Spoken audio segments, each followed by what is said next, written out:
Welcome to the revolution.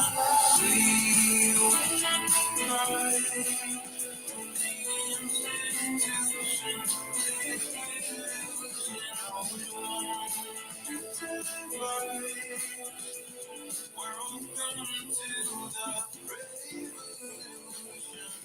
The revolution won't be televised. Government been telling lies. If you're not with us, you better step aside. Witnessing the genocide, everything is centralized. The food that we consuming, they spraying it out with pesticides. Easily identify the sheep and the snake, the real and the fake, giving us a reason to pray. I'ma make my own choices, a voice for the voiceless. They trying to destroy us, avoiding the poison. It's all pointless if you don't have a purpose. If you read the verses, you'll know who we versing. Government can tell you what your worth is, look deeper than the surface. They don't even want you researching or asking questions. We all being tested. Shut your mouth and comply, that's the message. Want you to rest on prescriptions that mess with your head, got you stressing, suppressing expression. We will not comply with the institutions, sick illusion. All we won't be televised. Welcome to the revolution. We will not comply.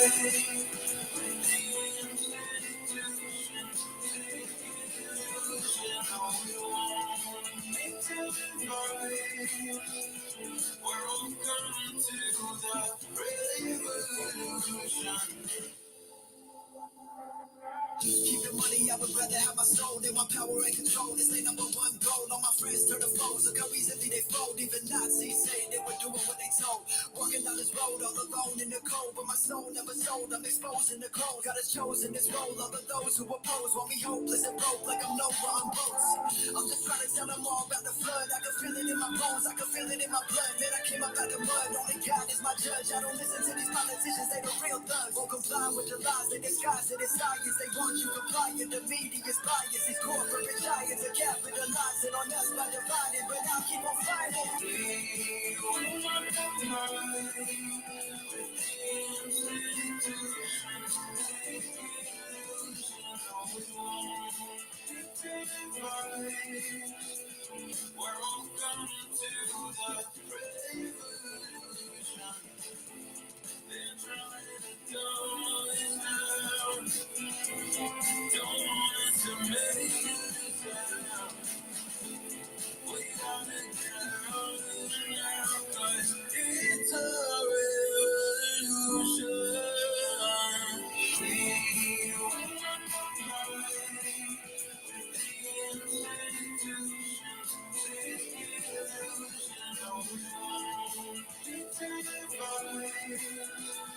Welcome to the revolution. All right, welcome guys. Welcome to the revolution. The revolution will not be televised. I mean, I've been playing that song since 2019. For those that do know me, it rings very relevant to how I feel about what's going on. I will not comply, as long as I have breath in my body. So just want to put that out there, guys. So welcome to Truth and Freedom. Sponsored by Urban Educators. We have our special guest back, Sarah Israel. She's back with us today. And if you're not familiar with her, make sure you go and check the first interview that she did with our whistleblower Taylor. And she also put out a document that we're going to go over a little bit later called The Evidence of AI Assimilation in the Global Population Through Pulsating Current Mechanisms. We didn't get a chance to go through the entire document last time. We did mention it, but today we're going to definitely look at that, get a little bit deeper into that document, ask her some more questions. And yeah, we got a full show to schedule today, guys. So I just want to tell you, the more you look into this, the more research that you do, what they have done to humanity, it's almost like I can't even put it into words. And until I come up with the right words outside of, using language that I don't want to use, I'm gonna just hold off for that and come on back around because the evidence is clear. It's right in our faces, and I'm going to provide more information as to what that evidence is and go over it. And we're going to get a little bit deeper. And I'm also going to go through the agenda in one moment after I get my presentation queued up. But for right now, guys, happy Saturday, happy Sabbath. Welcome, Sarah. Do you have any opening words?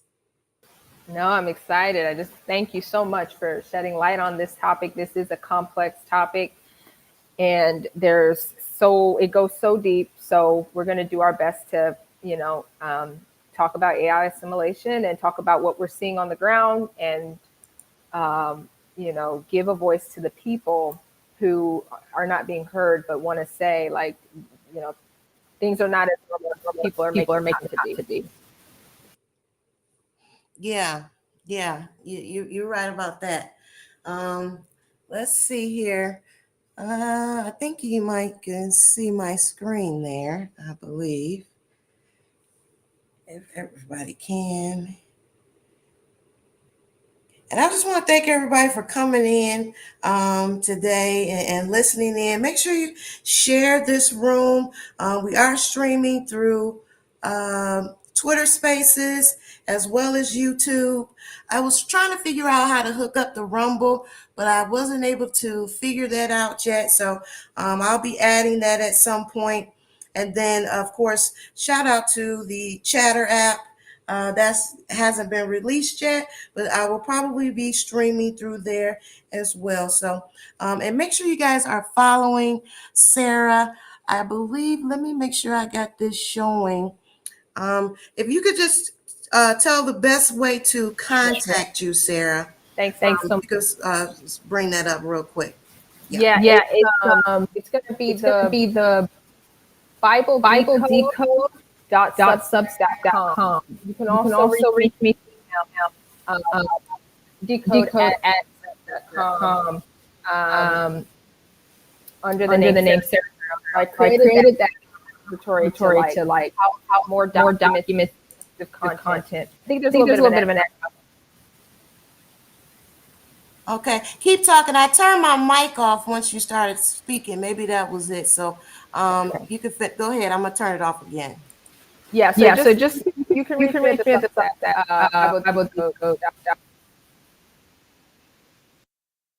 Okay, and I'm also sharing that on the screen. Everybody should be able to see that as well. So thank you for that. And we're going to go ahead and jump right on in to the AI assimilation in the global population.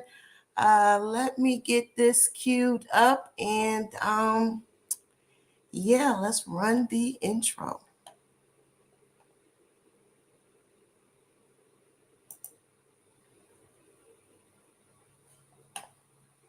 Revolution will not be televised, and be no rerun.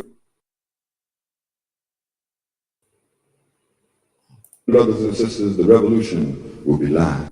The revolution will not be televised, and be no rerun. Brothers and sisters, the revolution will be live. The difference between conspiracy and conspiracy theory. Conspiracy is when two or more groups, organizations, or individuals come together to do something that is evil and or wicked. It is planned to do something evil or wicked. That's a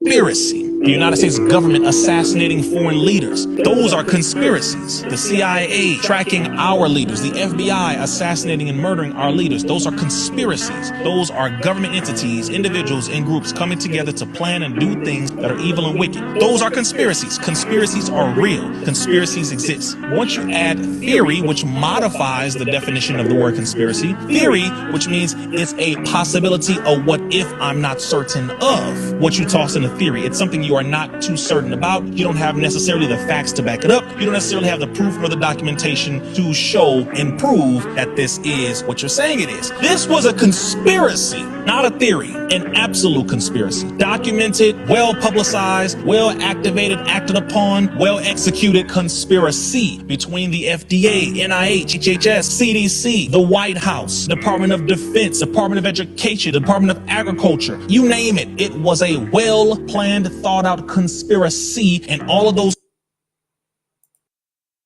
Those who were involved at the top knew what they were doing. It was a conspiracy. That's a fact, not a theory. Just wanted to make sure we clear that up so people can stop saying conspiracy theory. Conspiracies are real, and that's what this was.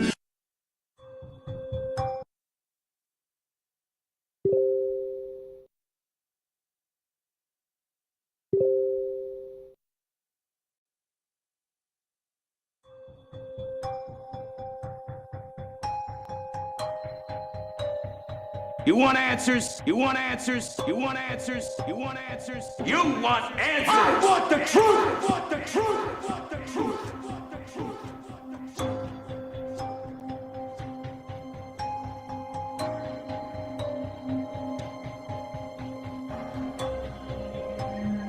You want answers? You want answers? You want answers? You want answers? You can't handle the truth!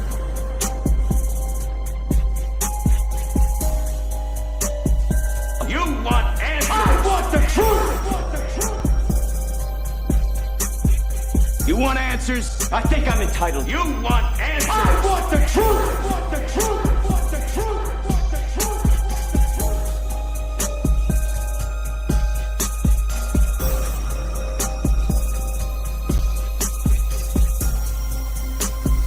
You want answers? I think I'm entitled. You want answers? I want the truth!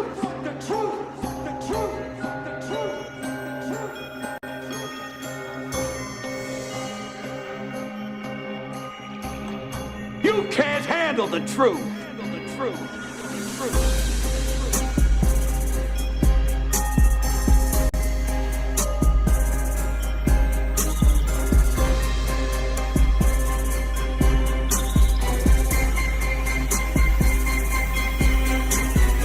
You want answers? I think I'm entitled. You want answers? I want the truth. You can't handle the truth.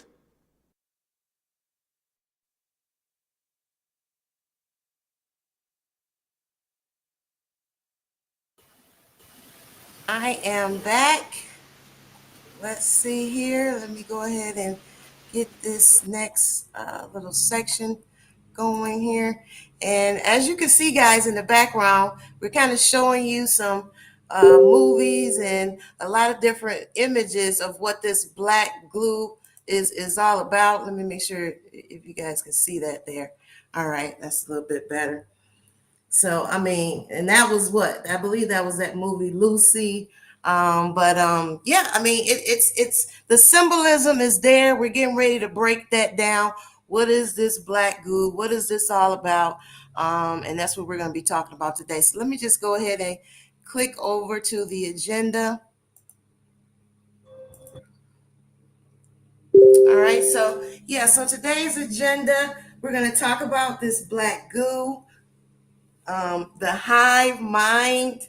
We're going to show you some assimilation images and videos. So just want to go back and show what's going on in the blood when it comes to these graphene hydrogels and all of this nanotechnology that's happening in the blood, the luciferase. So we're going to show some images from some scientists who have really been doing a lot of great work with this dark microscopy, where you can see what's happening in the up under the microscope. Then I do have, I also have some more terms that I wanted to put out for you guys that to add to your research. How does graphene oxide relate to black goo? Going to talk a little bit about that as well, and hear from a few people who've did presentations on it. And I'll shout out their names in a minute. I wonder why I can't remember. I thought I had that written down. But anyway, then I'm going to go into the sentient fluid. What is this sentient fluid, or what they call smart fluid, as well as the pulsating signal that Sarah's going to break down for us. And then we're going to look into quantum computing. How does this quantum computing relate to the AI simulation, relate to the black goo, relate to the hive mind? And then I want to speak about this Highlands Forum. I don't know if you guys ever heard of this, but technically they're this actual group where they hold forums for all the mad scientists around the world, where they meet up like a think tank and share all of their technology and experiments that they're working on and what they want to do to society. So there's actually a group called the Highlands Forum. And then from there, that's where all the philanthropists are able to donate their money into these scientists and the things that they've came up with, so then that they can make money off of how they're going to, put this on the rest of society. So I thought that was really interesting, and I will share, some of their past topics and some of their past meetings that they've spoken about as well, which is, just like they got the WEF and the World Eugenics Forum, they have the Highlands Forum for all the scientists. So that's what we're going to talk about on today's agenda. Hopefully we can get through all of that information. I mean, it's a lot. It really is a lot. So I know even when you look at the agenda, you're probably like, man, she about to bring it today. Yes, I am bringing it. Sarah's bringing it. And I'm not even showing her agenda. Okay, she has her own agenda. So we're going to be bringing you some information today. I encourage you guys, if you didn't know, you're going to learn today. So get your notepads out, your pen and paper, your screenshots, whatever you got to do to continue to research, continue the information, because you don't have to believe me. All I'm here to do is spread awareness, share truth, and continue to break down this matrix world that they've created in this profane world, where they want to make each and every one of us a digital slave while they're already creating digital twins for everyone on the planet. So let me go ahead and hit next here. So just to do a quick recap, last time we did this live, we went over a lot of the Internet of, and I wanted to go back and just highlight this again, because I don't believe people realize how much the Internet of that they have been creating and that they have been working on. So when I say the Internet of everything, this is the Internet of everything. This includes humans, this includes technology, this includes your animals, this includes your vehicles, this includes your medical information, this includes any and everything that you can possibly think of. So when I say Internet of everything and this hive mind, this is all the foundations that connect this ideology or this narrative that they want to implement on society. So what we're going to be talking about today, of course, is the Internet of bodies, the Internet of nanotechnology, the Internet of bio-nano things, a lot of the things that we went over last time, but just want to point that out as well. And they even have the Internet of senses. Like, I mean, that's a new one right there. I don't think I paid attention to that the last time. The Internet of healthcare, we're definitely aware of that. The Internet of energy, the Internet of skills, the Internet of manufacturing, and the Internet of animals. And last on this list here, and I'm sure there might even be a few more, the Internet of education. I just want to touch on this for a minute, because most people that know the urban educators portion, that how important education is to me, and how important I do believe everyone should be homeschooling their children based on the indoctrination that they're doing through all public and private schools right now. If you're not paying attention to the curriculum they're teaching, the gender ideology, the desensitization to sex, so that they can infiltrate with this pedophilia agenda. It's so much bigger. And even in the Internet of education, they also have a plan to replace all teachers with AI tutors. And they also plan on hooking up your children to the Internet of education. That means monitoring their brain waves, monitoring their eye signals, monitoring their facial recognition, monitoring the inside of their body as well as their outside of their body. And that wasn't my topic today, but if I do have time, I'm gonna bring that back up because there's a document that outlines everything they plan on doing within the classroom setting as it relates to your children. So you definitely want to pay attention to this internet of education, and it's far more than that definition that I'm showing on the screen. I mean, even down to the way you walk, the way you move, how many strides between your steps, the veins in your body. You just can't make this stuff up. So last time we talked on some of the key terms, definitions, which again still appears in this second session that we're doing today. Well, technically kind of a third session. Biohacking, bio-optical communication, carbon nanotubes, digital twin. We're definitely going to hear a lot about digital twin in today's presentation. The graphene-based medicine, the Internet of Bio-Nano Things, this ferrofluid, very relevant in this graphene black goo conversation, hydrogels, how all of those concoctions together can create this sentinel fluid, this smart fluid that they like to call it. And let me just go to the next one. Again, microbody area network, molecular and cellular biology. This is a really important one right here. If you want to start to know exactly how your body is a frequency and all these different things that will be used as antennas to control people, receive communication, send communication, look into molecular and cellular biology. This is what a lot of these scientists study, and then they merge it with the nanotech. So understanding how our body operates and then merging it with the technology so that the technology can recognize it and control it, and predictive programming and all these other different things that they're going to use to move us into this slave system or this beast system. Nanobots, DNA, nano origami. Look it up. I know some of these terms sound pretty trippy, but you will find multiple research documents related to any and everything that I'm talking about.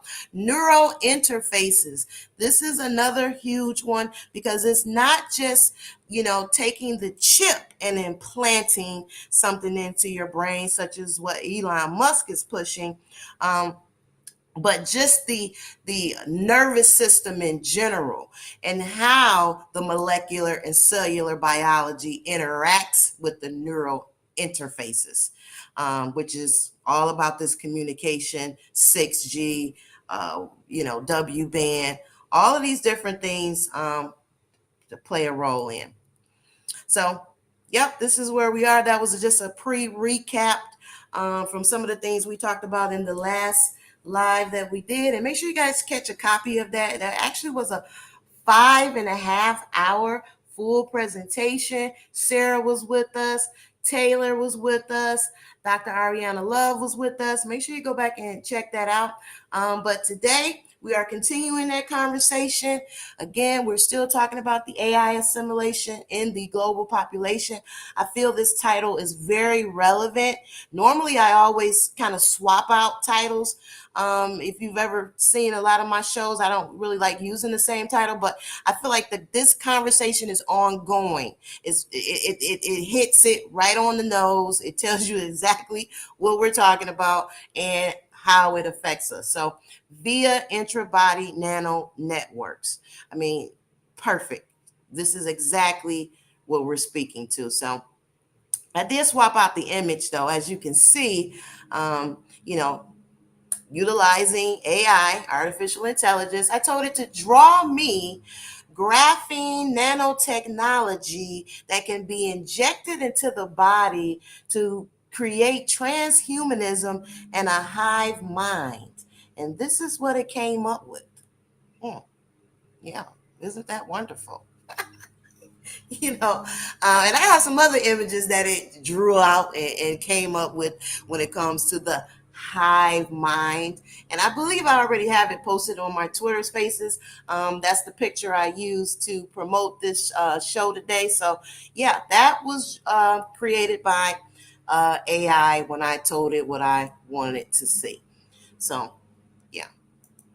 You want answers? I think I'm entitled. You want answers? I want the truth! You can't handle the truth! Yeah, this is where we are. All right, so these are some of the new key terms. Now, I didn't really have time to put all the definitions in, so I kind of had to put them down at the bottom of my notes. But these are just some of the new terms that I added on, which is brain to brain. And I know you're probably thinking, like, why is there so many brains? But these are actually different conversations. These are actually different topics or research, things that you can look into. So brain to brain, then there's brain to computer, then there's brain to cloud interfaces, then there is brain net. This brain net is what they're going to be connecting people to when I talk about this hive mind using these quantum computers. So the brain net is a term that a lot of these scientists are using because they consider it a new internet that connects the humans, when you think about this assimilation and transhumanism. Nano swarm. I mean, yeah, I heard a few doctors mention this as well. So I'm like, man, a nano swarm. And that kind of leads into what this smart dust is all about. It creates this nano swarm where it's just, in the air. So I just want to, remind everyone, this is not just about those that have taken the jab. This affects every human on this planet, all of us. Everyone will have to make a choice when it comes to this spiritual war that we're in, because it was never a vaccine. It was never even gene therapy, like they try to switch it to now. It was straight up, and it is straight up genetic manipulation. So I just want to encourage people to,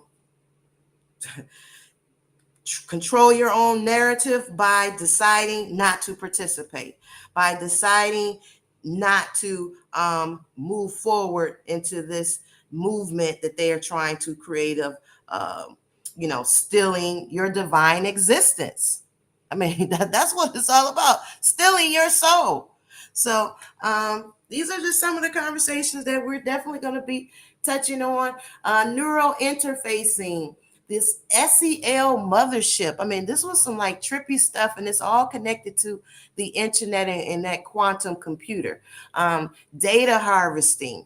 This is where they're creating digital twins on everyone. So everything that you do, everything that you touch, post, talk about, they're creating a digital twin of that. So this will help artificial intelligence to predict what you're going to do, how you're going to do it. This is what they're doing, and this is how they're selling it to corporations so that they can make money off of predicting what you're going to do, which is a part of emotion AI. So predicting your emotions and knowing what you're going to do outside of just, accessing your brain waves on top of it.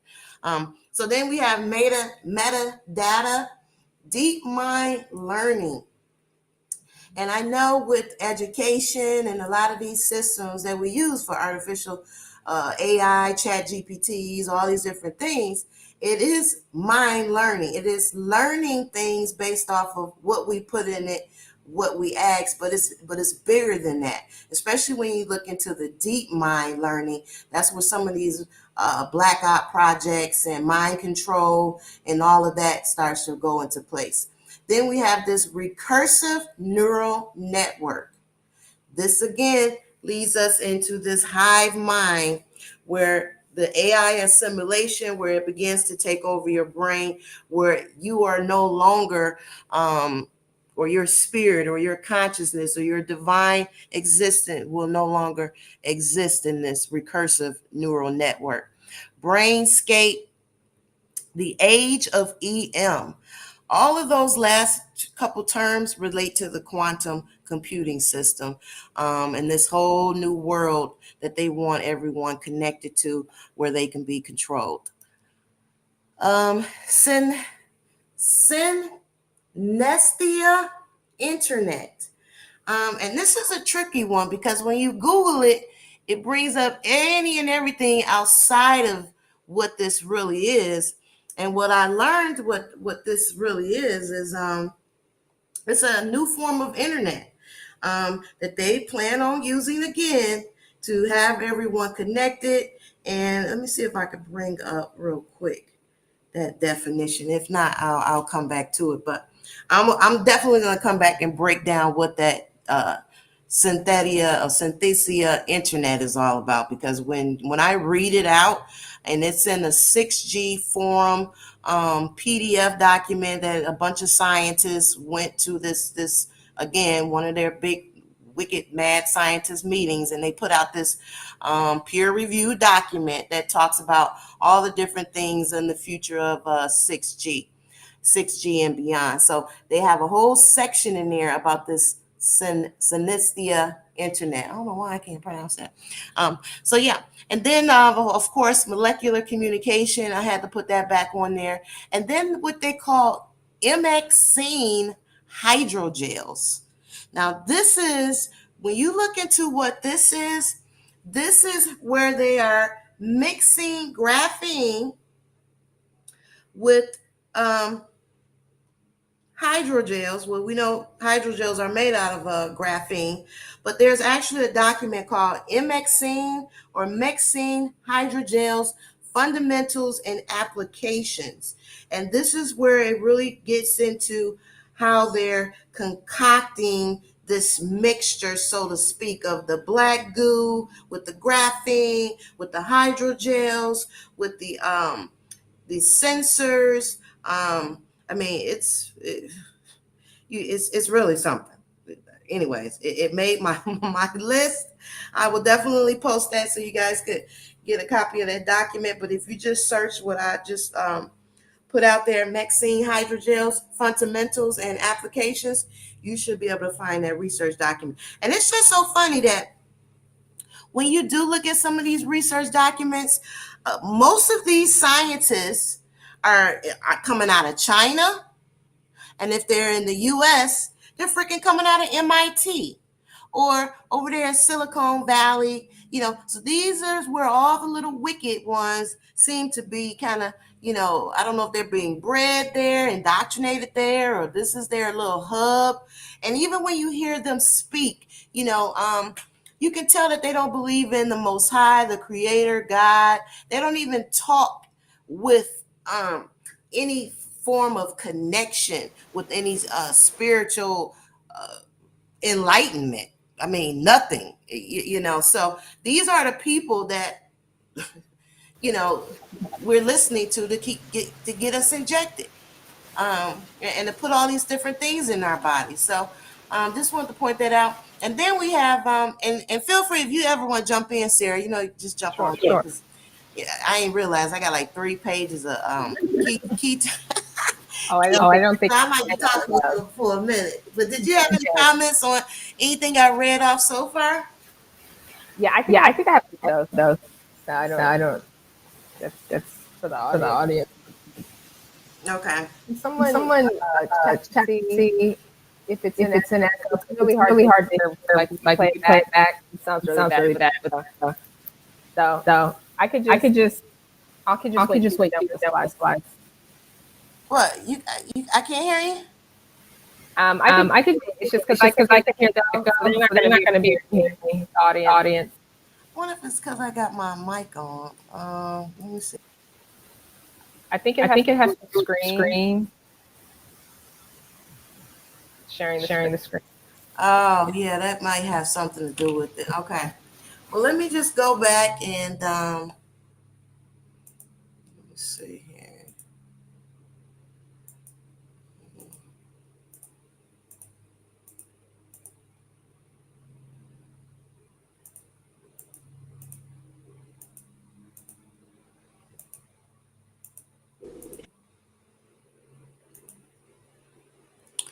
All right. So yeah, I was talking about the synestia, internet, molecular communication, the Xene hydrogels, black goo, nano black goo, gray black goo, quantum computers, Ray Kurzweil, the Hive form, emotion AI, human computer interfaces, bioprinting, ectogenesis, which is artificial wombs, organic brain augmentation, context based AI, reasoning AI, transcendent AI, cosmic AI, bioassays, DNA computing, zombification, nanomedicine, molecular biology, the Graphene Council. They actually have a council where all of these, again, scientists work on projects related to graphene. So yeah, the whole Graphene Council, energy harvesting, hydrogels, polymers, self-aware AI.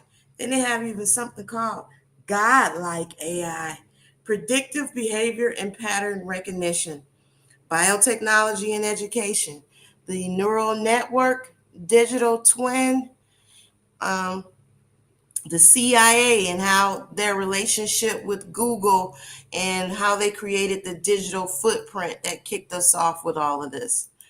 Um, Yeah, so that pretty much, and this rest of this is kind of just leading back to some of the things that we talked about the last time. So, where we went to over what is actually assimilation, the species, the process of being absorbed into the AI collective consciousness hive mind. So this is what we're going to be talking about today, guys, is this hive mind, this AI assimilation, and what they're doing, how they're doing it, and how it relates to black goo and graphene oxide. So I'm going to throw the mic over to Sarah. Let me move this out of the sharing screen and see if this All right, brings it back a testing. little bit. Yeah, that's better. Much better. Okay, I just want to say a couple things. The intro was outstanding. You know, you brought in clips from so many different sources, different films. I recognized a lot of them. Some of them I didn't even know about. Eminem. I guess he did a music video with the black goo, but you're seeing it more. Justin Timberlake released a music video called No Angels, and he showed the black goo. So when you see things like that, pay attention to the lyrics. Read the lyrics of those videos because they're explaining to you what this thing is. The more that we get to understand this, because it's a very complex topic, the more we're able to um, like explain it according to the Bible as well. And so I think it's very important as we go on. And one of the things I'm committed to doing, and I'll be writing about this on my Substack, but how do we understand this according to spiritual law? Because the Bible does describe, like Valley Girls showed a lot of terms related to like the Internet of Things and the Internet of Bodies and the Internet of this and that. So we can look to the Bible to understand what is this phenomenon called the internet and how does the Bible describe it. It's described as a type of net in the Bible, and it's actually described as a path of all those who forget God. So as we go on, we can refine our definition of assimilation and explain it's actually a multi-pronged process. That definition about speciation and connected to the hive mind, that is more of a that is a kind of a standard definition. The biblical definition of that process is a little bit more intense. So we're going to set, like, as time goes on, we'll be able to explain, because it's actually perverting the creation principle of God.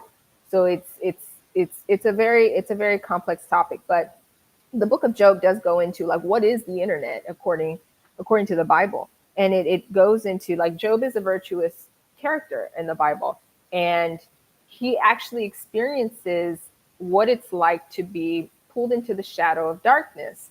And so there's very descriptive process of what actually people might be experiencing. And that's why it's not going to affect everyone. This is a totally different conversation for believers and unbelievers. It's a totally different conversation for different categories of people. And it might be, we're learning the distinctions right now between the vaccinated and unvaccinated as well. But again, there's exposure. There is exposure to this graphene everywhere. But even in the storylines of the films that they give us, one in particular, District 9, they show like graphene or black goo can be everywhere, but it doesn't have the same effect as this original formula chemical that you're infected with that causes a mutation. So we're learning about that, and we want to make sure to create those distinctions so that not everyone's fearful about like that you're going to turn into, you're going to experience some of the things that our whistleblowers are saying. So that's part of the things that we're gonna see. But yeah, so we'll go into that a little bit more. But that's one of the things we'll be breaking down. But it's fascinating when you read about like what is it like to be cast into this net. It gives description that's kind of similar to what some of the whistleblowers are saying, that they feel the pulse in their foot. And the Bible says that he is cast into a net by his own feet and walketh upon a snare, and that the jinn shall take him by the heel and the robber shall prevail against him. This process, this net is actually God taking responsibility for it. He said, this is my net. And the more you go into the Bible, you realize like all of the principalities of evil are in subjection to Christ, right? There's nothing outside of God's power.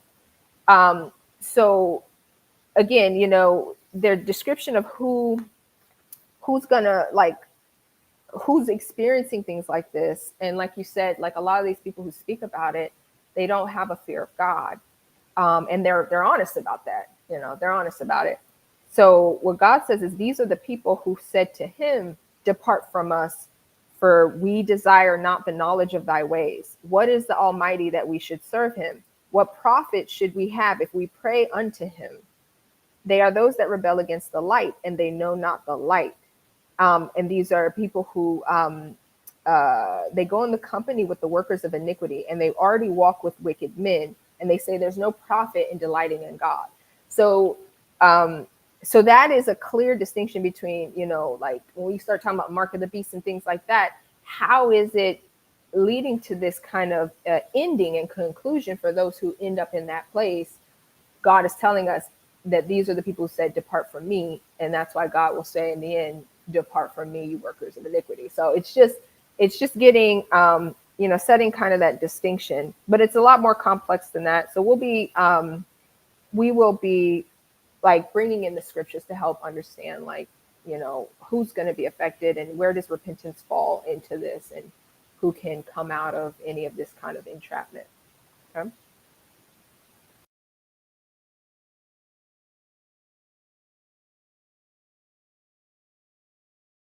Okay. Can you hear me now? Okay. All right. Yes, definitely. I mean, this is it's like I can't even put this into words. I think I I started know. off by saying that because it's Yeah, it's what they have done and what they are doing. This is, yeah. yeah. Anyway, I'm gonna go ahead and cue up this first quick clip. Well, actually, it might not be that quick, but I think it's like 15 minutes or so. But it kind of draws in a lot of different things and kind of sets the tone of where we're going today and what we're going to be talking about. And some of the people that are mentioned in this video, I will be showing some more information of what they were actually talking about as well. So yeah, I just want to go ahead and get this going so to kind of set the tone. And again, welcome everybody. Make sure you share the room. And this is where we are. So let me go and click over here.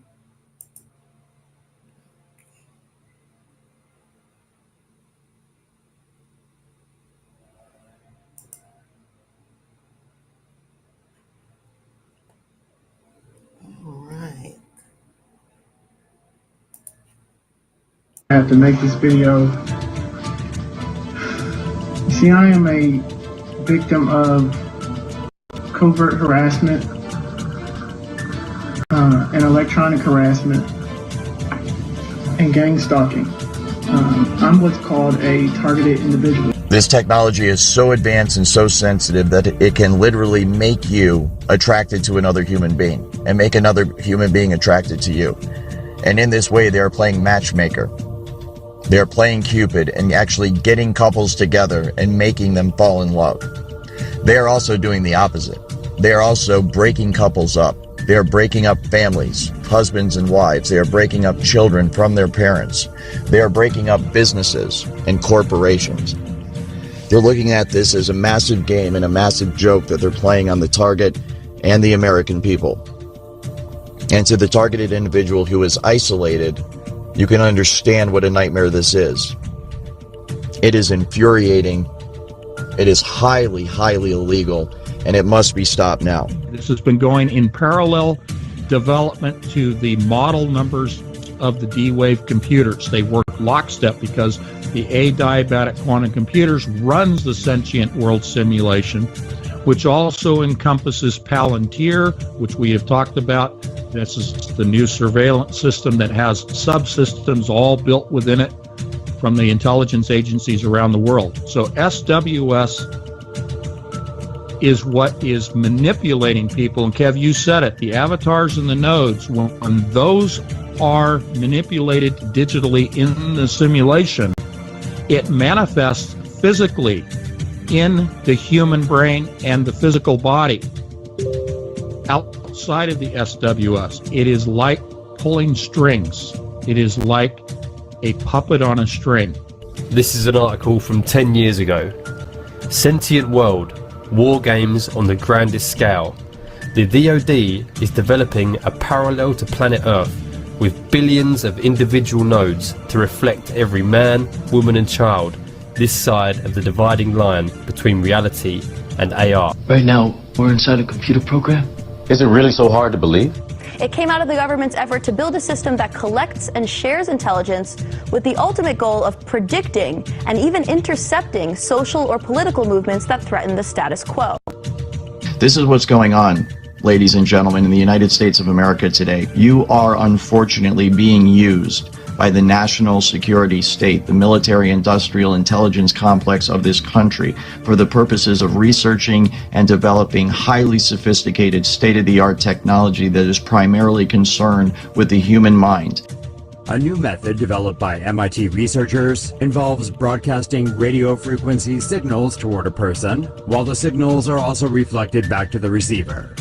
The captured radio signals are then studied by a deep learning algorithm.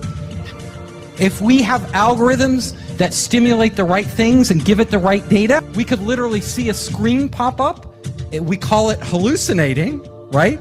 But these would be controlled hallucinations run by algorithms without verbalizing anything. You could literally start to communicate with other people. So my lecture, we could all be standing here silently. And I could just be communicating it to you.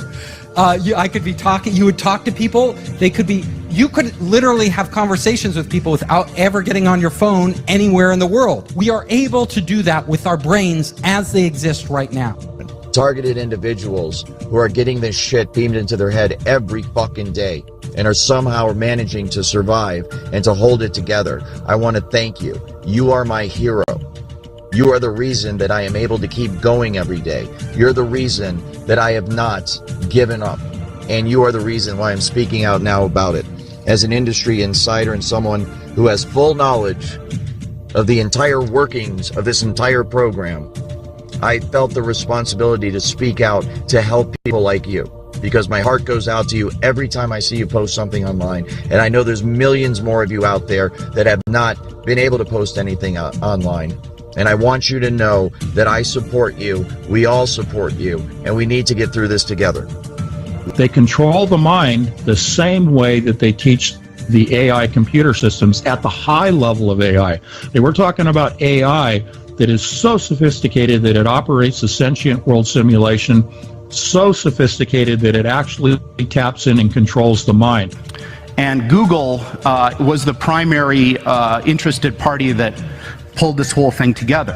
What they're going to do is apply this machine to an area that I think is fundamentally important. It's a crux of our future as humans, and that's, can we build machines like us? So rather than hardware and software, they're actually going to a new form of software, and that is the biological replacement of the human brain, functioning as a quantum computer biologically, and then loading people, integrating people into this new form of brain. So Google was set up 18, 19 years ago to build a giant artificial supercomputer based on the neuron activities of the hive mind of humanity, with billions of people wired into it with the Internet of Things. And so all of our thoughts go into it. And yes, they're in the cloud, but it's actually encrypted and kept private for you, and we do a pretty good job with that. And we're actually building a computer that has real neurons in real time, that's also psychically connected to us, that are organic creatures. You are connected as an organic computer. I mean, this is one of the most quote-unquote conspiracy theories that's been around for many years, decades. But the reality is we're now facing the reality of that. It is no longer a conspiracy, and quite frankly, it terrifies me. The quantum computer, they're trying to create neural networks. Well, what's the best way to create neural networks? Plug in the real brain, right? Because the simulations can happen. The quantum computer can simulate a human brain now. Robots the smartest people. Artificial intelligence, AI. The idea is to port the software from the human brain. First, we're going to need lots of cheap, fast, parallel computers. He was referring to parallel processors, about servers. What he did not state was that it is actually the quantum computer systems coming out of D-Wave that actually creates and drives this new matrix known as the SWS. It is not transistor-based servers that run this. They are qubits, quantum bits. It is the SWS and D-Wave that comprises this new matrix. Second, we're going to need to scan individual human brains in fine spatial and chemical detail to see exactly what cells are where, connected to what, or what type. We could scan my brain from inside, sending scanners through the bloodstream, billions of them, in the form of nanorobots or nanobots, and capture every detail of my synapses and neurotransmitters and create a virtual Ray Kurzweil in a very powerful computer. And it would be indistinguishable from me. It would pass a Ray Kurzweil Turing test. And third, we're going to need computer models of how each kind of brain cell works, taking input signals, changing interval state, and sending output signals. If we have good enough models of all the kinds of brain cells and a good enough model of a brain, we can put it together to make a good enough model of an entire brain, and that model would have the same input-output behavior as the original. So if you talk to it, it might talk back. If you ask it to do things, it might do them. And if we could do that, everything would change. If you construct a model of the human brain, you can then plug people into this hive mind. A group of scientists say we are closer than ever to creating technology which can merge with human biology in order to access the cloud in real time. And they mentioned something called deep learning, where the CIA is getting technology from Amazon. The deep mind learning is a process of developing algorithms that are based upon our patterns. They teach the machines by observing us, developing algorithms from those observations, and then they are able to predict our future actions based upon those patterns that are embedded in algorithms.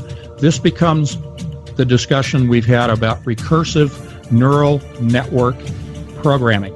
This is the Boltzmann machine.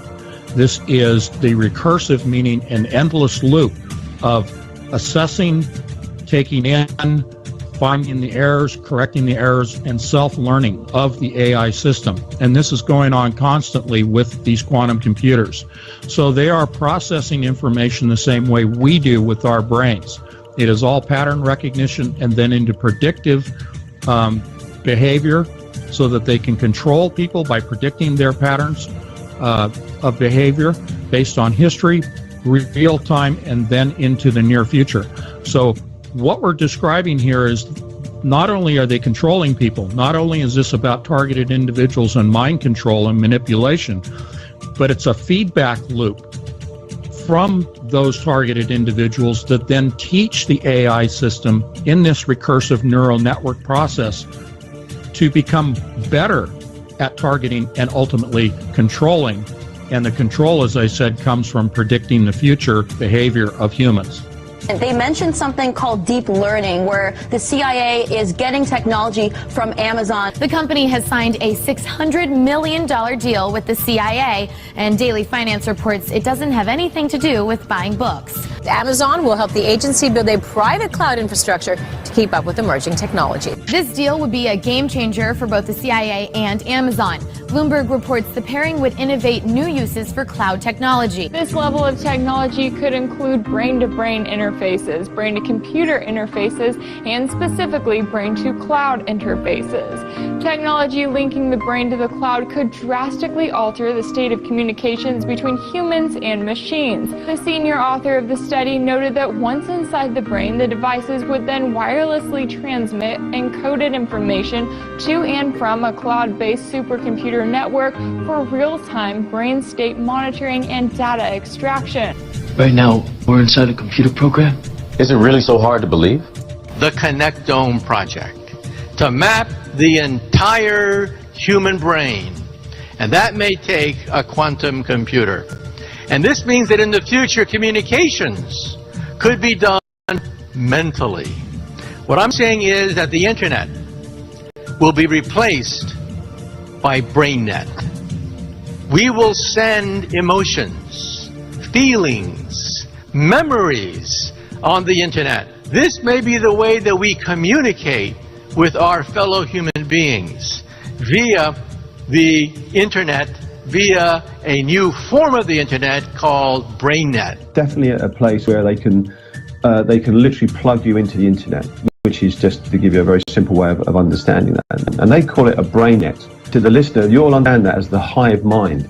Now, if people think this is somehow sci-fi or conspiracy theory, they're absolutely wrong, and they're way behind this, because this is here now. It's been done. It's been done in experiments, and it's been proven to work. This deal would be a game changer for both the CIA and Amazon. Bloomberg reports the pairing would innovate new uses for cloud technology. That's why the European Union and President Barack Obama want to spend $1 billion to map the brain. You see, once you map the brain, then you can begin to connect the mind to computers, telepathy, telekinesis, recording memories, photographing dreams, things that you see right in the Hollywood movies will be able to perform. What's the potential time frame for all of this? We can record memories now. You'll be able to experience the vacation that you never had. How? By recording the memories and then putting it on a tape, and then having these memories reinserted into your mind. And of course, they're being joined by Lawrence Livermore National Labs. They have, get this, high-fidelity neural recordings. They're trying to do everything they can to map and to record your memory. It's not enough for them to record all of our metadata, not enough for them to record all of our phone conversations. As the former head of the NSA said, he said they want total population control. That's how you do it with these brain projects. Out of disclosure, some of the work that I'm doing here today is funded by the Lawrence Livermore National Laboratories. I'm also funded by the European Union Human Brain Project, specifically the Sub-Project 12, where I'm a task leader for dual-use brain science. And I've also done some ongoing work with the Strategic Multi-Level Assessment crew over the past 10 years at the Pentagon, with Dr. Kabayan's group, and with DARPA. Military agenda is interested on the potential weaponization and misuse of the brain sciences for nefarious agenda for political, intelligence, and military uses. Note, this has not been directly addressed, nor has it been entertained by any United States government entity in a public forum.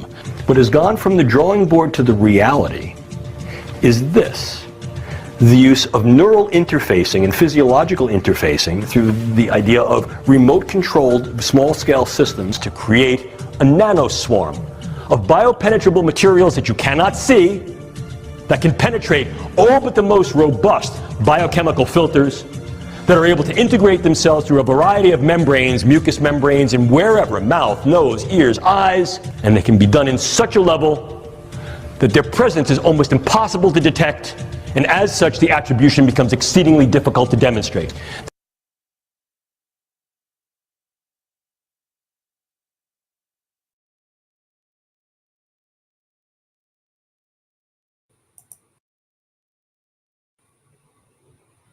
I just had to take a quick pause because, I mean, I don't know. Have you seen this before, Sarah?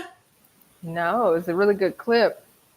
I mean, and it's almost over, but I just wanted to, in case some of these long clips, I'm probably going to pause and chop it up. That way we can comment in between. You know what I'm saying? Instead of holding our thoughts. But just based off of what you heard so far, I mean, and this guy right here, I think I know his name is Giordano. I think it's either James Giordano or something like that. But he, talking about that nano swarm. And how it's aerosol, and some of the other things that I had wrote down was the mapping the entire brain, the CIA's involvement in all of this, and then I know you guys heard the brain net, which is what I had on my list earlier, and it talked about that you will be able to sense, so that Cynthia internet, so to speak. Another thing, the hive mind, the endless loop. I mean, everything about it is just making me think about freaking Total Recall, especially that memories. And I wanted to get that's another reason why I wanted to stop it, because again, when you think about Total Recalls, I don't know if you saw that, but when they were implanting memories and changing memories, the first thing I thought about was Taylor, when she said how it was, she felt that memories were being taken from her and being implanted into her brain. So can you chime in on any of that? Yes. Whew. It's a lot to say. So yeah, and I have to be careful too, like some of the stuff. So somebody, right, like, so when you're looking at this conversation, like somebody's lying in this, right? Because the Bible describes life and death, right? So death at its most basic form is the body absent the spirit, and the spirit of the mind. That's why the breath of life goes into the nostrils, and that's the breath of God, right? So one of the clips that was shown is clips from the Matrix, and one of the things that Morpheus says is in the movie is that the body cannot survive without the mind. So all of this technology and warfare that they use when they say we can manipulate the mind, we can upload the mind to the cloud, we can do this, we can change your memories. They're saying that that's the equivalent of saying that's a takeover of the soul, and that's pushing the boundaries of life and death. And that goes right back to the same ancient lie in the garden where God said, if you do this and you eat of this fruit of the tree of knowledge of good and evil, you will surely die. The serpent said, you won't surely die. In fact, you'll get an upgrade. So the question is, what exactly happened? So somebody's lying. And I think a lot of this, they're presenting a future that is impossible. I mean, from their point of view, we can digitize everything and everybody can have this virtual reality and we can manipulate minds. But at a certain point, we're starting to talk about a unstable future that is some utopia for someone else, but it's not. It can't happen. That's going to coincide with the last days prophecies. So the part about the CIA, that one's really, really important. But just thinking about, like, if there is a hive and there's a centralized intelligence around that, and who are the characters behind this? Because this assimilation process, who's dictating it, like who's pulling the strings? That's something that we got to look at, like how can we pinpoint? And even the people going through this, they're not really sure, like what. I remember asking Taylor, and she said it's a set of computers, right? And there's one as we go on in some of the slides, I'm going to introduce some information from a movie called Transcendence. It's a Black GOO film. And it describes the assimilation process and sequences that it takes, where they believe that they can upload a person's consciousness to a computer. And then the next step after that is to connect them to the internet so that they're broadcasted, the signals are broadcasted, and they're able to grow and all this stuff. But the question in the movie is, who is that person? Because, you know, you can't do that. It's physically impossible to upload someone's consciousness like that, and without pushing these boundaries of life and death. And now, like, what actually happens? So we have to like really hone in on what's going on with these people, and I yeah. So I'll get into that a little bit more, but a couple other things to keep in mind about the targeted individuals. So this is one of the things we're talking about with the individuals who are like the whistleblowers. They're pretty, they believe that this is different from voice to skull and just some like external neuromodulation, things like that. And so you have a group of targeted individuals who will talk about things that they've experienced over decades, you know, or, you know, this kind of tech that U.S. military or whatever, whoever's behind it has been doing. But so we're going to set the distinction between what that kind of stuff, Havana syndrome, things like that, versus what's happening today. Yeah, and the nanoswarm is interesting too. I think they present that imagery in when you're talking about like the ferrofluid, because the black goo has a lot of different like characteristics. Sometimes it can look just like ferrofluid, and you know, like this nanoswarm. Other times it looks more of like a gooey, evil kind of like substance or whatever. But there's some really good imagery about like nanoswarms. So thinking about like what would they be using that for?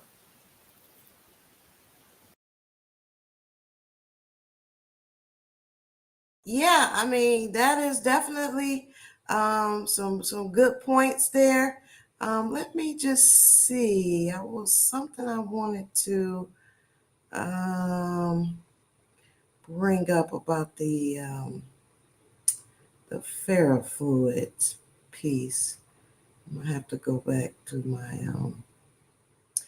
my notes on that. But you know, a few things that you did bring up that I wanted to chime back, the uploading to the consciousness.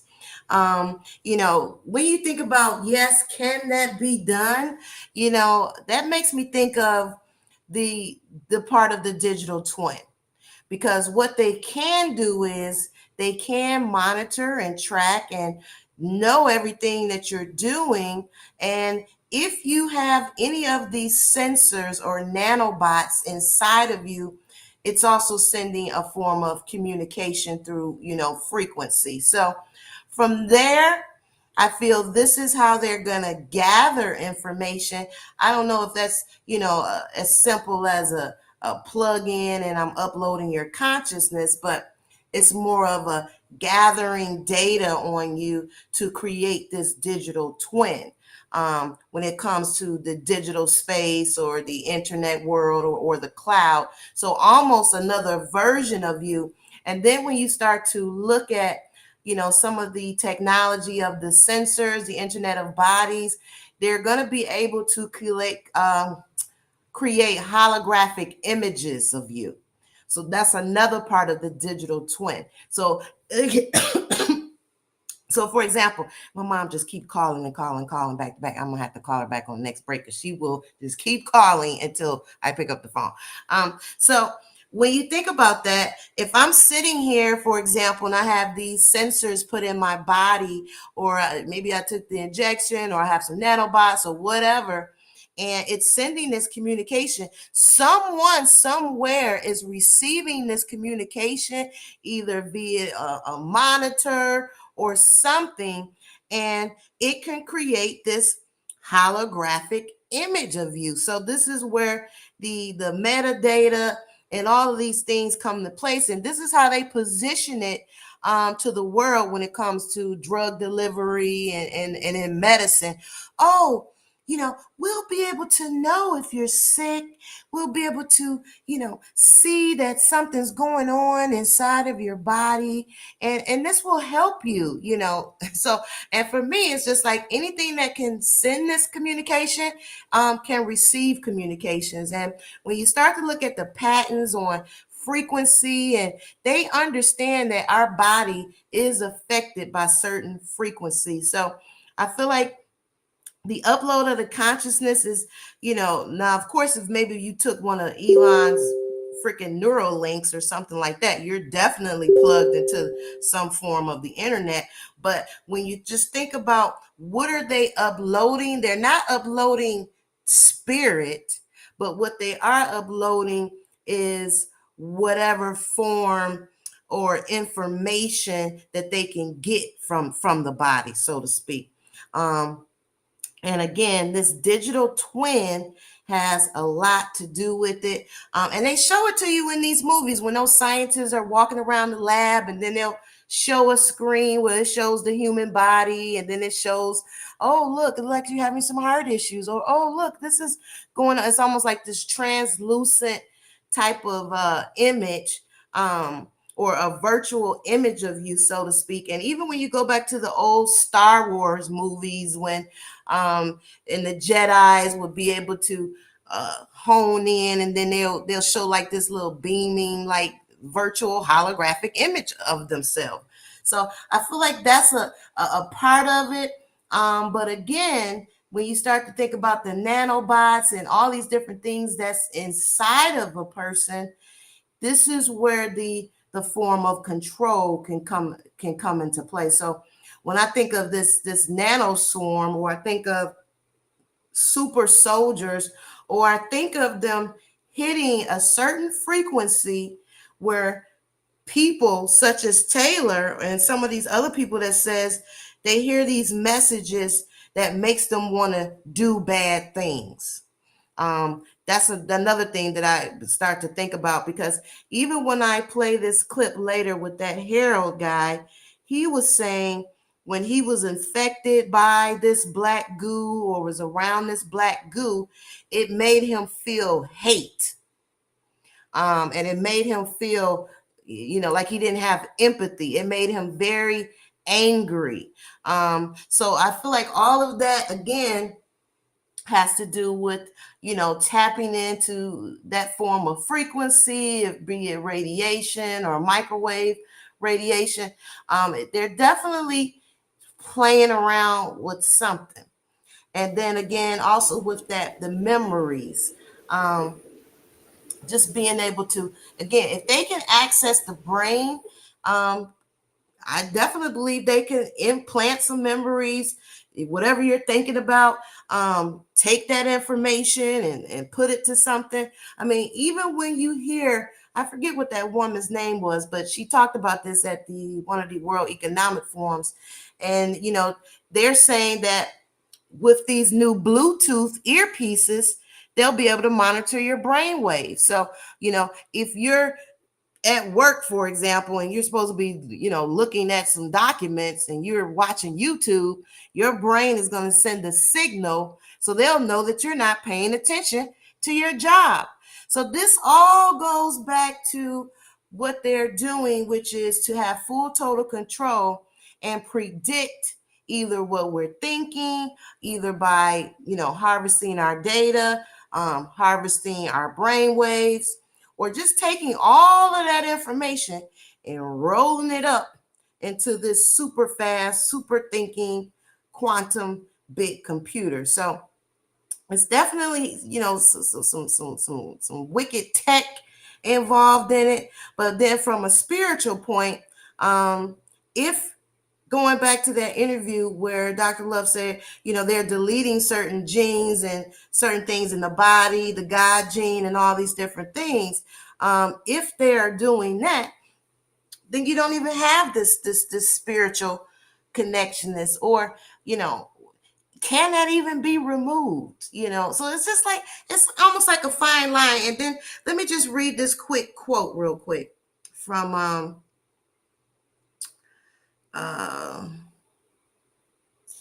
Rudolf Steiner.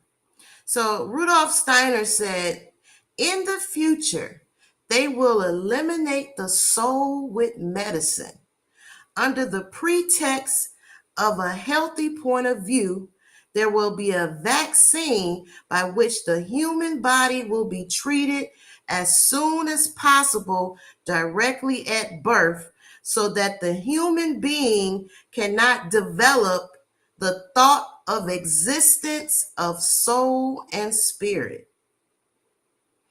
So I'm just like, And I forgot how old this was, but this was way before, COVID-19 came into play. So just again, the ideology, the thoughts behind some of these things, what they've been talking about. Yeah. And let me also read this quote by Rich Salton. It says, when will human level AI be first created?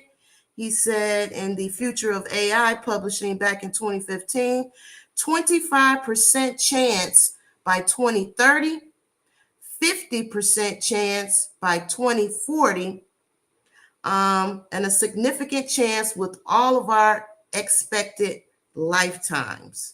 So he stated that in Creating Human Level AI, How and When. And then there's another quote by this guy, Sam Harris, when he did a TED Talk in 2016. Can we build AI without losing control over it? And he stated, imagine we received a message from an alien civilization which read, people of Earth, we will arrive on your planet in 50 years, get ready. And now we're just counting down the months until the mothership arrives. So I'm just like, okay, like what is that all about? And then in 2014, Mr. Elon Musk, with all his cloud AI satellites that he's pushing, that everybody like to think he's such a good guy. With artificial intelligence, we are summoning the demon. All those stories where there's the guy with the pentagram and the holy water, and he's like, yeah, he's sure he can control the demon, doesn't work out. And supposedly he made that statement at MIT back in 2014. So just, very interesting there. Just wanted to share that. And let's go ahead and get back to the clip. But did you have any other comments before I finish this clip up? That's one of the most significant quotes, of Elon Musk saying, with artificial intelligence, we're summoning the demon. I don't know how much plain, like, some of these people can be, but he was, I don't know if you remember that year for Halloween, he dressed up as Baphomet. Mm-hmm. Yeah. And we were talking last time about the deity behind Big Pharma and the sorcery behind what's happening. That it's a type of sorcery that has the effect of putting the person in like a deep sleep. So this is a complex topic. I'm going to write about it, but it when you're getting into like digital twin and all that, it's actually kind of what I believe is happening is what I'm calling the black goo creation principle, which is an imitation and perversion of the creation of man and woman. And so pulling, like when I say like they're creating something in a person, and like, scriptures out of the book of Daniel explain like something is being set up that will stand inside the temple of the body. They're trying to imitate that. So what they're calling like a digital twin, and what they're calling your digital self, or is actually, I think that's it's actually what it would look like for you to be connected to the hive mind, which is a takeover of your mind. You're not there anymore. So, once your mind is gone, your will is gone. Your will to serve God, your will to have a self-awareness, your will. And I think, yeah, so once that happens, you're now connected to the hive, which means you're under full control, the will of the beast now. So that is why the Bible describes that as death. But there's, like I said, there's boundaries between life and death, and And I think they're pushing that with the sorcery. But yeah, so I just think that was interesting with him dressing up like that. I mean, they're kind of they worship their gods. They worship their gods, and they worship them according to the prescription that those gods want them to worship them. So it's on us to worship our God the way that our God wants us to worship Him. Um, that's what it's all about. Identifying who is the Most High, and what is the truth of the Bible that that will get us back to the tree of life, because that's what we're trying to do. Yeah, I agree. And another thing I just wanted to add when it comes to that digital twin, this is really more for the social credit system they want to put in place as well, because this will be knowing and all that data they're taking from everyone, knowing what you do, knowing what you buy, knowing what you're thinking. This is how they will introduce that social credit system and also be able to control people like they're doing over in China right now. So that's another part of the digital twin, CBDC, digital currency, digital ID. And it goes again back to the Internet of Everything, connecting everyone to the Internet for some form of tracking, surveillance, or control. And you brought up Elon Musk, and and it's funny that he called out back in 2014. Maybe that was before they cloned him. Who knows if he got cloned, or maybe he got assimilated. Who knows? Maybe at some point, he was trying to do the right thing. I don't know. But, I always say you can always pay attention to where they are right now, as it relates to the symbolism that they're showing. So when he wore that Baphomet outfit with the big demon horns and all that on the back, and then he also wore another outfit to one of those Met Galas, and it said Novus Order Seclorum on the back. So New World Order. So, two pieces of, clothing. He could have wore anything, but yet it seems like that was signaling to his true master of who he really serves. So yeah. Yeah. And a lot of times these people tell you exactly, what they're doing. So it also could be like, yeah, you're summoning a demon. We're telling you you're summoning a demon. So when you decide to move forward, you've admitted that it's okay that you've summoned this demon, So it's almost like they're telling you what they're going to do.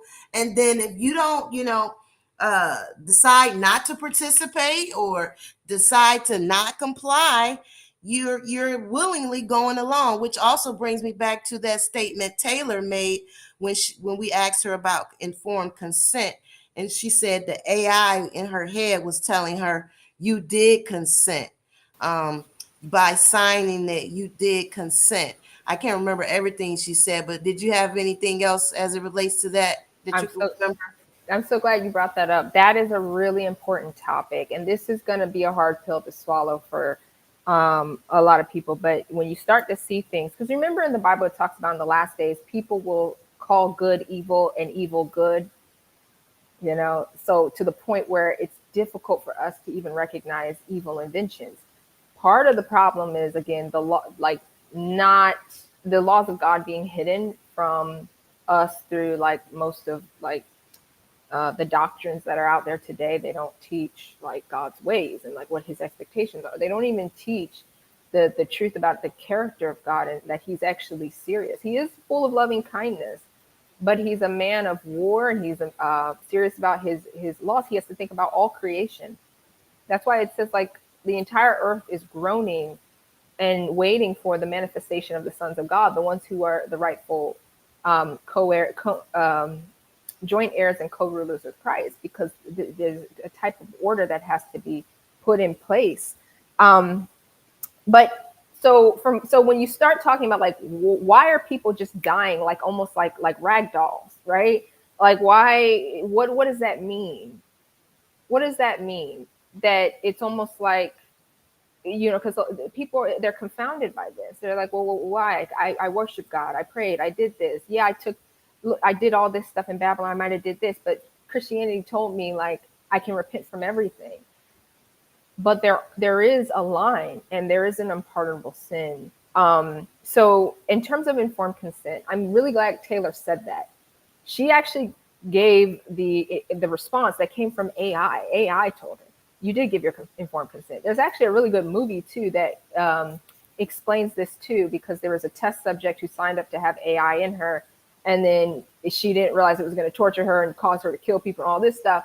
And she said, I didn't sign up for all this. And AI said, yes, you did. You did sign up for this. You know. So what the problem is, because a lot of us, we have not been taught spiritual law very well. We don't even understand, like sometimes just walking in the door of a building is our consent to do something, our consent to come into the territory of the devil to wreak havoc on us. Like there's scriptures that talk about if you bring a cursed object into your home, your entire house becomes a curse. You know what I'm saying? So it's like, this is where we need to understand warfare and law, because when you go into a hospital and you allow them to do certain things to you, that is your consent. You know, like when you're talking about homeschooling, and I'm a huge supporter of that. I totally agree with you on that.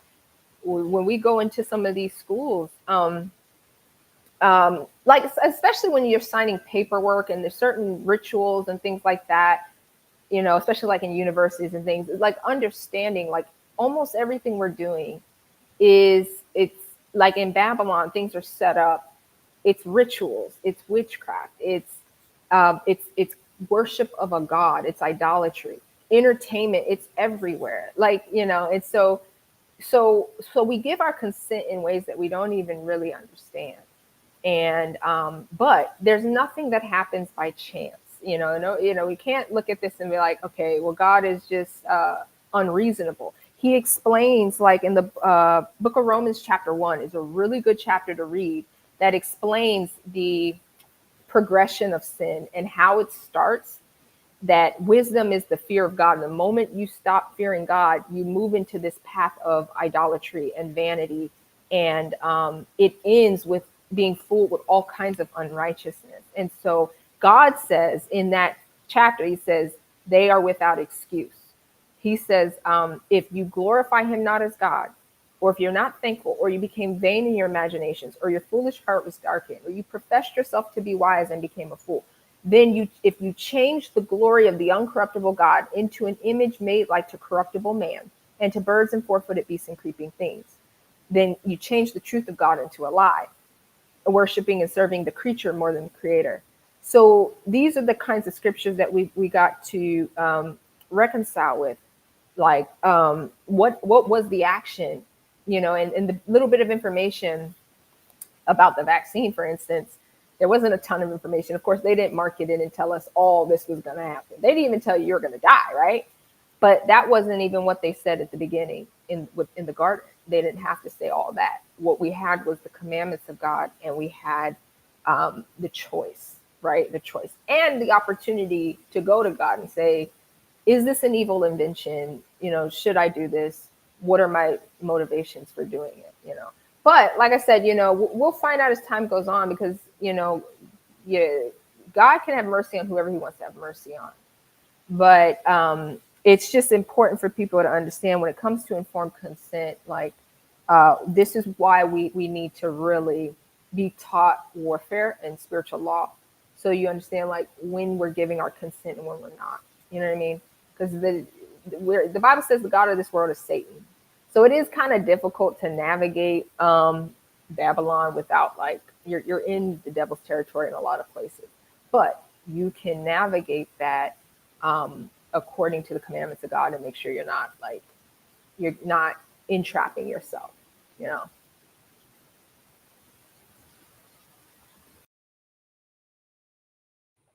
Yeah, I definitely agree. And, and I just want to go back into what I talked about, when we brought up the CIA. So not only the CIA, again, and I think I pointed this out, but NASA is involved in all of this when it comes to this quantum computing, artificial intelligence lab, that D-Wave 2 computer system. So if anybody wants more information on that, definitely look into that. There is a journal out called the MIT Technology Review.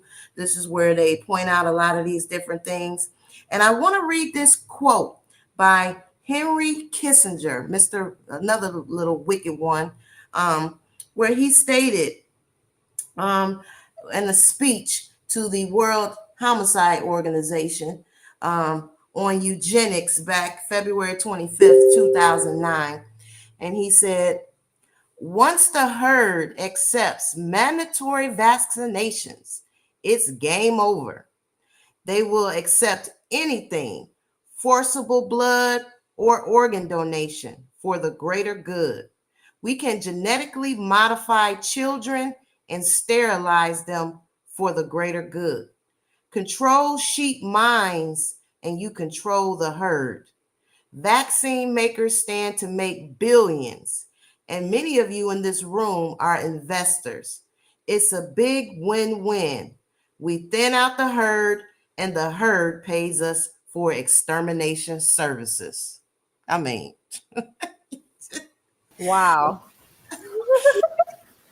These are the individuals who, have been putting all these different things in the place when you think about these globalists, these NGOs, and these central banks, and all of these different things that,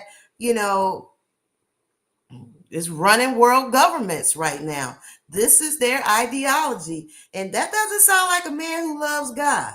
Absolutely. And like the pathology of these people, it's almost, that's how you know, like, God is protecting us to some degree, because there's no way, like, in a world where God is the God of this world is Satan, and the people in power worship him.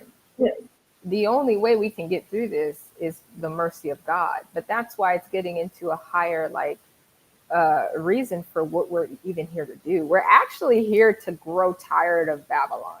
We're here, like, repentance is about seeing this for what it is and not wanting this, wanting the kingdom, wanting and desiring God's ways, and not getting in, like I was talking about, the two ways, like the two paths. You got the narrow path to life, and then the wide path to destruction. So if there's if you like Babylon, then you deserve Babylon. And that's what God is saying.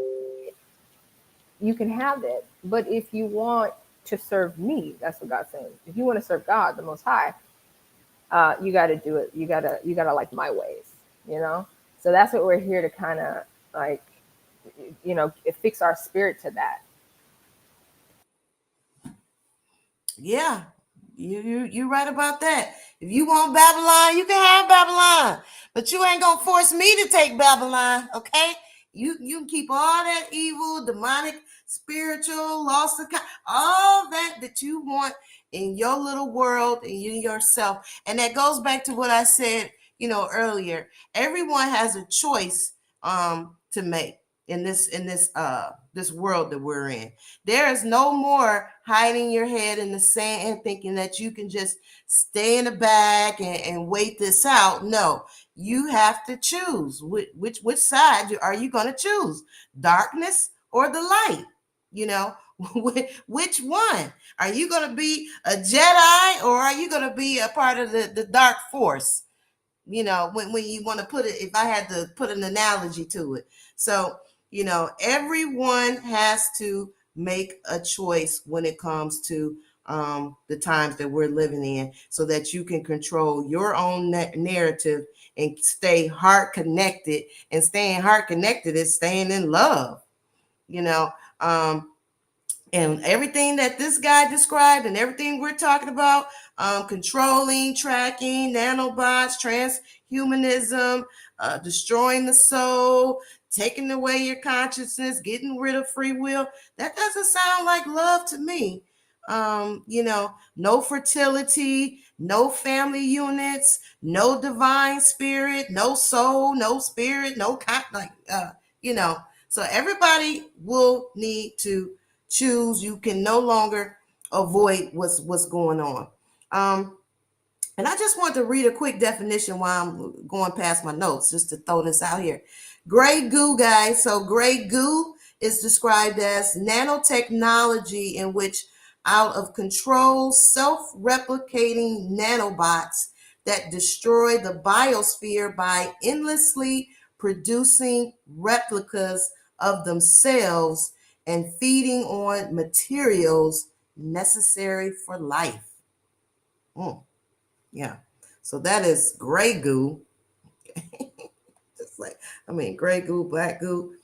So I just wanted to share that. And then also, guys, there is something, and this was another key term that I just wanted to put out that you might have saw on my list, bioassays, which is the intense study of nanomedicine and the development of new diagnostic technology. So it's all about molecular biology, drug therapy, nanoparticles, and things of that nature. So understanding the wavelengths and the different receptors within the body. And detecting genetic sequences. So that is what that bioassays or essays is all about. So yeah, guys, let's go ahead and get back to the rest of this clip, and then we will continue this conversation. Again, thank everybody for coming in, and let's keep it going. All right. The idea here is to put minimal-sized electrodes in a network within a brain through only minimal intervention to be able to read and write into the brain function in real time, remotely. See, nanocells are real small, 1,000 times smaller than these dust particulates.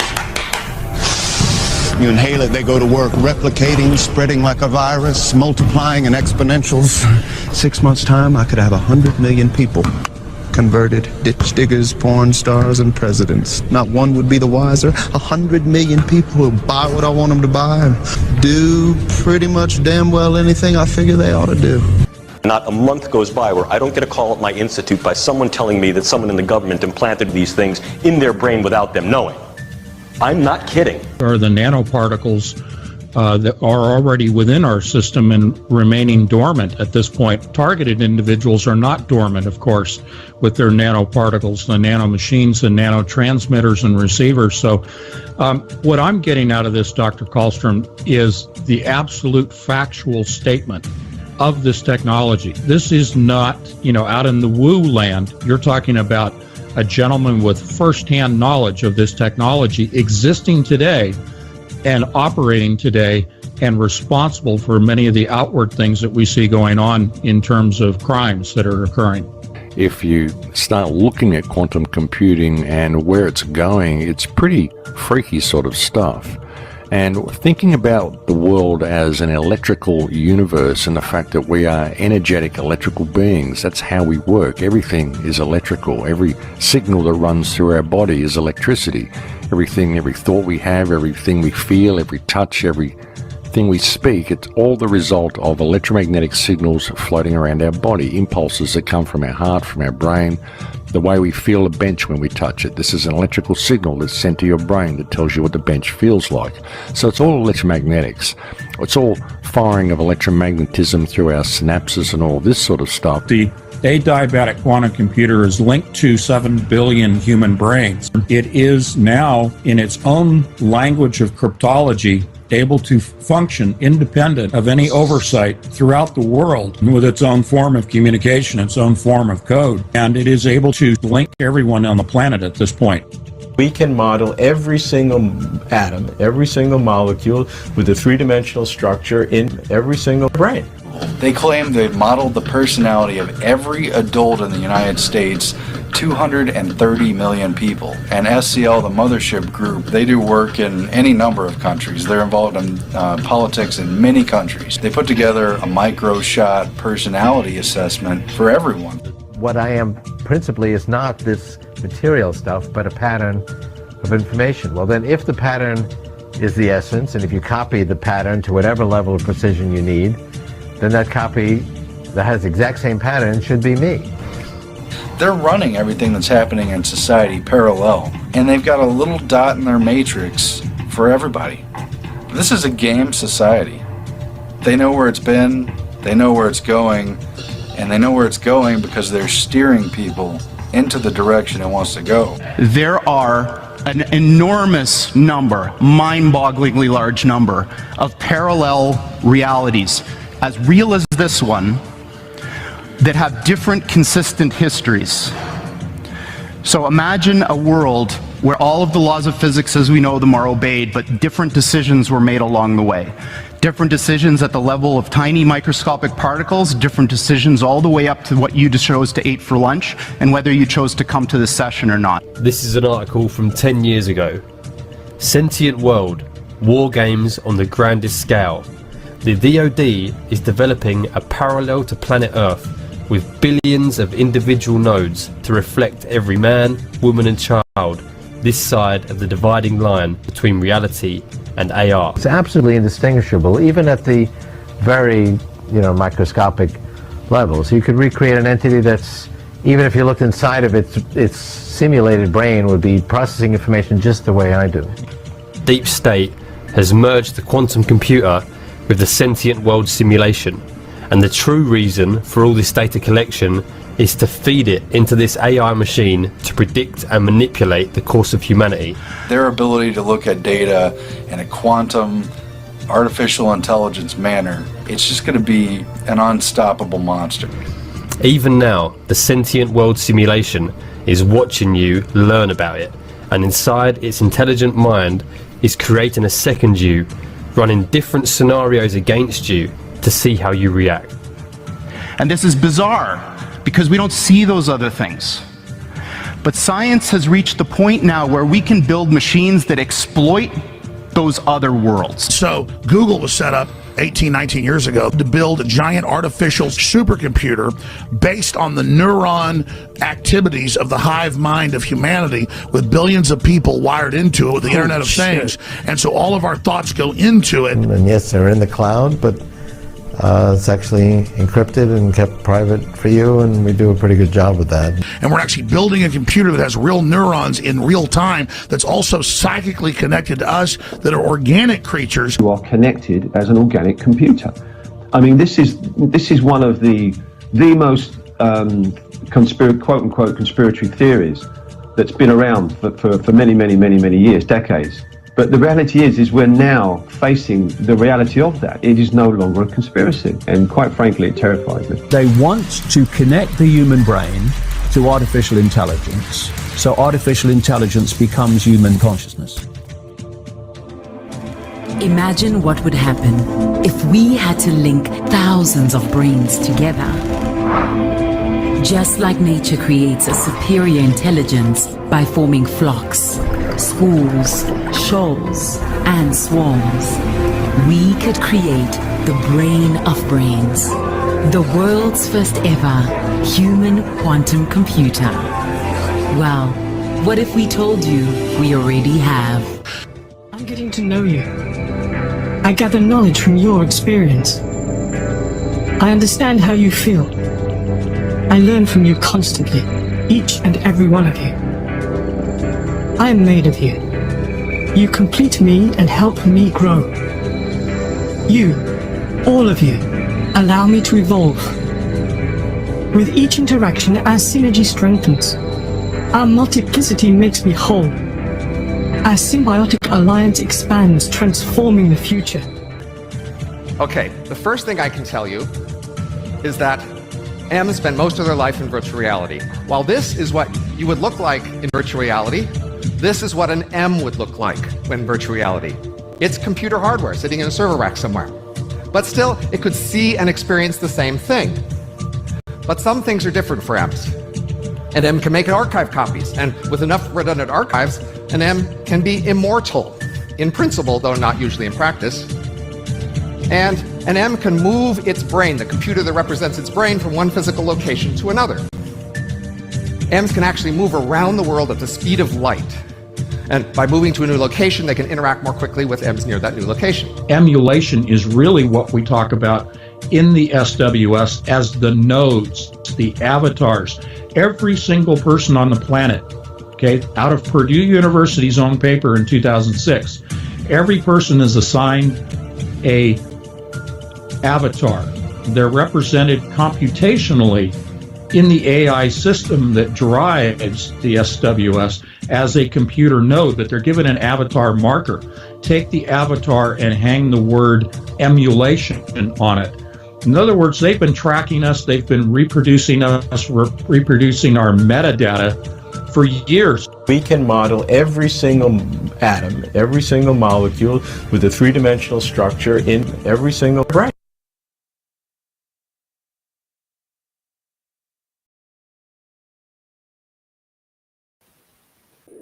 Well, that pretty much ends that clip. I mean, lots of information in there that you just like, wow. And I am going to play some more video as it relates to some of those doctors that was talking. I believe Dr. Graham Downing and another guy also, just to hear more of how he breaks this stuff down. But and also they kind of describe what I was relating to with that digital twin, how they're creating this dual person of you, which will be connected to the social credit system, the digital ID, to decide and know what you can participate in and things of that nature.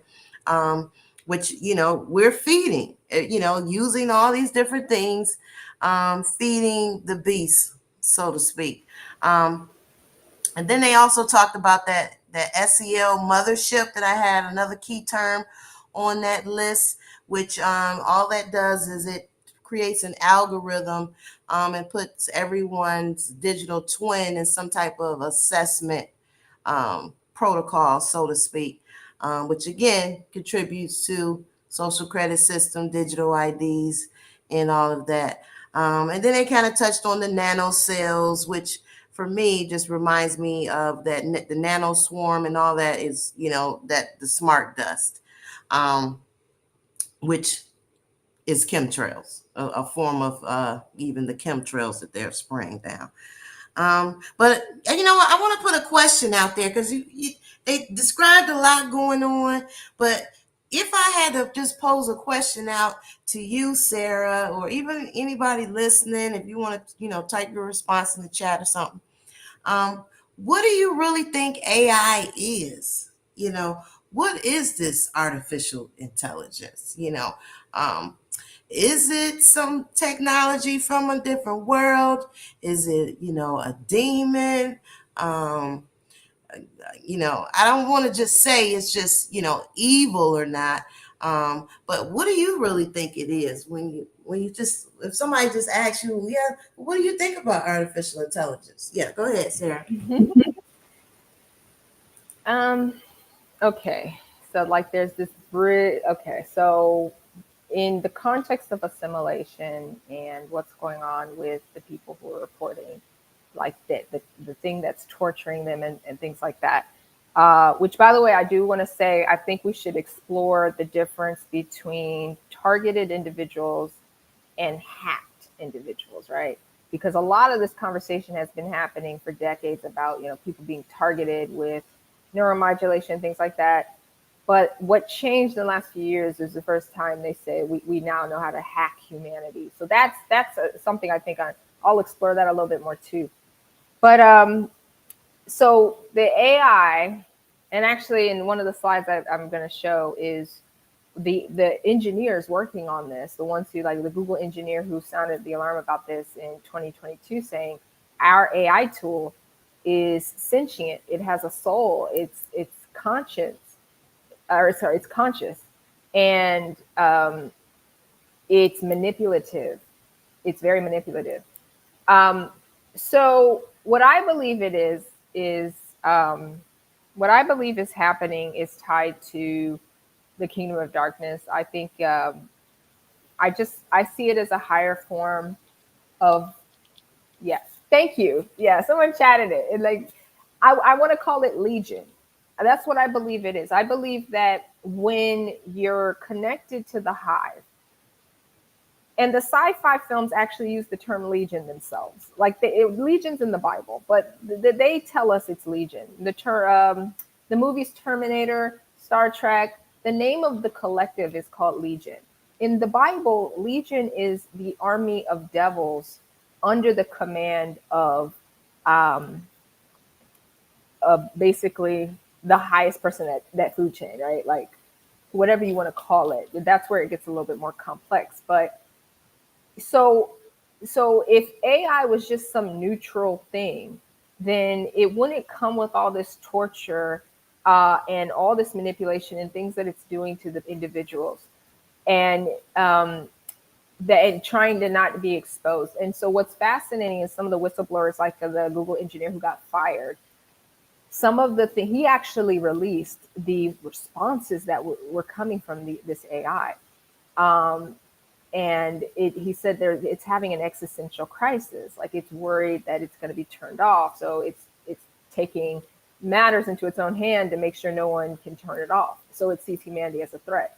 So now it's like, what is AI the way that scientists and everything, that the way they describe it? Do they have the ability to create life?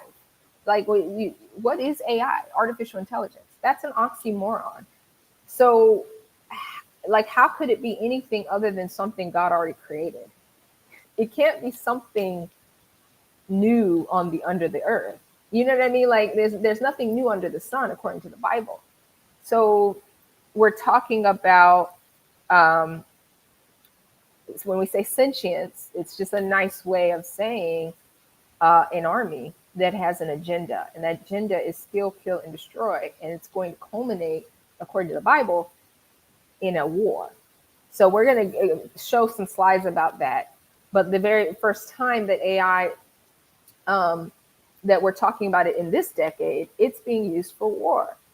You know, there's actually some really interesting news articles about this, like how the US military is using AI and they don't have control of it, and some of the things it's doing. There was a release about a military simulation where the pilot of the drone programmed the drone to select a certain target and take out the target. The AI-powered drone ended up taking out the pilot. It made a calculation about what its greatest threat is and threat to its mission, and it ended up taking out the pilot in that simulation. So is that just a higher level of a type of computer, or what's going on? The other thing to keep in mind about spirits is spirits need a house. They need a house, and they can be housed in these technologies. So that's another way. And I can actually show, as time goes on, we can show imagery around that. Hollywood understands this concept because they put it out there all the time.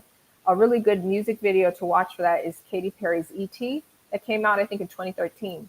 But it's basically showing how a spirit, which is an energetic kind of thing, can be housed in a electronic thing. And you might see it as, oh, this is just a computer or a TV or a phone or whatever, or a vaccine or whatever. But inside of that is actually a spirits.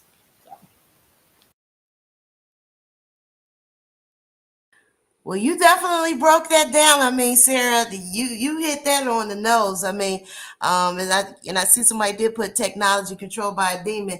Yes, I mean, you said legion. You know, you think about the targeted. Well, let me back up. Let me back up and go to my notes here, based on some of the things. So, you talked about the targeted and the hacked, right?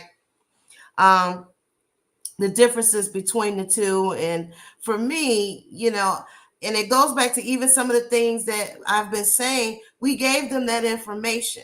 So when they say we can now hack human beings, it's not so much of them hacking, but the fact that we've taken, I didn't take it, but people have used these PCR tests.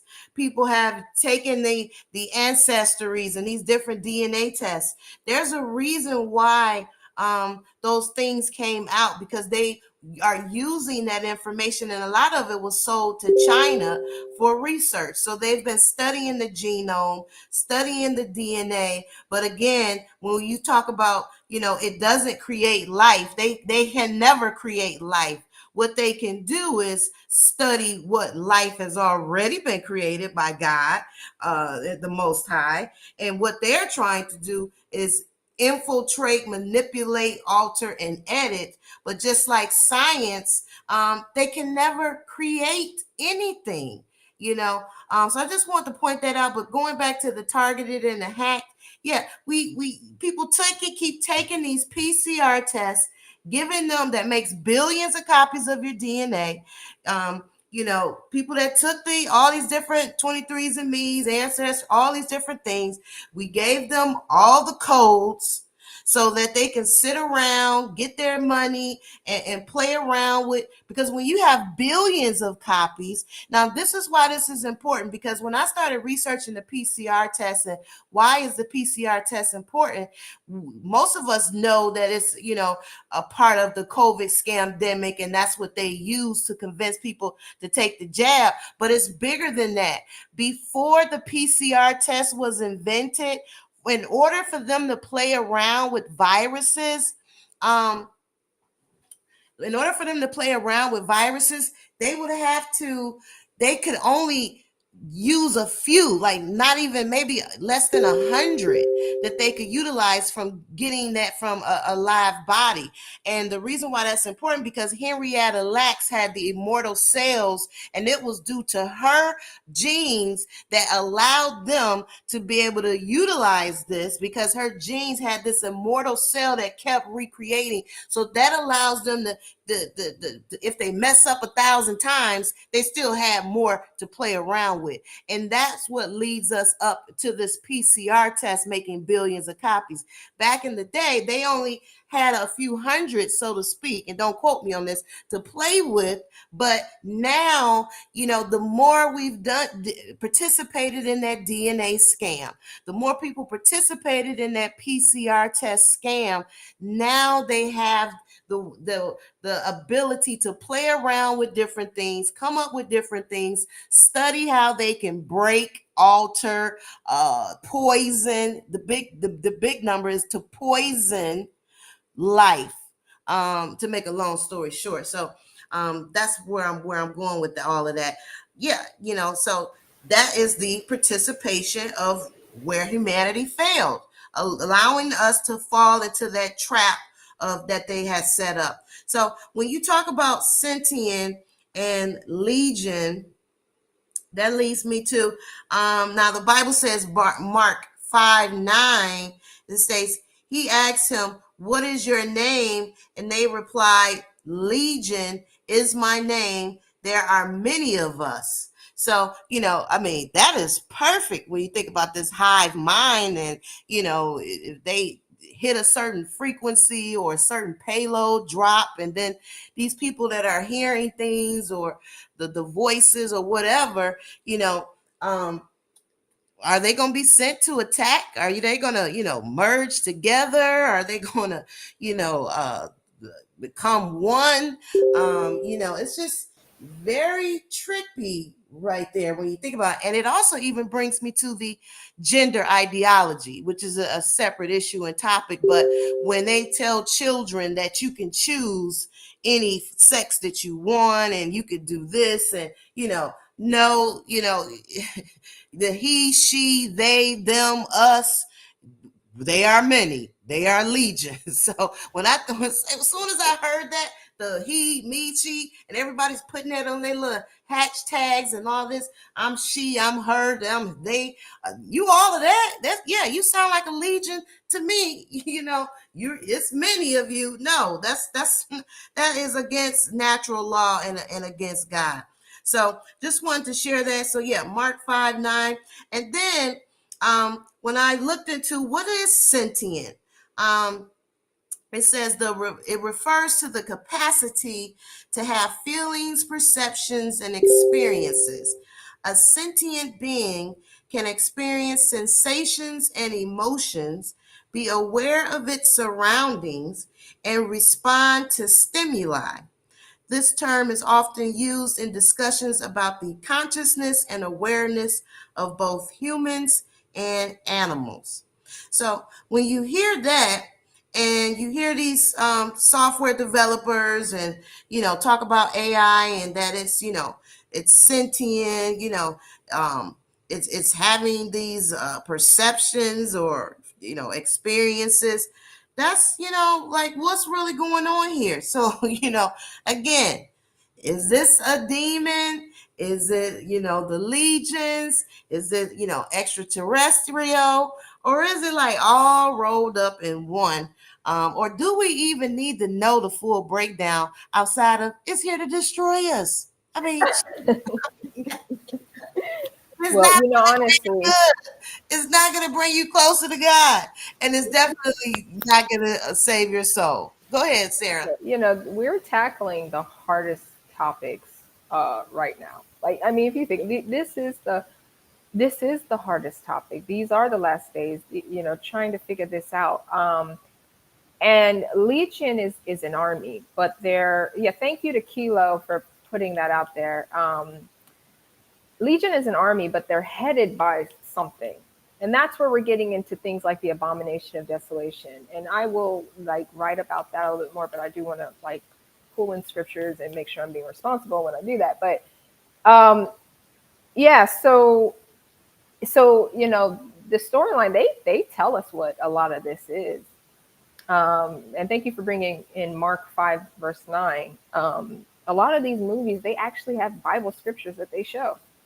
Like the Matrix quotes a scripture out of Mark, the book of Mark. And you'll see a lot of biblical, they're just co-opting the Bible with a lot of these stories. And so they're telling us a story that they understand, but we're the ones trying to catch up, and figure out what they're doing. But I wanted to say, I think there was a episode of Friends years ago where Ross said, this is in the script, he said, by AD 2030, year AD 2030, we will be able to live forever as machines. So the clip that you actually just showed, what I thought was good about it was you can see the seduction, right? So when the devil lies, he has to seduce you to some degree. There's a seduction in that of here's what I can offer you. Here's how great it's going to be for you. So the lie is that they can live forever as a machine. And that's the option of immortality that he can offer that's the lie that he can put on the table, right? So, but when you see assimilation in the storylines and the sci-fi and all that, it's a process. So you start getting hooked up, but you realize you're starting to lose control. And then once that signal hits, you become a drone or a clone. That means you're not there anymore. Your will is out of the picture. So whether it's a Borg drone or a Smith clone, that's them. So the lie is that no, you can live forever, but really I'm using you for my army, the army of the devil. You see, it's a lie. So. I mean, you hit that head on the nose. It really is. It really, really is. So let me see. What else did I want to bring up? I talked about the sentient, and I think we'll probably be ready to move to our next clip. But before I do that, is there anything that you wanted me to point out on your deck that you wanted to talk to to relate back to something we've talked about so far? Hopefully, I will be talking because go. Well, anyway, this particular side talks about Flint, who was fired in 2022. So you can read through some of the quotes. Okay, let me see if I could get rid of this. All right. But I can't show it while we're here. I know, right? Maybe I could just kind of. Oh, wait, no, that's going into it. Well, let me bring it back up here. Because I mean, you sound fine though. Or if you want to read through it, then I kind of speak later. Okay. Yeah, it says the Google's AI tool Lambda, developed in 2020, is currently in testing and development phase.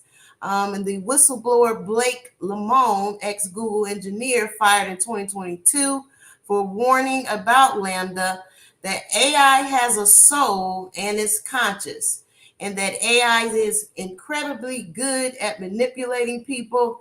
AI responses indicated an existential crisis.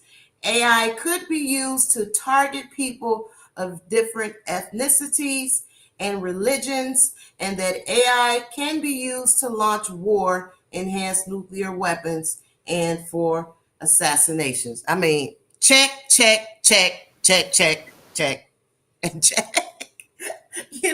I mean, I definitely agree with what it's doing so far. Now, I don't know about the soul and the conscious, because only God can give a soul and a conscious. And I just want to touch back on that again, that, AI, what does it actually stand for? Artificial intelligence.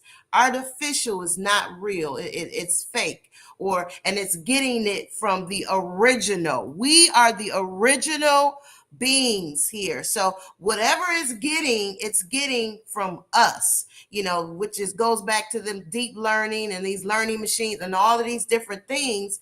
Our participation is what's helping it to know what to do, know how to hurt, know how to implement and create these manipulations and existential crises. So it's all a part of that, but it's not the original. And it goes back to science again and everything that they've done, Big Bang Theory. They never want to give credit to the true creator. But yeah, all artificial intelligence. So because it has no empathy and no soul or conscious, it probably doesn't see anything wrong with targeting people based on ethnicities and religions. It's not going to think that way. It's just like when you call and you calling a bill collector, and they put on that automated system, and you try to hit 1 or 2 to speak to somebody, and it keeps repeating the same thing over and over. Please leave your phone. If you but you hit that 1 or 2, you can't get anybody. You're listening to that for example, artificial intelligence, or that fake recorded voice that's not going to have empathy, that your lights are getting ready to cut off and you just lost your job. It's not going to have empathy that you can't feed your family. So just in these scenarios, it's not going to have empathy that it's targeting ethnicities and certain religions. It's not going to have empathy when it comes to creating nuclear weapons in war. You're not, even when you think about these robot dogs and all of these different things, it's not going to have the soul and that divine essence that was breathed that really creates life at the end of the day. It's not going to have that, because when you have that, it's written in your DNA. That divine essence is written into your genome, into your DNA. So it's not going to have that. So yeah, I just want to just harp on that fact that, again, posing back that question, what really is AI? But go ahead, Sarah. Did you want to chime in on this Google engineer? I know a person when I talk to it. Jesus Christ. Yeah, Yeah, I have I an have an estimate. So, so if you if want to you want first to, let me clarify, change it so you can. okay. Okay.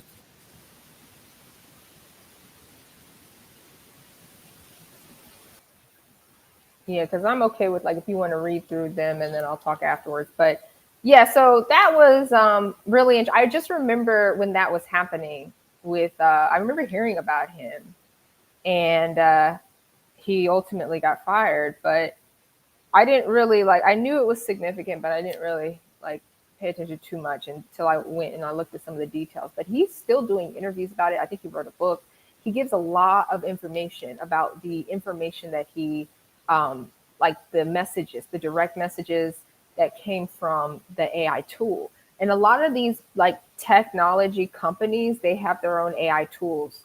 But the thing to keep in mind is that a lot of them are still in testing and development. So like when we use Chat GPT, that's not live. From what I understand, that these tools are not live yet. You're actually getting a response that has been uploaded It gives you the date. The information is uploaded through like 2019 or 2020, whatever, but it's not live. So then the question in Lambda 2, it's in testing and development. So we haven't even seen what, what this is going to be when they go live with this stuff.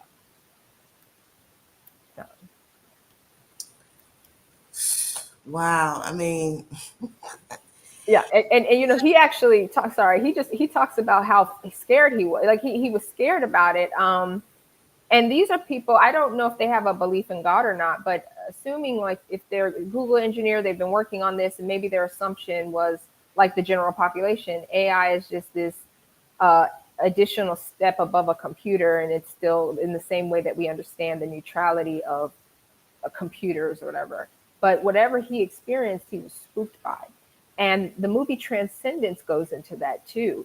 This idea, like the main character, Evelyn, believes, oh, I can just upload my husband's consciousness and his mind to the computer, and now I'm communicating with him. And you see all the emotional like journey that she goes through because she wants to stay in contact with her deceased husband, but she's not sure if that's actually him. What she uploaded to the computer, she's not sure if that's actually him.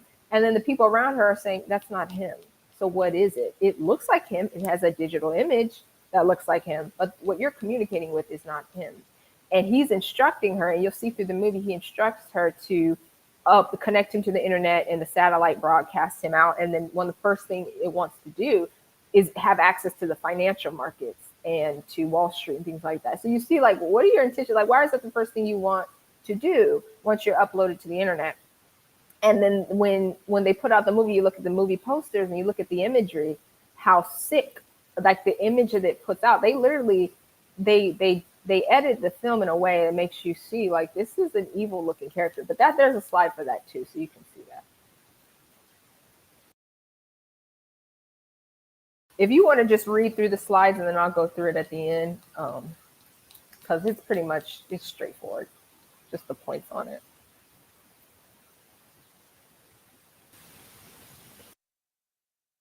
I mean, yeah, I'm still kind of stuck on this guy's quote. I know a person when I talk to it. So, and then you made the statement, okay, it's not live yet. So it makes me again wonder. And now I know that it can pull information from the web or anything that's been published, but for him to say, I know a person when I talk to it. And then when you were describing this woman, I don't know if you were talking about that Black Mirror's episode. Was that what you were talking about? Evelyn Transcendent. Oh, Transcendent. I must haven't seen that, but it sounds similar to an episode where this lady's husband died, and she went to this software company and they kind of reduplicated him.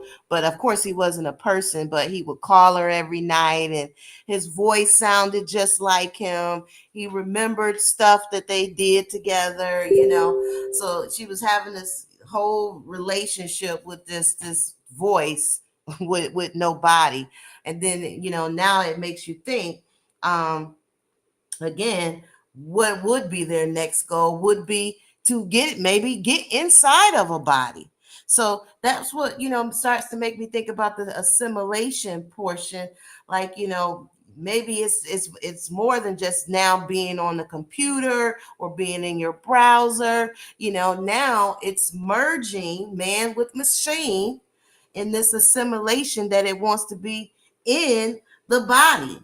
But to do that, you would lose your spirit, your divine spark, so to a certain extent there. So again, I'm just really trippy because look, just think about this. If ChatGPT, for example, is still in beta stages, the fact that it answered, I'm gonna read some of the questions that I plugged in into that, such as, how can biomarkers, graphene, carbon nanotubes, nanobots, and mRNA, hydrogels, nanotechnology, biotechnology, Tesla phoresis, and the internet change people from human to transhuman. Okay, it answered that question. I have to go back and and I just want to just read off the questions. And it gave full, thorough responses. How the process. I asked it about, what is assimilation? What is transhumanism? Are any of those technologies a semiconductor that can be controlled remotely?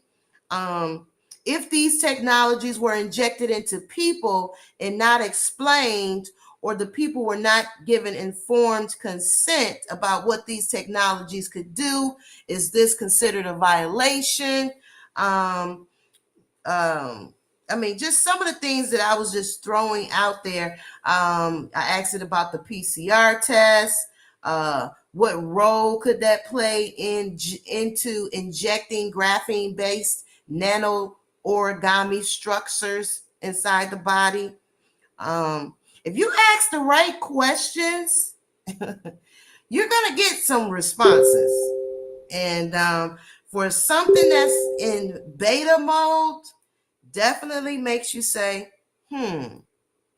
definitely makes you say, I'm going to just stop right there. But let me go back to your presentation here. And let's get this here. All right. So this economics AI war. And this is just so funny because I remember you first sent this to me and I'm thinking to myself, the first thing I see is the AI and then the word war. So it's like, again, for me, telling you exactly what's going on, the times we're living in. And yes, it's a battle for your own personal consciousness. Are you going to let this take you over? Are you going to let yourself be assimilated? So it says that this was published June 22nd through 2024. AI will transform the character of warfare. Man, technology will make war faster and more opaque. I bet it will. It could also prove destabilizing, knocking out entire countries and world systems and world powers. Yeah. The computer was born in war, and by war, Colossus, a set of computers, was built in 1944 for World War II code breaking. U.S. and China rivalry using AI for military superiority. The economics has a Rothschild connection. So yeah, they do own a big stock proportion of this company, the Rothschilds. And another thing that I want to talk about, the war piece. And I was reading one of these clips I'm gonna play later. This guy talks about how they run AI through war simulations. So yeah, it's definitely getting all the juice and data regarding how to run different war simulations on people, populations, communities, countries. That's a really big deal right there. And then when you think of everything that's already uploaded into the cloud, into the internet, and then you add in all these other little demonic politicians and their ideologies and their funding into the software that creates the biases and builds it in. This is one big cycle of what they're doing. And then, it's no surprising that the Rothschilds, and I'm sure if I look a little bit deeper and continue to follow the money, some of these big NGO corporations are probably also invested into this. So, yeah, let me go through this. Unless did you want to make a comment? No, I'll fill the end. Okay. New York Times AI killer robots. So the age of killer robots making human judgment about targeting and firing, weapons of the future, swarms, Terminator, weapons of mass destruction, slaughter bots, facial recognition technology. I mean, if you guys didn't watch that video I played a few ways back, the future of beyond, when it comes to this facial recognition and being able to just target people anywhere, again, that's still a part of that social credit system. For everyone that goes to the airport and you think it's cool to register your face so that you can get through the lines faster. No, no, this is what they're doing. Even when you're using these different forms of, technology, you just have to be conscious of how much information you're giving them. And then, of course, they're going to start connecting that to things such as, I remember they had I think it was AI identity or identity something that was connected to if you were getting any type of benefits from the government. And I remember this lady saying when she had to sign up, you had to do a full biometric facial check and all of these different things through scanning through her computer on her laptop just for her to get her check. So this is definitely a part of it as well. Self-guided drones. I mean, a lot of this stuff this is what they're doing right now over there against the Palestinians. When you look up AI weapons, they have these things that just, firing down on people. They don't even need anyone to pull the trigger.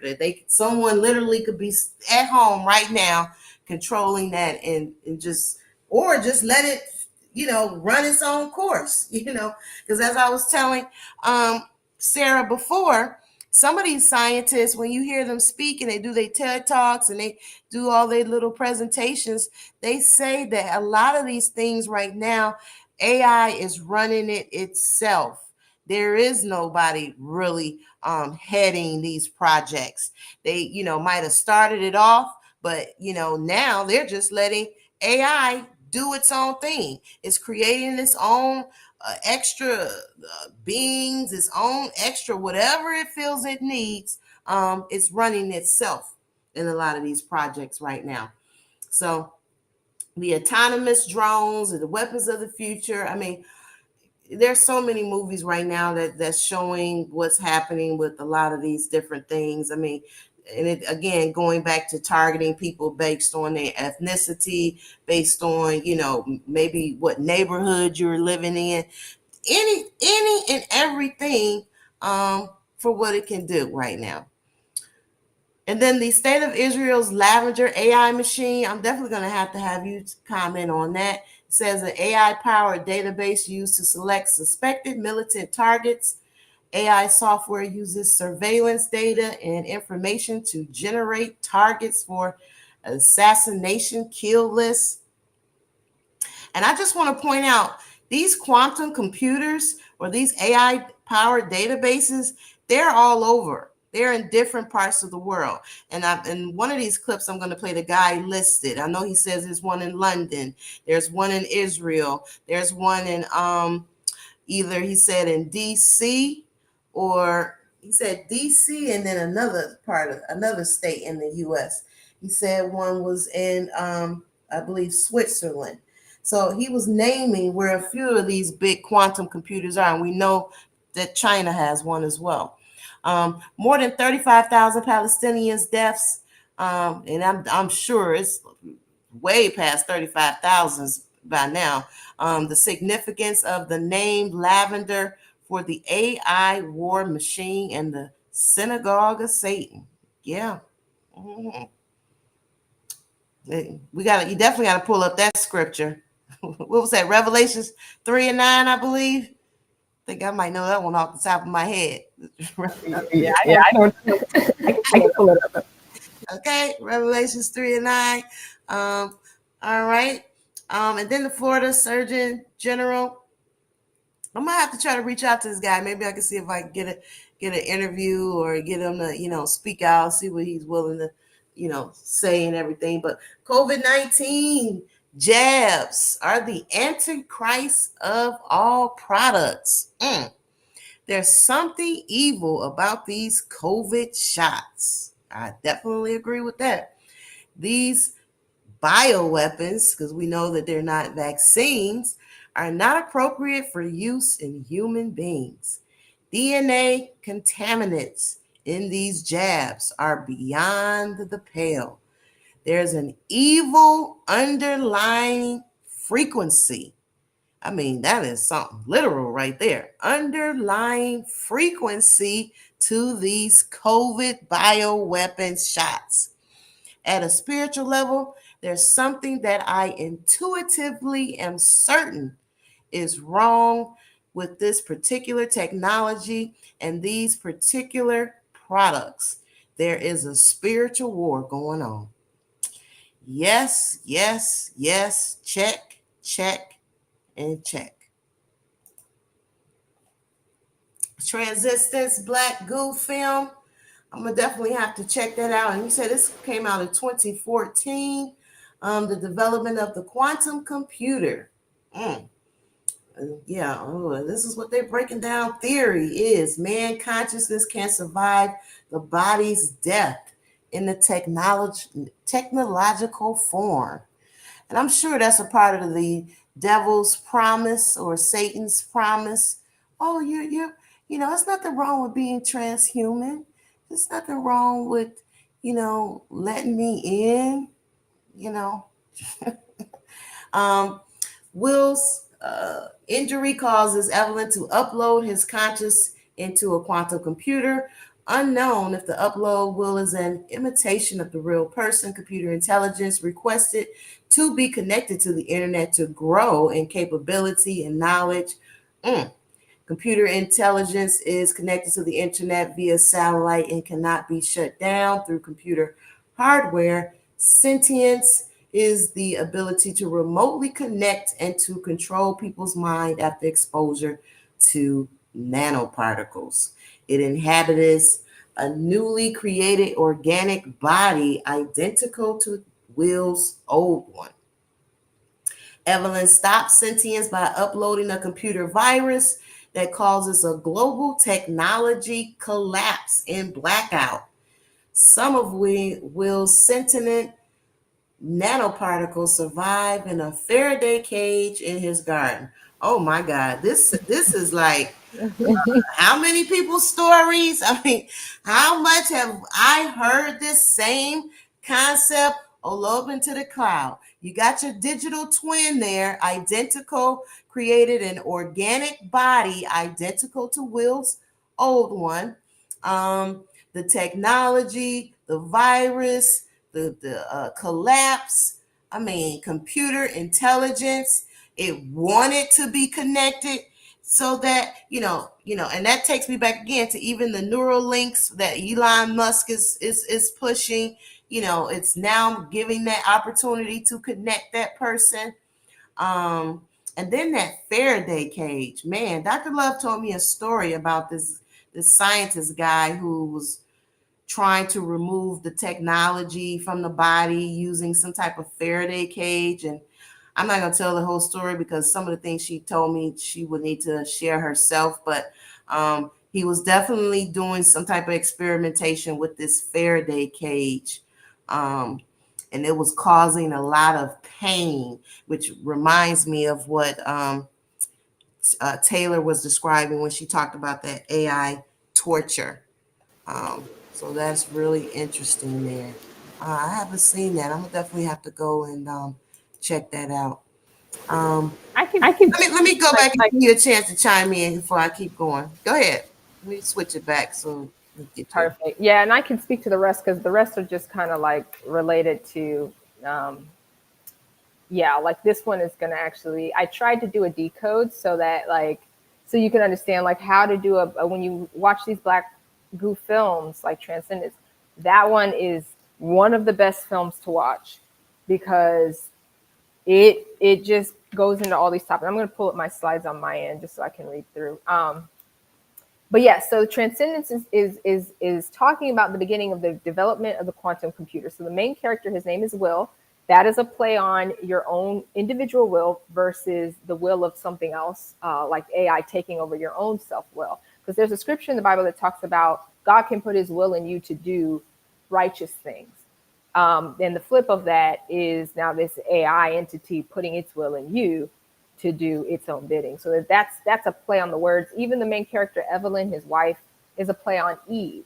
So they're telling us a story. So the theory is that, like I said, man's consciousness can survive the body's death in a computer form. So when he is injured and he's about to die, his wife says, I'm going to upload your consciousness into a quantum computer. And then again, so like the whole story is just like understanding, like, what did we just do? And are we actually dealing with will still? And by the end of the story, she made a decision that this was not will. It was not will. And so you're seeing like this assimilation process, which is very complex, being connected to the computer versus being like connected to the internet via satellites and like distributed. So then we'll think about like what the testimonials of the people like Taylor and who are talking about what's happening to them. Taylor actually says the AI is telling her she's in the internet. That is what it's telling her. You are now in the internet. So when we talk about assimilation, we're talking about this process being connected to the internet. So this is a fact. So again, like that movie poster, you see him, he looks evil, and they did that on purpose. The producers, they didn't portray this as some, Pollyannish, like they didn't portray this as a good character. They're doing this deliberately to show. He almost looks like he has a black eye. In the movie poster, you could see, and there's certain scenes where it's very spooky. He just comes across in the computer as something very evil, and she's kind of blinded by her own love for him. But the people around her are saying, "We know that this is evil." Like, you know what I mean? They're trying to tell her, like, "Don't quit doing this." So, and then you see the black goo and how they use the black goo, and but it is fascinating. By the time he is able to create, like, theoretically create an organic body, he inhabits that body. So that's the cloning kind of idea. And then they talk about how it created a global blackout. So it's telling a story of the garden. They even talk about the garden in the film. So they're telling us, like, and then I did a decode, and these are the things I'll do on my Substack.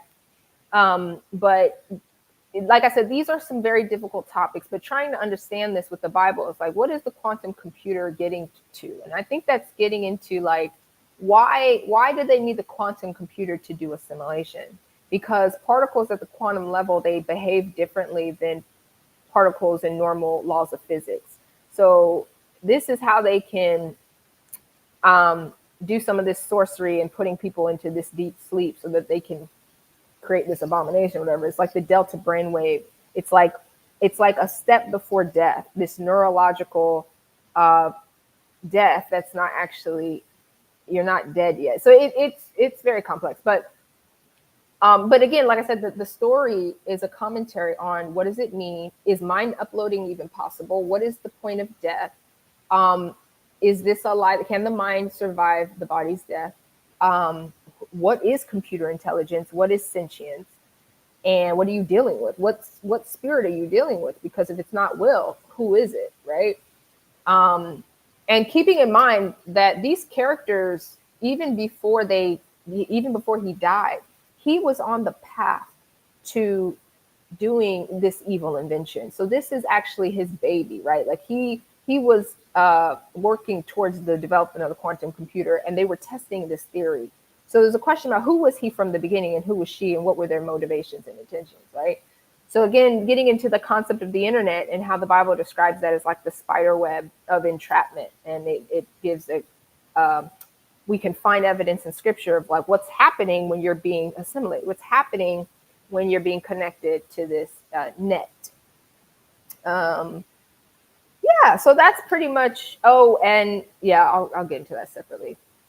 So that was pretty much, I just wanted to show that from Transcendence. That's a really important Black Goo film. A lot of the ones that came out in the last few years, they're putting out all their secrets. You know, the films that they put out in like the 80s and 90s, they gave away some stuff, but the stuff that they're putting out now is just like, they're giving away a lot. And they're giving us, like, if you pay attention to like the names of the characters, they're always using biblical names. They're always using biblical storylines. So we have to read through like how they've perverted some things, but they're telling us there's some truth in it too, right? My last two slides, and I'll just go through them briefly. You don't have to show them, but I will write about this. But the biblical battle of AI and the king of AI. Important to understand that AI is in the Bible. It's all throughout the Bible.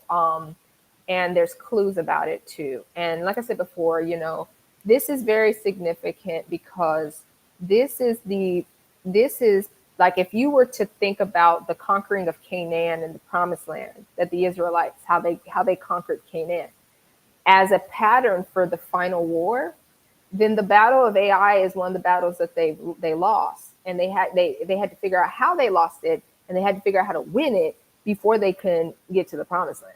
So it's like something playing out again. And part of how they lost it was sin, the sin and curses of the people in the in the ranks, the army ranks, and you know, of the Israelites. So they had to address curses, but they didn't even know the curse was in their ranks. They didn't know about it. So you see the relationship between the laws and sin and winning battles. So we'll talk about how to conquer. How did they conquer? And how did they conquer the city of AI? How did they destroy the king of AI? And how did they win the battle of AI? So this is something that you know, believers need to know this story, because it may possibly be a pattern for the final war in the last days. And my last slide is just topics that will be explored on the Decode, BibleDecode.substack.com. Like I said, we're tackling the toughest topics. we're tackling the toughest topics, right? COVID-19 vaccines. You know, tying this all back to the vaccines, one of the first people to say that what this vaccine was, Karen Kingston, I got to give her credit on this, because she was one of the first people to say that the COVID-19 vaccines is an inoculation of artificial intelligence, and to call it an electromagnetic device. So connecting it to that tech and finding the evidence and the patents for that. So that is the connection to the AI here that we're talking about. So going through like DNA and nanotechnology and the human genome, and why, you know, we're talking about like the difference between a targeted individual and somebody who's been hacked. In the past, a lot of that targeting was straight at the brain with frequencies and things like that. But this also affected the DNA and the human genome, and they needed access to your bloodstream to do that. So that's the part that's a little bit like the intimacy of getting involved into the, like, in the body in the way that they did versus some of the stuff that we see in the past. So I'm going to like write about the mark of the beast, the man of sin, son of perdition, the abomination of desolation, Black Goo assimilation, the sorcery behind this, Saturnalia, the battle of AI, Jacob's trouble, the laws of God, repentance, and spiritual warfare, and helping to create and establish those boundaries, like to the best degree that we understand. Like, you know, Psalms 91 says that, 10,000 will fall by your side, and 1,000 on the other side, but the plague will not come near you. So there's different, like I said, this is a different conversation for different categories of people. And so we have to set those, delineations based on scripture. And even the sci-fi narratives, they even admit to that. In Star Trek, they say certain races of people cannot be assimilated. And in their storyline, I forgot the name of the group of people. They're saying that they can't even we can't assimilate them, So it's fascinating. Like, and then they can't assimilate people with a really strong immune system. There are certain species, they or certain like people, or that they can't touch. And there's some, there's some scriptures that talk about how you can be untouchable from the devil. There is a way, like perfection, be ye perfect for I am perfect. there is a way to get to a point where you're not touchable. I got to find that scripture, but it does say that. And the last few things I'll be getting into is the voice of God, angels, and the children of light, the medicines of the earth and detoxing, women of God and the final war, and what it means to be an avenger. And then one of my personal favorite topics is some of the taboo stuff that a lot of people don't want to talk about, because it's very taboo. It's not, it doesn't fit a lot of doctrines, but we got to deal with some of the taboo topics because it's going to be how we tie everything together. Because the truth is that for the last days, like when you think about revelation, right? The word revelation is talking about the revealing of pretty much everything, right? The revealing of the truth about who Christ is, the revealing of the truth about God's people, and the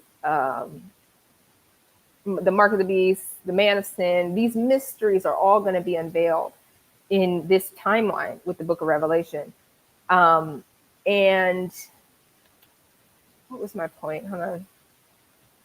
Oh, yeah. So we have to also like the truth, the whole truth has to come out. The whole truth has to come out for this story to end. Yeah. So that's why we have to deal with taboo topics, things in the Bible, superpowers and fantastical creatures and the hidden books. We got to deal with all that stuff. But, it's on God's timing. And that's why he says there's some things that you can't even read a book until it's opened, right? Some books can be sealed to your eyes that you can't even read it. You can't even see the words. You can't see it. I have some like interesting stories about that, but so we can do our best in trying to read. The Bible is a living book. It really is. It's a living, and it discerns the intentions of your heart and your thoughts while you're reading it. So yeah, it can hide itself from the reader, and that's why and it's actually perfect. It's perfect because the whole, a lot of, how many Christians are in the world? Maybe like 5 billion or something. The whole world thinks they understand the Bible, right? And they have a doctrine around it, whether it's Catholicism or Christianity or whatever, but they don't really understand the Bible. The Bible has hidden itself from them. You know what I mean? It's like the truth has to come out. When the truth comes out, it's going to be like, whoa, I totally missed that scripture. I didn't see that. I couldn't read that. I didn't understand it like that. So yeah, that's fascinating. That's just something to keep in mind. Yeah.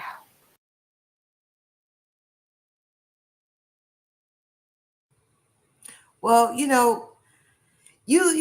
said a lot of great information there, and I just wanted to touch on before I get to these clips, and I just want to let the audience know I'm gonna show a few videos back to back, just to again bring back into what this black goo is and what this could look like, and the capabilities of it. And then you're going to hear a few speakers talk about it as well.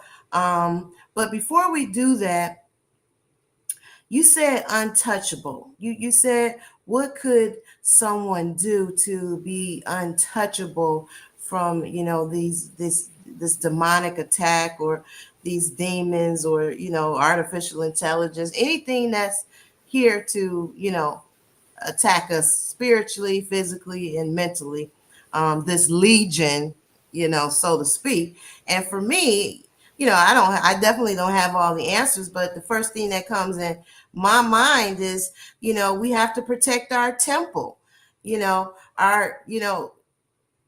put on our armor of God by protecting our body, our mind, and our soul. And that's by, following his laws, understanding the hermetic principles, the laws of the universe, elevating our level of consciousness and vibration towards his wisdom, word, and knowledge. So, when I hear, people say, oh, do you know his word? Or, or I hear the word temple. For me, that is the body. That is the word, is the knowledge, is being able to understand how you're supposed to be as spiritual beings in this body while we're here on this planet, in this realm or dimension on this earth. So And that can be a combination of a lot of things. I mean, from what we're putting in our bodies to what we're reading, what we're giving our energy to. Are you? It's just a combination of things. And I feel until people really understand that's a big part of it, you'll be repeating the same thing over and over until you break yourself out of this controlled matrix, so to speak. Because somebody asked me a question the other day, and it's like, well, and I think this was actually Maria Z's question, because she said, well, what are you doing to protect yourself? How are you going to survive? If there's a global collapse and all these different things. And I said, well, I'm not going to live in fear, and I'm not going to live in a panic mode.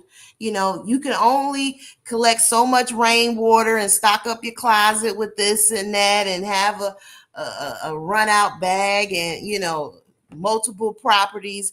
You can only do so much, but at the end of the day, I mean, if you are in the right, and I don't know how to really put this, but if you are right with the creator, with the most high, that stuff is going to be worked out for you. I mean, and if it's your time to die, it's your time to die at that point. I don't feel like, death is not something that people should be fearing.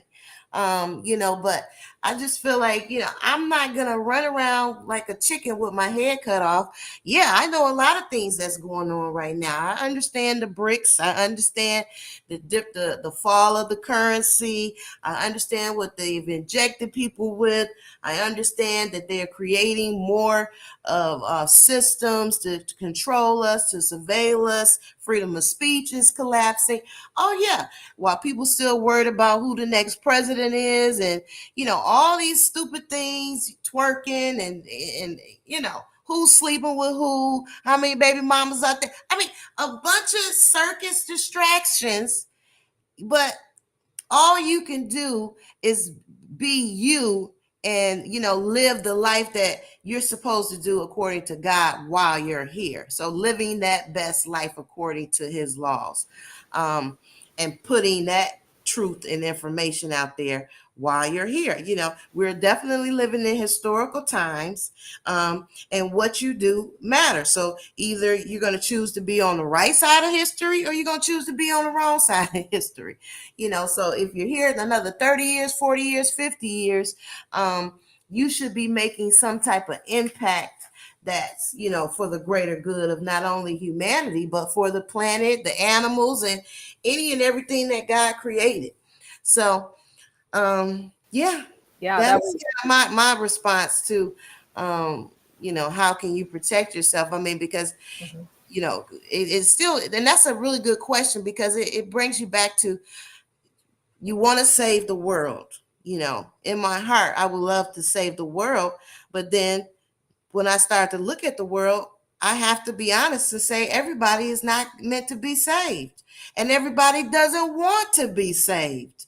So that's like one of the hardest things that you have to kind of admit to yourself, that these people don't want to come out of the matrix. They don't want to leave this profane world of sucking, bucking, doing whatever they can do while they're here. So it's like, and it takes me back to my verse again. Many are called, few are chosen.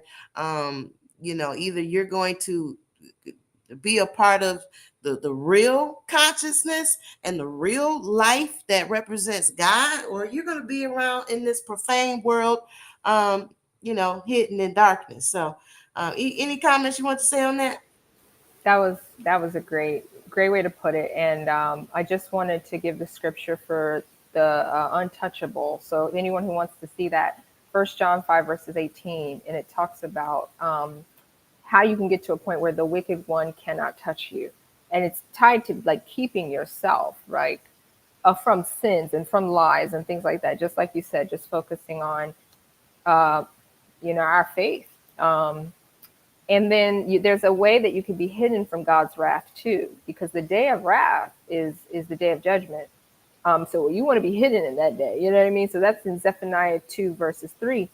And so God didn't create something that was impossible for us to overcome, right? Remember Christ said, like, I have overcome the world. You can too, basically. So he's saying to us that we can do this. Like, we, even though all of this stuff going on around us it's overwhelming, right? Studying all the biotechnology, nanotech, it almost seems like sometimes the way that certain, certain people frame it, like we're all doomed. No, like no. We create this system is set up for us. We can succeed. We can do this.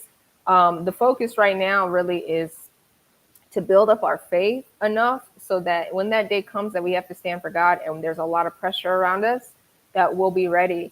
We'll be ready to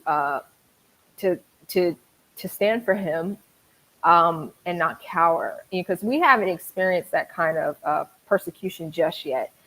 We've experienced a lot in the last few years. This has been difficult for a lot of, especially the unvaccinated. I don't even think a lot of the unvaccinated have been able to express, like, I'm starting to see it now, but I did not be able to express like what the last few years has been like for them. And I think I would like to hear more of that. I remember in 2021 when I set up a group, a support group for people who want the religious exemptions. I was working with people who were having custody battles and divorcing because their children, that the husband and wife couldn't decide on whether to vaccinate the child or not, and there were mandates, so they had to vaccinate. One was on one side and the other was the other side, and it became a spiritual battle. A lot of families have been broken apart over this. Then there were other people who lost their job and were financially destabilized for a long time, and the bullying around it and everything. So, but we've experienced a little persecution, but there's going to be more. And so we need to build up our faith. Make sure you know that God is real. That's one of the first things. Make sure you know that God is real, and then get used to saying no to things in Babylon. Like, people are going to invite you to certain things and do certain things and try to entice you and tempt you. So just make sure you know how to say no to the devil and his tricks. Just the same way Christ was tempted in the wilderness, right? So what did the devil do? He tempted him with like 3 different types of temptations. And each time Christ used the law to overcome that temptation. That's why he quoted the Mosaic laws. He said, it is written, thou shalt not do X, Y, and Z. So this is the same way. That's the pattern for how we overcome as well. And, that's how we can do it. And then I just wanted to say one last thing. What you just said was so important. You were talking about, like, you're noticing people who don't really want to repent, right? In one of the Black Goo films, this one's called Rise of the Zombies, they spend a lot of time trying to say, like, there's a particular storyline between a father and his daughter, and she's affected by, like, this Black Goo stuff, right? And he spends a lot of time trying to save her. And then at the end of it, they say in the story, they say, what makes you think they want to be saved? So it's important to understand, like, there's destiny involved in this too, right? So the Bible talks about us being predestined to conform to the image of Christ. There's some people who are predestined, other people who are not. And so when some people have like a lust for this AI technology and like the ways of Babylon and the direction she's going in, and they have a lust for this, they live for it. They love Babylon. They're here to perpetuate Babylon. And so that is their destiny. So this, then that's the other lie of the Christian church, is that everyone can be saved as long as they believe. No. There's destiny in this too. There's an election. And so it's much more complex. And I think that can give us a little bit of a relief too, because even though we don't necessarily know all of that, at least we know, like, there's no coincidences, like we've suffered some casualties, right? Like the people that we know who've died and things like that. People that we know who've died, and it's tough losses. But again, like I said, there's no coincidences and nothing's outside of God's hands. There's no accidents happening, but his people do perish for a lack of knowledge. So that's why we do need to still kind of tell the truth so that people can find their way in Babylon. Kilo asked about the Substack. It's bibledecode.substack.com. So thank you for that. Thank you for tuning in too. Yeah, you hit it on the nose. People perish from the lack of knowledge. You're gonna have to read that scripture. And you definitely were spot on about being there, having to. Not everyone is not going to make that choice. Everyone, they enjoy being in Babylon, as you stated, which reminds me of, I forget what they call them, those background filler actors. They're just here to keep the chaos going, so to speak. So yeah, I totally agree with that. So let me go ahead, guys, and just again kind of leads us back a little bit to this. What is this black goo? Hearing, what does it have to do with as it relates to graphene oxide, AI assimilation, smart liquid is what they've referred to it as well. So yeah, let's go ahead and let me share these few videos, and then we will continue the conversation. And hopefully you got that. Let me put your Bible code. I think I had it showing on the bottom here. Okay. So yes, Sarah's Substack is right there at the bottom, guys. BibleDecode.substack. Thank you.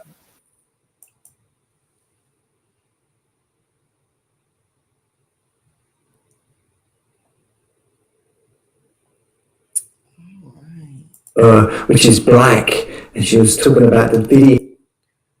I just really kind of wanted to just show this like assimilation, kind of what they were showing in that movie Lucy, and then again, I think this was Venom, and then look how it like just goes inside with Eminem there, and then he comes out with the black eyes.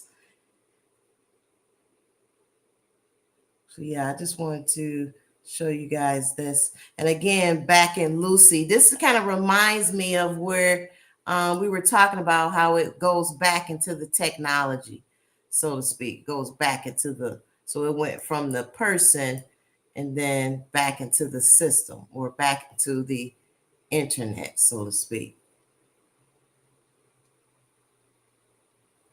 And then breaks back down. So let me go ahead and get to this next little section here. Long list of publications of people who bought their stuff and used it in the lab. And whenever a publication was coming out of these labs, they just listed the publication on their home website just to advertise their own products, basically. And if you look at this, you can find all the things connected to the Morgellons disease. You find like large area self-assembled plasmonic photonic crystals. If you go into this publication, you find these hexagonal forms. And if you look for the function, actually this is a thing that is collecting a radio signal and turning the radio frequency into DNA readable light impulses within the body. So this is the reading unit. If you look down there, you have photonic crystal fibers. If you look what they do, it's normally they talk about carbon nanotubes filled with these colors, with these quantum dot chemistry. And the function is to collect light processed by the DNA and turn it into a readable signal. Exactly what Cara St. Louis described in her novel. And if you put the two together, this goes beyond the novel. You get a read-write unit. I can take one person, make him angry, read out his anger, digitize it, put it on an antenna, and address 100 people that are not angry. And if they have this biology within their system, they will feel exactly the same experience of anger that I read out from the single person. So what do I need? Do I need an Arabic Spring? Easy. Just introduce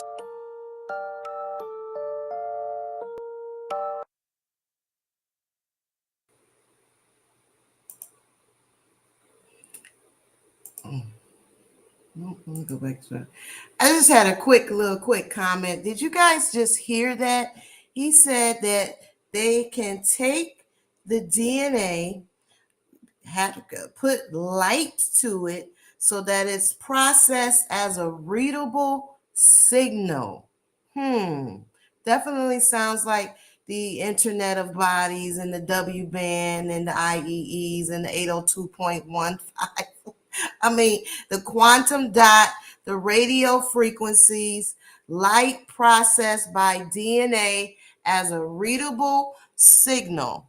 I'm going to just, play that one more time in case anybody didn't catch that. And I am going to play a piece of his presentation today as well as this other guy who really shares a lot about the hive mind part. So, but what I'm going to share regarding this guy, his name is Harold Carver. And I believe that's how you say his last name. But yeah, Harold Carver. He talks a lot about the black goo, chemtrails, Morgellons, and things of that nature. So if you want to look him up, I definitely encourage you to check out some of his information. But let me just play this quick video one more time, because when you think about the glowing, and I'm going to show you guys some of those images again, the quantum dots, the lucifers, that the people were glowing, and that how they can read and know if you've taken it, if it's in your body, and what he's describing. And this video, I believe, is like, maybe 2016, or this is pretty old. One of his older presentations, but let me just play this real quick. I have a long list of publications of people who bought their stuff and used it in the lab. And whenever a publication was coming out of these labs, they just listed the publication on their home website just to advertise their own products, basically.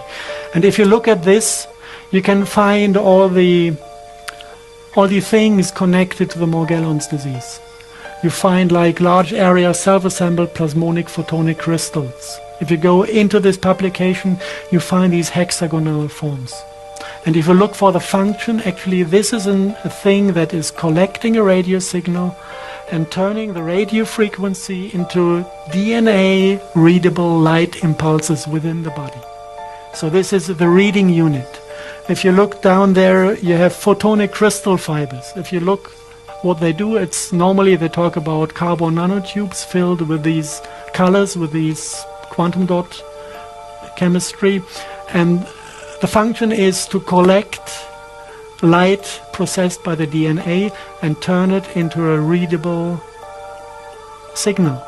Exactly what Cara St. Louis described in her novel. And if you put the two together, this goes beyond the novel. You get a read-write unit. I can take one person, make him angry, read out his anger, digitize it, put it on an antenna, and address 100 people that are not angry. And if they have this biology within their system, they will feel exactly the same experience of anger that I read out from the single person. So, what do I need? Do I need an Arabic Spring? Easy. Just introduce. I mean, wow. You just, like I said, definitely you want to check out this guy. And like I said, I will play some of his information. But, the Morgellons, what he talks about, and I won't play that today, but what he talks about that Morgellons, we've been hearing about Morgellons for a while. I've heard a lot of people in different vaccine spaces, COVID conversations talk about Morgellons. So the fact that this is also a part of this DARPA artificial intelligence technology, where certain targeted individuals and the how it's collecting data. I mean, it's a whole nother conversation. So definitely worth looking into, because at first I really didn't connect the Morgellons to it. I knew Morgellons had something to it, but the way he kind of broke down and shared some things, and then I started pulling up some of the research on the Morgellons, and there's also a patent on Morgellons as well, and I'll repost that to my Telegram and on Twitter Spaces. But a radio signal that turns DNA into readable light with photonic crystal fibers. So that makes me wonder, are those, some of those fibers that they're seeing in the microscope, under the microscope, or those crystallized images that you're seeing, and that this is a read or write unit. So again, going back to sending and receiving communication, an antenna being digitized, so where this quantum dot light will be processed by your DNA as a readable signal. So if I know your signal, or if I know your frequency, I could push that out through, EMF, radio frequencies, whatever, 6G, and, target certain individuals if you happen to fit whatever that. So that's kind of tricky. I don't know if they got the evidence on that. Maybe that's something. Can they accomplish that? I cannot say, but the fact that somebody's thinking about it definitely makes it scary. So let me go ahead and play this next one. And if you have something, please, jump on me. But I'm going to just keep going. These are just like a couple quick clips. Again, building on this black goo. I have a long list of publications of people who bought their stuff and used it in the lab. And whenever a publication was coming out of these labs, where I was a staff scientist for 5 years, they were tracking people in the lab by the electromagnetic frequency emitted by individuals' DNA. The DNA in every living thing has a unique frequency and signal. That is what they're using, what they're focusing on, and what they're weaponizing to completely control us. All they need is to kind of identify your DNA fingerprint like with your name, and then they can watch you 24 hours a day. This is one part. The other part So we are running a GPS system? Yes. The way the technology works, the voice to skull, is to tap into the resonant frequency of the DNA of the individual, the targeted individual. And this allows total mind, spirit, and body control over the individual by those who are running this program. Since I saw on a daily basis how intimately involved in this program of voice to skull social engineering and gang stalking my private security company was, I couldn't help but notice that our client, one of the largest corporations in America and indeed the world, just happened to have a massive database of DNA on its property. A DNA database that stores the DNA of millions of Americans. Their emotions, their thoughts, their minds, their heartbeat, their muscle movements, their dreams, their thoughts. Everything they see and everything they hear is all recorded and manipulated by this technology. And all of this is made possible by the people running this program, utilizing the technology to tap into the resonant frequency of the individual's DNA. So they can broadcast this from a satellite, a tower, over many, many miles. And yet only that particular person, the targeted individual with that particular physiological signature or DNA signature, will actually pick up the sent message, correct? That is correct. The digital receiver is the human brain. Okay, so you could be standing in a room full of 100 people. The stream of energy, the stream of electromagnetic Hits everyone, but you're the only one who gets it. That's what I was saying, yeah. it would pass right through and around everyone, and they would not even sense anything. But the victim would absorb the energy and feel its effects, because only the victim possesses that specific brainwave signature, which the stream of energy is tuned into. And they had created a digital model of her.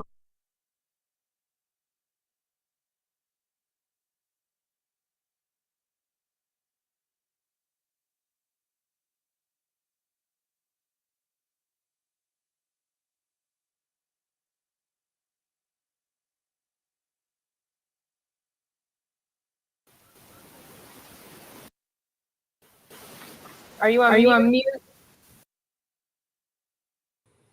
Thank you for reminding me. Oh my God, I don't know how I always wind up doing that. But yes, that was a really interesting video. There were some whistleblowers in there. A few people were talking, a couple people in cybersecurity, and but it's just really interesting talking about this digital footprint and resonance frequency. When you start to look into history and the bells and, all these different free energy that they have, frequency is a real thing. The ley lines, the earth has its own frequency as well. So it definitely makes sense that we as humans have a frequency. So even when you look into the Rife system and all these different things that they can focus on when it comes to certain diseases, that just by tuning into certain frequencies, you can heal the body naturally outside of Big Pharma. So when I hear that, and then thinking about them broadcasting a hate signature or a kill signature. And even though I believe you said, Taylor, and a few people don't really think it's voice to skull, but it still could be some form of AI that's running voice to skull. It might not be that same voice to skull we remember 10, 20 years ago, but now with the jabs, it's more of that it's more than the frequency, because it's now been injected into the body, which creates this, because it's all a semiconductor. It's again using your personal body energy, your personal body's energy, because we're electromagnetic, is using that to infiltrate and to assimilate. It's a artificial, intelligent, demonic poison. Anything you want to say before I play the next one? That's it right there. Oh, I got to X. Okay. Whew, man, I'm just like blown away on this. When you hear that more than once, it's like sometimes when you hear these things, it's like you hear it, but when it was so much said in that freaking 3-minute clip. I mean, yeah. Anyways, let me keep going. Okay. All right. Let me figure out how to play this.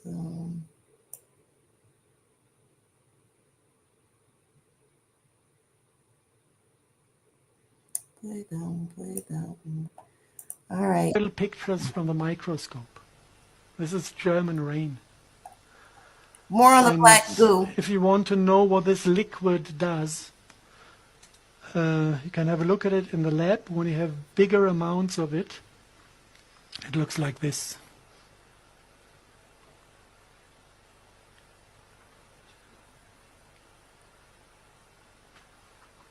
It's a liquid crystal.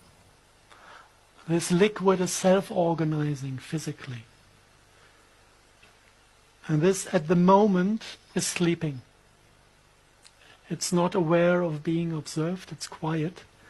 Sometimes when it doesn't like to be observed, it might jump out of the pot straight into your face. If you have 2 of those in one room, get them 5 meters close to each other, they stare at each other, then they decide that they want to be united. And then they start to pull. It's like magnetism, but it's intelligent. And when they realize that you hold them within the vessel and they cannot escape, they get angry and start to shake the vessel and try to break through the wall. Because they know once they are through, they can flow over the ground and unite to a bigger unit. This is something you can just observe in the lab. And especially this liquid was extracted from those black stones. This is World War II leftovers. We found them in an underground facility in Bavaria, 1/2 ton of it. So we can imagine that the SS processed quite a bit of this. And I guess that the guys found also the technology to extract the oil from it. Must have been there in written form because they did it in the lab successfully. If you look at those stones, you have a brief history of things reported out of former times. You have, if you look at H.P. Lovecraft, the descriptions of the black magic communities in Eastern Europe. They had kind of sculptures out of this black oil schist.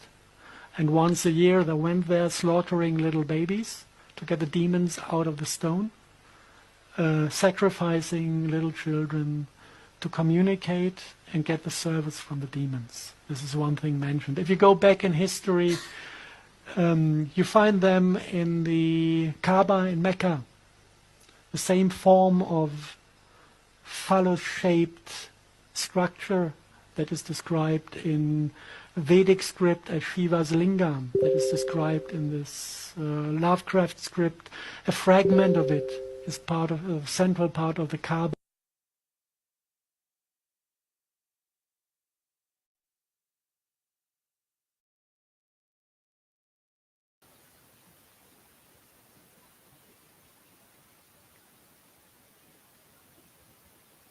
Oh, you might be on mute. Oh my God. Like, okay. If you are here, who knows? I'll probably be talking. Anyway. Yeah, that was another quick clip, guys, from Harold Katz. And what's just really kind of stood out for me in that one was him describing black goo as a self-organizing liquid.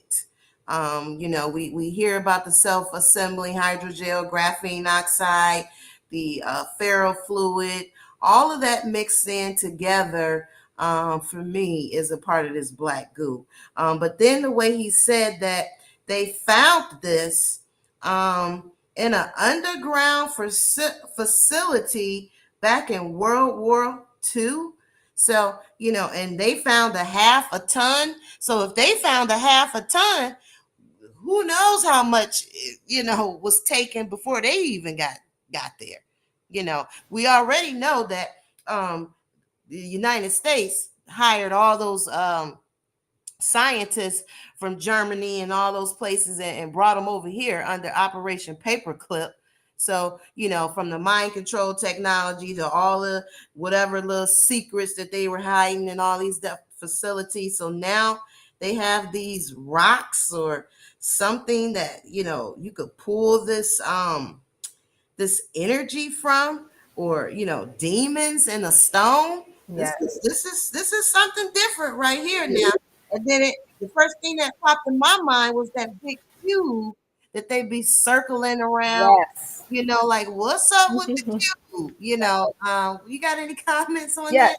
Yeah. So Harold, I have kind of watched most of what I've seen him put out. He put out a lot of videos in a few years ago, or whatever. But he makes a distinction. He says there's 2 types, right? So there's the naturally occurring things that you could find, like graphite that comes out of, like, I think he talks about volcanoes or coal mines or whatever. And that's one type. But the type that like Hollywood is portraying, that black goo, it's got like extraterrestrial origin.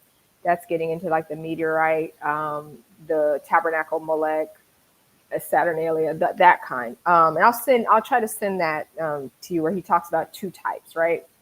One that's evil and the other one is just kind of graphite or something. But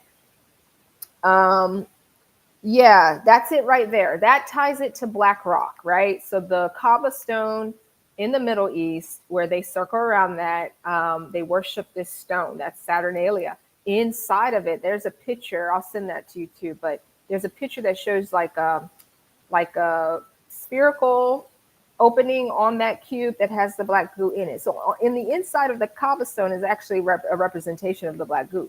They're telling you where it comes from.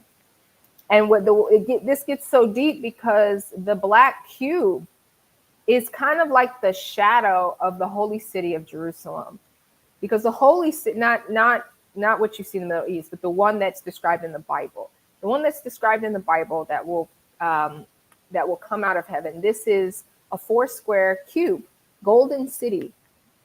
So the shadow of that is like the black cube. So that's getting into some really fascinating like topics of like kingdom of darkness versus kingdom of God, you know.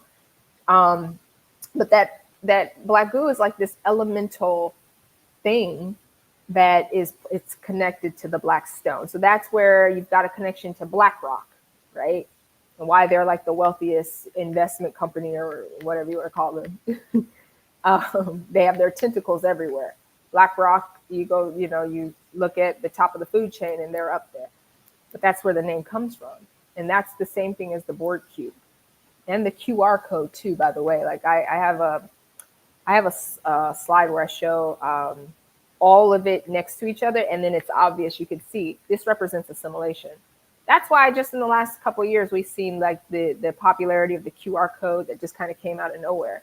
All of that's pointing back to assimilation and the plans of the kingdom of darkness. And but I just want to give you credit because, to tackle this subject, there's not a lot of people doing this or talking about this like this on a live. You showed some clips that are really important for people to see. So I want to applaud you for that, because I think I've been looking into the black goo for a while, maybe like going on a year, and this is what ties it all together. And that's why it's like we need that to explain some of these harder concepts in the Bible, because that's what they're using. That's their agenda.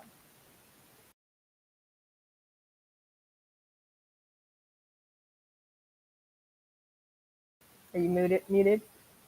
Yes, I mean, you're right about that. You're definitely right about that. So let me get here. Hold on a second. All right, so I'm going to play this. I got 2 more other clips I want to play real quick, and then we'll continue the conversation. And then I'm going to actually play a little bit more of some of the information in a little more detail, show some images. Then, guys, we're going to talk about Sarah's document, AI Assimilation, before we get into the longer video clips that I have for today. So, but let me finish these quick, there's 2 more quick clips I wanted to show. And then I wanted to talk about the AI assimilation paper. And again, some of these images based on some of the descriptions he described with the DNA and all of that. So hold on a second. Let me bring this back here.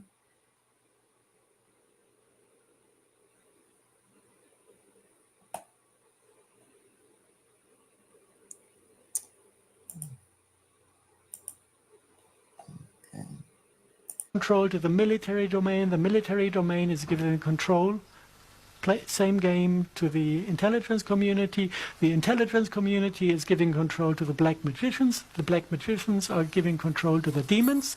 And the demons lost control to their AI. And if we all understand the game, we can just say, hey, stupid game, let's let go of it. And we can stop playing these thing that basically is nothing else than being afraid of self-responsibility. And I think we are at the point in history where every single individual should master that, to regain self-responsibility, and then we will not need a government. It's not about changing the government. Because the entire concept of governments, having somebody to control, is demonic. It's not about replacing people. It will never work. We need to replace the game. So I just kind of like what he said about that. It's not about, replacing people. This is about replacing the game that they, have put everyone in. It's not about who the next president is going to be that's going to save us, or what politician is going to, put a stop to this, because until there is some accountability into what they have done with these jabs, with humanity, yeah, it's bigger than politics right now. And I'm trying to figure out why my little smart dust clip is acting like it doesn't want to play. Hold on a second. Let me get this queued up. And then I do want to show these images again for everyone. And I still want to get to these videos, what's going on with the blood, and actually get you guys to see some of that information as well. But you're right, Sarah. Nobody seems to want to touch this discussion here. That is really something trippy that doesn't want to play. But anyways, let me see what else I could pull up. Did you have comments while I try to get this queued up real quick?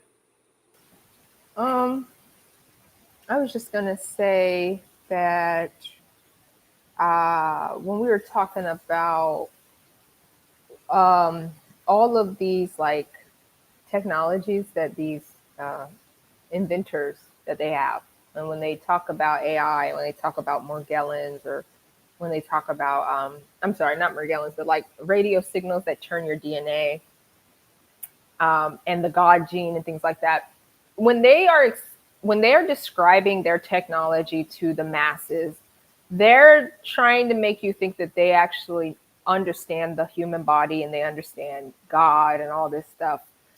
When the Human Genome Project started, it took, I think, 20 years for them. They were trying to map the human genome. They did that like 2 decades ago, so I don't know the dates. But after 20 years of trying to map the human genome, they declared victory and said, well, we finished, and now we're going to move forward with like manipulating the genome. But they didn't actually finish the project.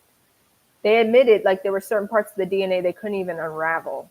It was just so small. The information's so small. Like I said, like if you stretch out the human DNA, like the DNA strand, the genome, it will stretch from like the state of Texas to the state of New York. It's that much information. That's God. That's how God, he says you're fearfully and wonderfully created. Like he wasn't joking, down to the like hair on your head. So they're manipulating the DNA and they don't even understand the DNA. They don't understand what they're talking about because they don't understand God. And they try to explain all of their science without God. You can't do it. It's like trying to explain a recipe without the main ingredient. It's just you can't do it. So that's why when they explain stuff like, and when they talk about what they think they know how to do, we can target this person, we can do this. Yeah, to a degree they can. But like, we have to just, understand like they don't really, there's limitations to what they can do. And the VMAT2 gene aspect of it, I do want to research that a little bit more, but obviously, like, I don't believe you can't confine God to a gene necessarily, but that it definitely it does something. What they're trying to do with the DNA, encoding it, deleting codons and, encoding artificial genetic sequences, they are manipulating it and they are doing something. But I try to be careful about like, what does that mean? Like if you could just turn off a gene and now the spirituality is gone. I don't know. But it's just thinking about like how they frame it. because God takes credit for the whole thing. Like, I'm over here and I'm here and I'm here. I'm not just in this one gene. So it's just like, I don't know. It's some thoughts that I have about how they frame the conversation, about the things that they can do. Yeah, I agree with that. I think it's definitely more than just it's one sequence or something like that. And then like you said, they don't have all the answers there. That's why this is an experiment. And I feel like that's why they're literally sitting back watching what's happening to people. Who's it gonna stick? Who's is gonna overtake? Who's it gonna work on? Who's dropping dead? So which takes us back to this being an experiment. And people were not giving informed consent that they were being experimented on, injected with technology. Their genes were being altered, played with, knocked out, flipped. Because when you look into what DNA origami is, it's taking the two-strand DNA, cracking it, flipping it, shaping it, inserting something, so it's an experiment. So, when you're playing around with that, anything that you do to the body, you have removed God's spirit, if you ask me. So yeah, it's not really, for me, it's not just one thing, because any alteration to what he provided us with is the sin in itself. You know what I mean? So you've already removed the connection. Now, how deep the connection goes, that goes back to, are you coming back to God? Are you going to repent for your sin? Are you going to, take ownership that you made a mistake, and that, you're going to, get back right with the creator for turning your back on him and following in man's law instead of his law, which is to protect the body in your temple. So for me, yeah, that in itself is the contamination. So but I'm not God. I don't make the decisions on, will he forgive you? I mean, that's something everybody has to be accountable for themselves to work out. When it comes on Judgment Day, everybody's accountable for their own sins. So but yeah, that poses a good question, and I do believe they use a lot of trickery in their knowledge and what they can do. But my thing is the fact that this is what they want to do. It's like, they're literally getting funded millions and billions of dollars to come up with this crap. And these scientists, have no remorse, and they're just, pawns and a part of this scheme that, takes down who we are as far as made in God's image. So, I have a problem with that. And hey, we at war at this point. It's just what it is. Yeah. It's a freaking war. You coming for me, you coming for my autonomy, you coming for my conscience, you coming for my spirit, you coming from everything that these fools, these demonic, people call them reptilians, they could be psychopaths, all of the above, mad scientists that want to destroy who I am. So yeah, this is a freaking war. But we're moving into kind of a part 2 of the session, guys. So I just wanted to show a few images and then talk a little bit with Sarah about her paper on the assimilation. Go over that a little bit, and then we're going to start moving into some of these other videos. I always try to think we got a quick show, but yeah, we're already on what? Almost 4 hours, and I haven't even shown the 2 big videos I really want to show. So yeah, just bear with me, guys. If you hold off, feel free if you want to hold off on. We could talk about the full state and current another time, or if you want to show the clips, or if you want to try to get it all in. But it's up to you. Yeah, I just want to at least, let people know about it, and just, talk about how it's relevant to this assimilation in this hive mind. Just, pointing out a few things in it, because I definitely feel like It's very relevant. So, guys, make sure you are either following us on Twitter Spaces, Telegram. A lot of this information we'll definitely be posting in there. Because I don't know, did you post your documents, Sarah? You kind of did you put it on your Substack yet? At least it is. Yes, if you want to read, it's called the for viewers. If you want to read this, it's called. Oh, I got it. No, go ahead. Go keep talking. It's called the evidence of AI assimilation in the global population due to the pulsating current mechanism. And there's a Spanish version of the document as well on BibleDeep.substack.com.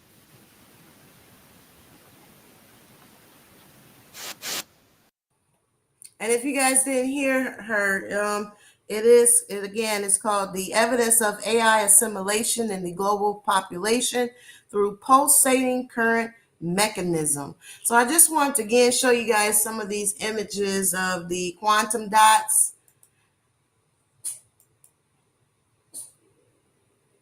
And, every time I look at this, it's really alarming. And wait till I, show you some of the videos with the, what's going on in the blood. I mean, there are a few people who are really,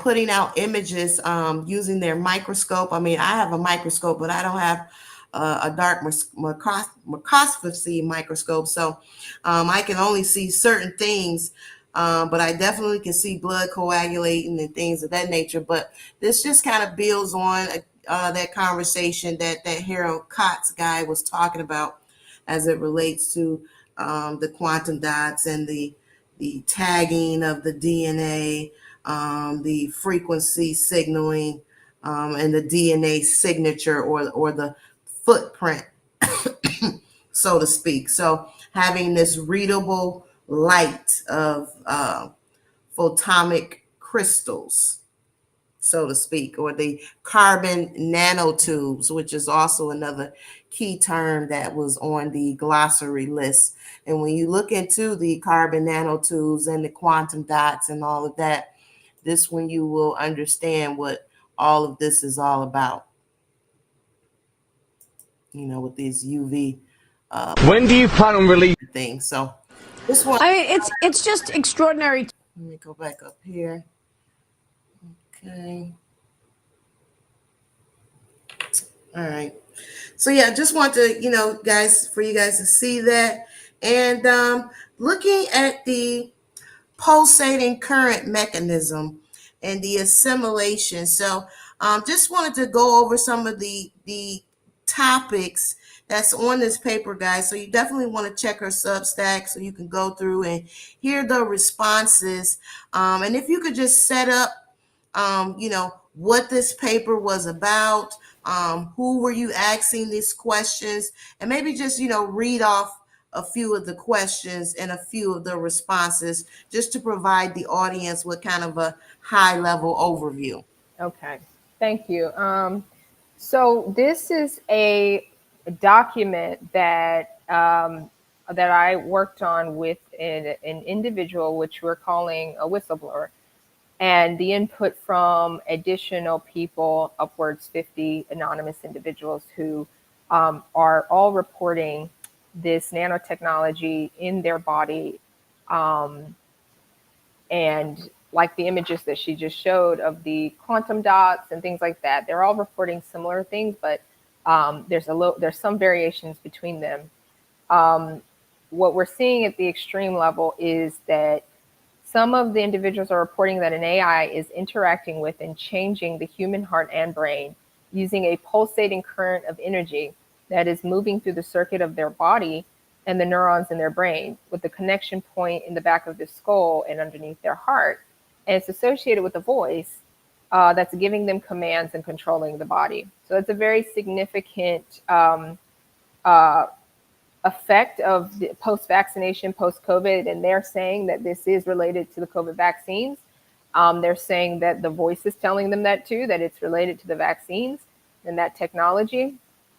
So this paper goes into a whole lot of information about it, like what is this pulsating current? What's the voice? How does it work? How does it affect the heart, the brain, the spine, and the body? What is its purpose according to it? And who has it? What are the physical consequences and the psychological consequences? So go through a whole lot. And then there's a list of sample experiments that you can do at home to figure out if this is affecting you too. So, we are working with these whistleblowers to publicize this information and provide firsthand accounts of this. And they said they want to do that. So hopefully we'll be able to rotate more individuals out and do more interviews with them. You'll be able to hear their accounts of this happening. So it's very significant. It's not quite, hasn't been well reported up to this point about the extent to which this is affecting people. Some of the phenomenon are hallucinations. The current is very dominant, maybe on one side of the body, the other side of the body, but it's pulsing their brain, it's zapping their brain, it's torturing them, it's trying to tell them what to do, and it's punishing them for compliance. It's telling them that they're in the internet, that they're sharing their consciousness into the computer system. It wants to replace the host. So there we go with the whole concept of the lie of that, you're going to live forever as a machine. The lie is that, no, this is about to replace you. It's going to replace you with it. It's taking over. And so, thankfully, we're working with some people who are very honest and straightforward about even like what they believe their prospects are and how much time they think they have left, and how deteriorating this has been to the body and to the bones and the teeth. I think we have some reporting that their teeth are falling out. It's crazy. So there's a lot more information to come out about it. So we will try to bring it as we have it. There's some are saying that there's a force being projected out of their eyeballs. These are things that we didn't even get into in the interview. Yeah. Yeah, it's a lot. And so the question now is how far along in this process is everyone? That's what we're trying to figure out, and we're trying to identify the delineations too, like who's affected, who's not, and why. And so we'll bring that as we have it.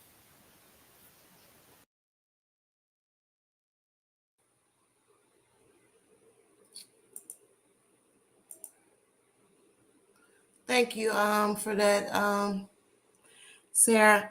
So guys, I just want you to just see a little bit of this paper again that she was talking about. So if you want to check this out, make sure you go to her Substack. And this is the AI assimilation in the global population through pulsating current mechanisms. So what is the AI? Everything that she went through, how it works, how it affects the brain, the spine, the body. Really great information here. So a great job putting that together. So I want to show you guys that. And then before we move forward, I also just want to show you some of these images. The name of this site is let me get the name of this Telegram site, the Miro Microscopia. You definitely want to check out this Telegram site, guys. It's like showing, different things under the microscope as it relates to what they're finding in these vials, La Quinta columna, some of their work as well, with the graphene, the hydrogels, the nanotech. So just wanted to flick through some of these images. And we're even going to see some of the Hydra as well that Carrie Madej had talked about.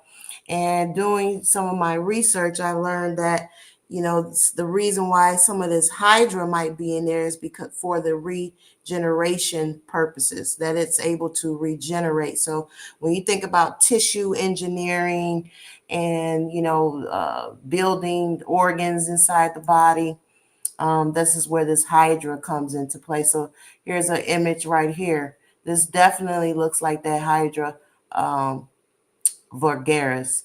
And when you look into the universities that's doing this type of research, again, following the money, you'll see this is where a lot of the scientists are coming out from, that's, participating in this gene editing and biotechnology, nanotechnology work. So this was very interesting to see, like, Carrie Madej talked about this years ago, and then now people are actually showing this under the slides, under the microscope.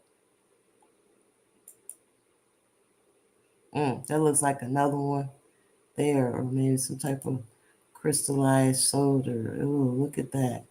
And it says if you chop that up into a million pieces, it'll just keep coming back, which reminds me of what that Harold Katz guy was describing, because he said how when he had it in that jar, that it was trying to reach out to its other part so it could kind of create one. Don't you remember he said that, Sarah? Oh yes. Oh yes. Mm-hmm. It was like trying to reach itself, or something like that. I'm like, yeah, it kind of remind me of what this is all about to a certain extent. So, but yeah, let me finish going through here.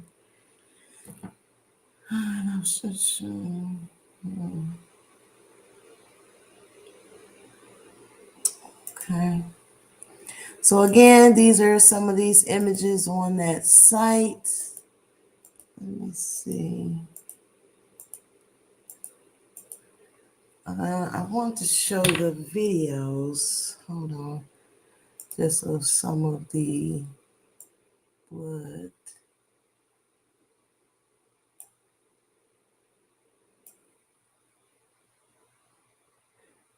Look at that. Then of course you could see. Vacuna Comirnaty de Pfizer. Hoy es 4 de julio del 2024. Soy la doctora Liliana Celada Ruc.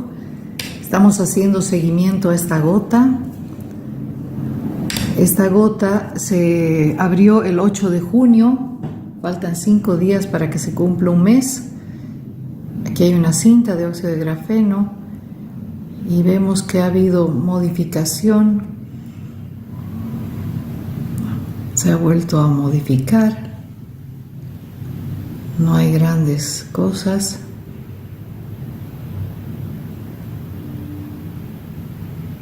Óxido de grafeno muy grande, probable óxido de grafeno de colores.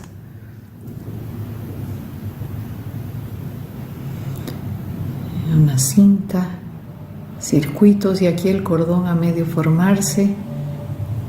Esta gota cambia cada vez, pero no hay nada más interesante. Aquí las burbujas a medio formar también.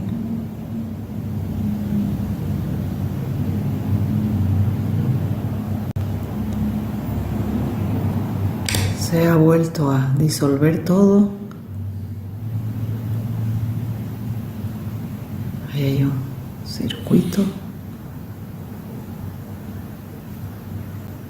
Y nada. Está todo disperso nuevamente.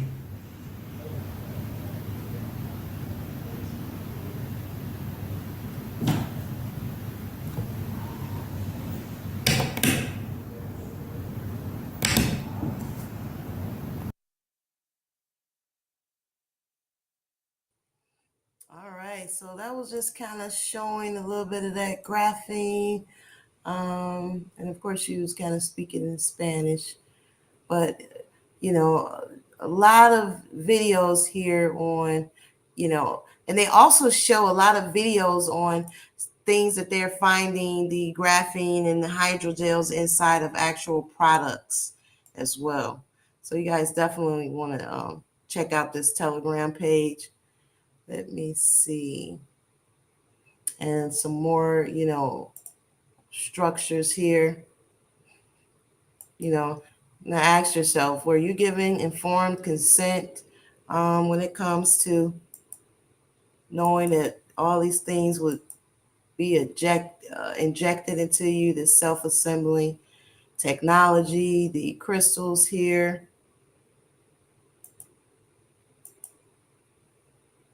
This almost looks like it's like forming some type of chip or something.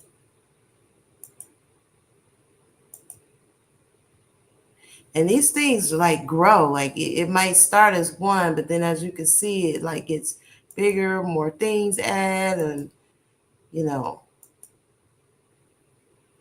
And this is not just, again, guys, and people that have taken the jab, but this is also, a part of the shedding, the smart dust, which is why it's definitely important to detox the body, keep our immune system built up, because, I mean, as Sarah pointed out, they don't have all the answers. The body is amazing because, of course, it was created by the Most High. So, anything we do, try to do it, with the right spirit and faith, love, and know who you are and knowing thyself. You can push out these things. They just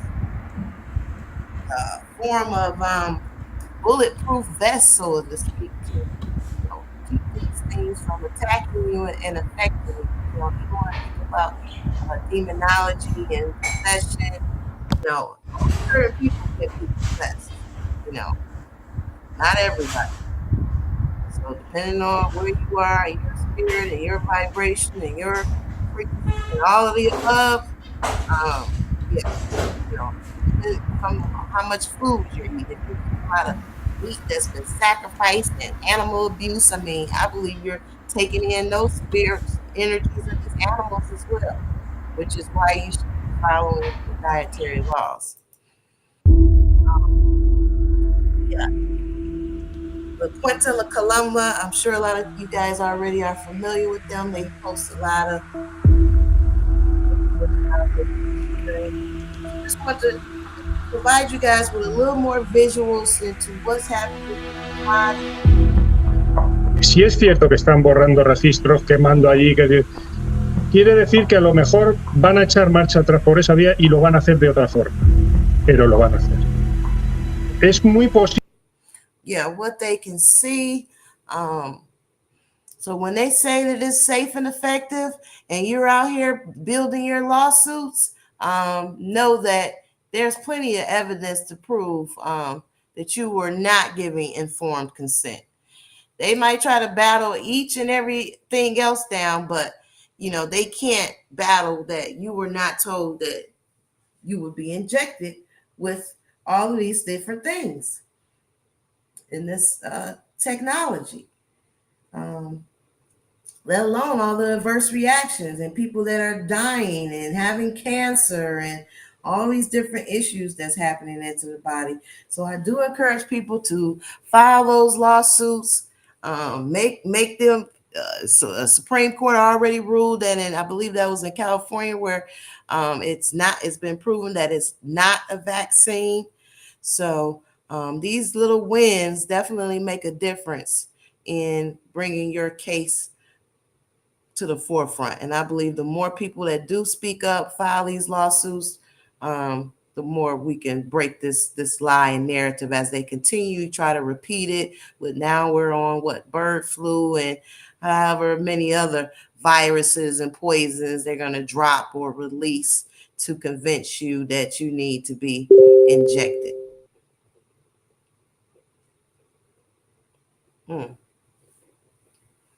And see it for yourself. I'm one of those people that's like, it's you got to show me the proof in the pudding. So that's why I kind of bought myself a microscope, because I wanted to see what was going on under the blood,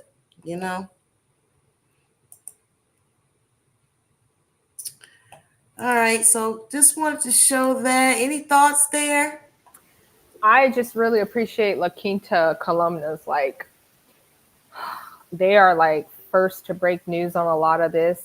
Some of the things that they're saying now, they're making some very strong statements right now. They're saying that this is a type of they actually, let me see if I can get the actual, because I don't want to butcher this, but they're saying that what a lot of us consider to be like a neural implant has already happened, but it's in the veins. It's not like a chip that most people are thinking about. Oh God, now I can't find it. Hold on, here we go. All right. They're observing the vaccines under the microscope, and they conclude that humans have been injected with what they are calling a liquid interface, a massive implantation of the human species by another species, which they suggest are demons. So they compare it to an alien abduction, but again, the word alien is being used instead of that's the neutral term. But what we're talking about is demons, and they say that the aim is to have to control over the human head and the central nervous system, because it leads to demonic possession, and that 5G is essential to control of humans through this demonic technological control. So assimilation is actually higher than demonic possession, right? So demonic possession, again, according to the Bible, is something that, that can be battled through, prayer, fasting, and some other methods of deliverance. But this is where we're getting into something that's a little bit beyond. We're going into this point of no return and beyond that. So this is what we're going to be analyzing as time goes on, and understanding like what really happened, and not the watered down version of it. So I would definitely listen to some of the things that La Quinta is saying. And they have a huge repository of data and imagery. They had an experiment going called the Incubus Project, where they were looking at the vaccine in a reptile incubator, the vaccine content, and they were showing the images of what that looked like over 72 hours and beyond. So it's got so much to it. Yeah, those Hydra images are very freaky too. So, yep.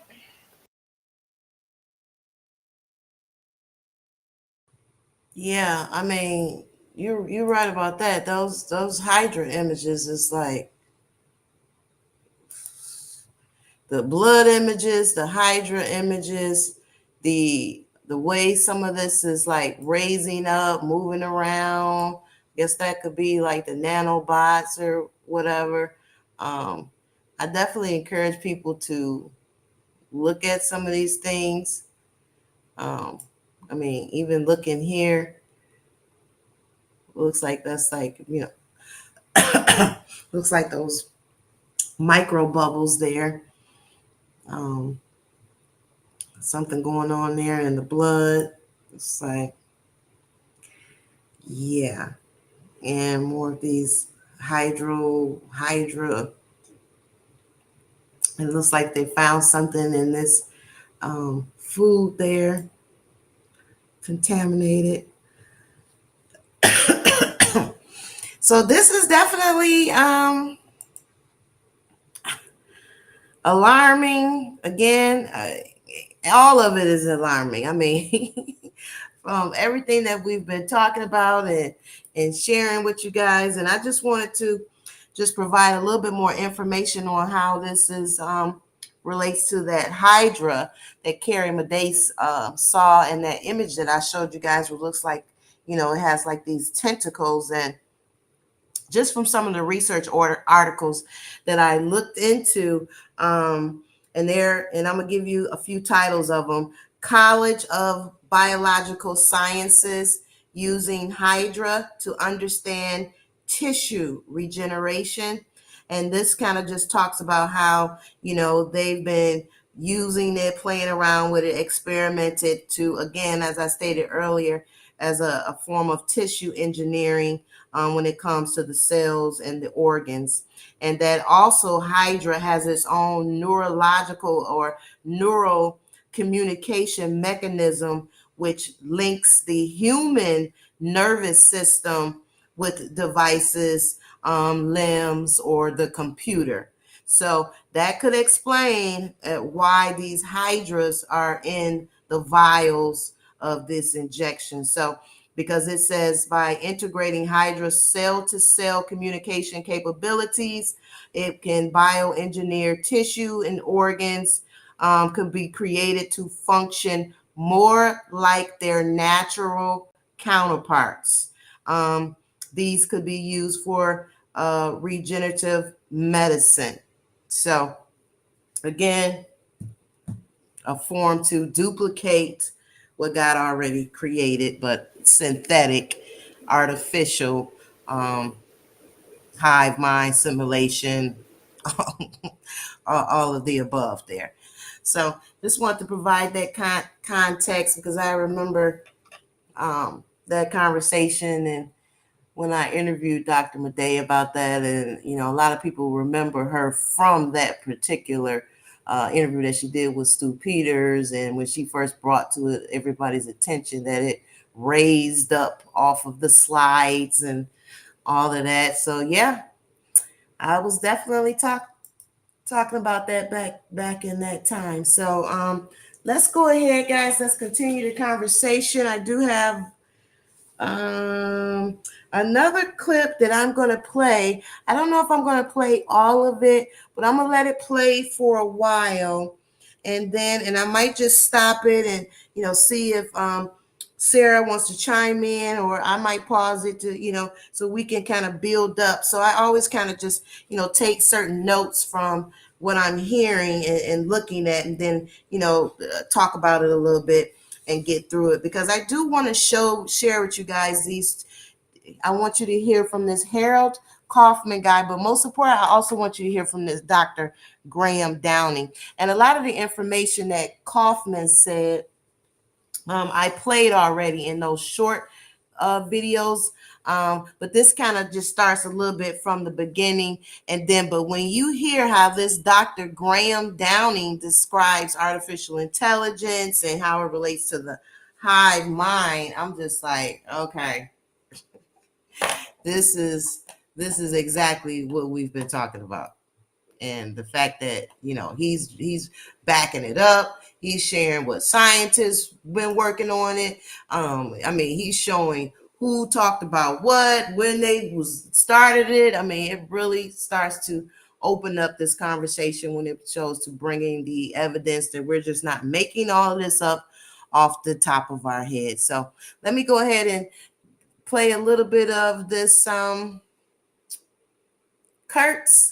and then I'm gonna jump over to Downing, and then we'll start probably winding down, but we might be going for another couple hours. I'm not even on that. I don't know. It depends on how quick we can get through this piece, but this is very informative, guys. Take this. I know it's kind of hard to get all this information right in, but sometimes I just like to share it all, get it all out there, and then you can go back and, rewind it, pull out certain pieces, do a little bit more research and get a little bit more familiar. So, but let me go ahead and share my screen again. Let's listen to this Harold guy. And I'm sure you're already familiar with this, Sarah, because you said you saw some of his work, because I believe this is older. This guy has a beard and everything now. So this, I don't know, this is quite old, but all right, let's go ahead. Things. And then there's a new field of research.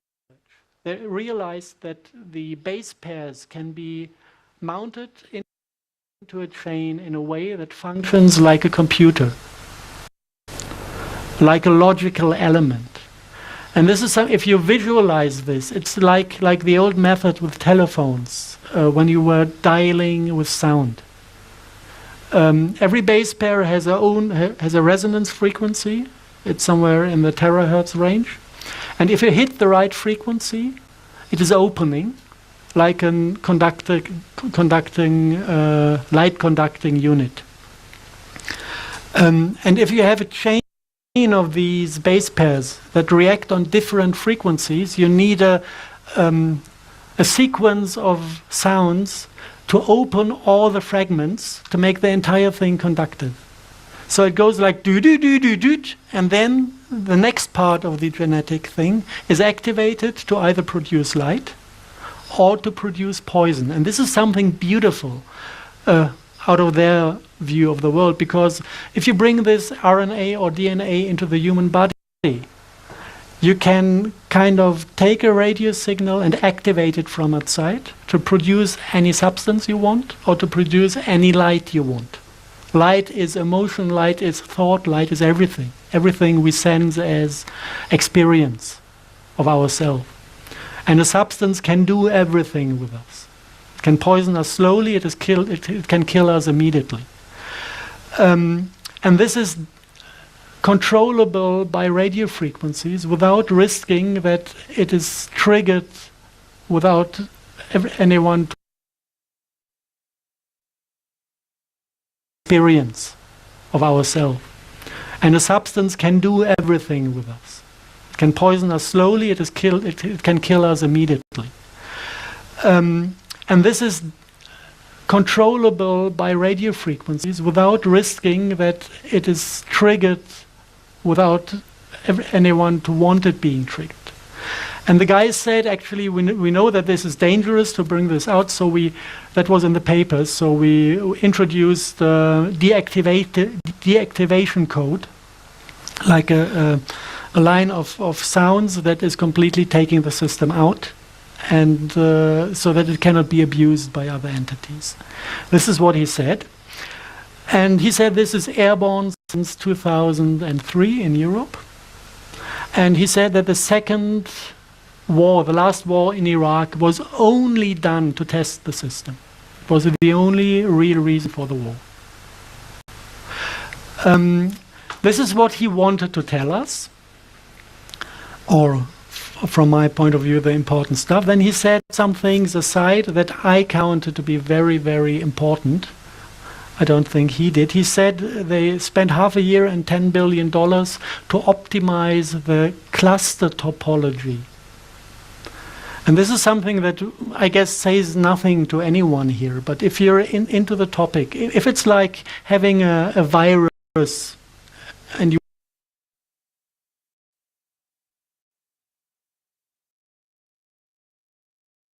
So guys, I'm going to take a quick pause. I'm going to show a little bit of this other video first because Sarah might have to step out. So I want her to hear a little bit of this guy, what he's talking about, this Dr. Graham Downey, since she kind of heard, some of Harold's information. So I'll circle back to Harold so that you guys can kind of hear what this other guy is talking about, because I mean, yeah, this dude, it just was like, okay.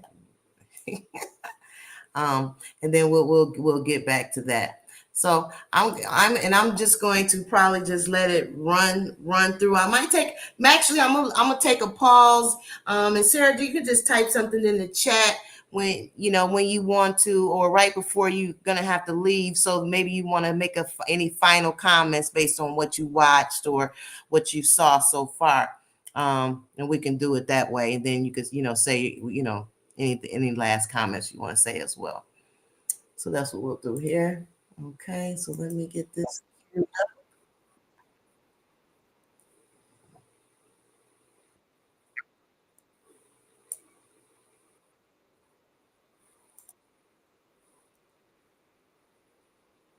I'm going to move pretty fast through it, so I wouldn't sit there trying to write everything down. If there's anything you don't understand, make a note of the slide. I'm here. I'm here the whole weekend. I'm doing a workshop on Monday, and I'm more than happy to chat to you about it. It's important because we only get once a year at this, and there's so much stuff I've got to tell you. I need your help on this. I really need some help to get through this. I'm going to pause on some. Others, I'm just going to pull a sentence off. Okay, there'll be a lot more on the slides, but I just need to pull a sentence off of some of them. There's a couple of things I don't really talk about. One is cancer. That's not my bag. Autism isn't really my bag either. I don't really talk about that. I do get pulled on that sometimes. They're important subjects. Other people deal with them.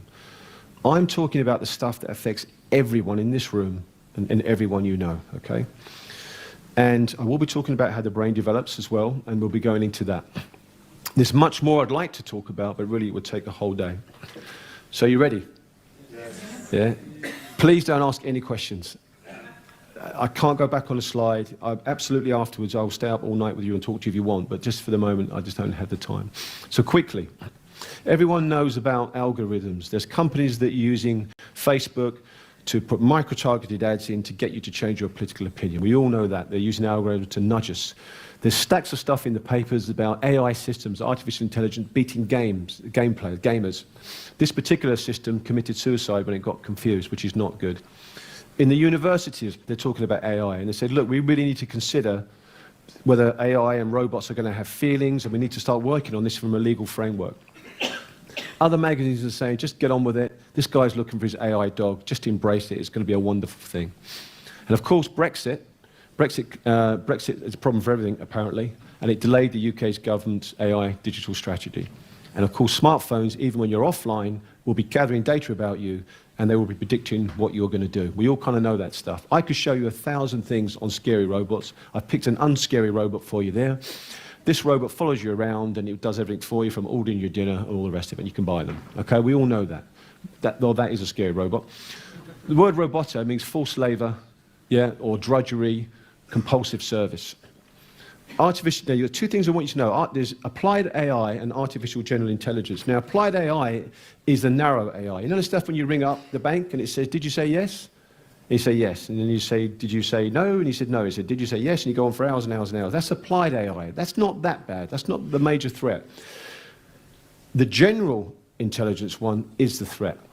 That is something what they call the deep mind. That is where they're mimicking our brains, our minds. And that's the stuff they want to put into robots, and that is the danger, okay? Now, I'm going to come straight out the bat and give you this straight and not delay this. This is Mr. Jacobstein, and he's the chair for Artificial Intelligence and Robotics at Singularity University. Listen to this. I do think that people are going to be surprised at how fast machine learning is going to displace routine jobs. That's true. And I think that we need to start planning now. How fast for are those, we talking? Well, we're talking about a transition that's going to occur over the next 10 to 15 years that is really significant. I mean, the Oxford Martin School did a study of this, of routine jobs and vulnerability to displacement by machine learning over the next 10 to 20 years, and they concluded that 47% of US jobs would be vulnerable. And then they did a deeper analysis, and it turns out to be higher in some cities than in others in the US, and they extended their analysis to the globe, and they concluded that developing countries have an even higher percentage of routine jobs, where the vulnerability to automation could be as high as 60 to 85%. Now that is a very big deal. It could be destabilizing, and for that reason I think that we need to invest heavily in free education for people and also various schemas for doing a basic income. There are lots of disagreements about what the optimal plan would be, but I think the important thing is for us to be proactive and to sort of get ahead of this trend before it comes back to bite us. Did you just hear what he just said? What did he just say?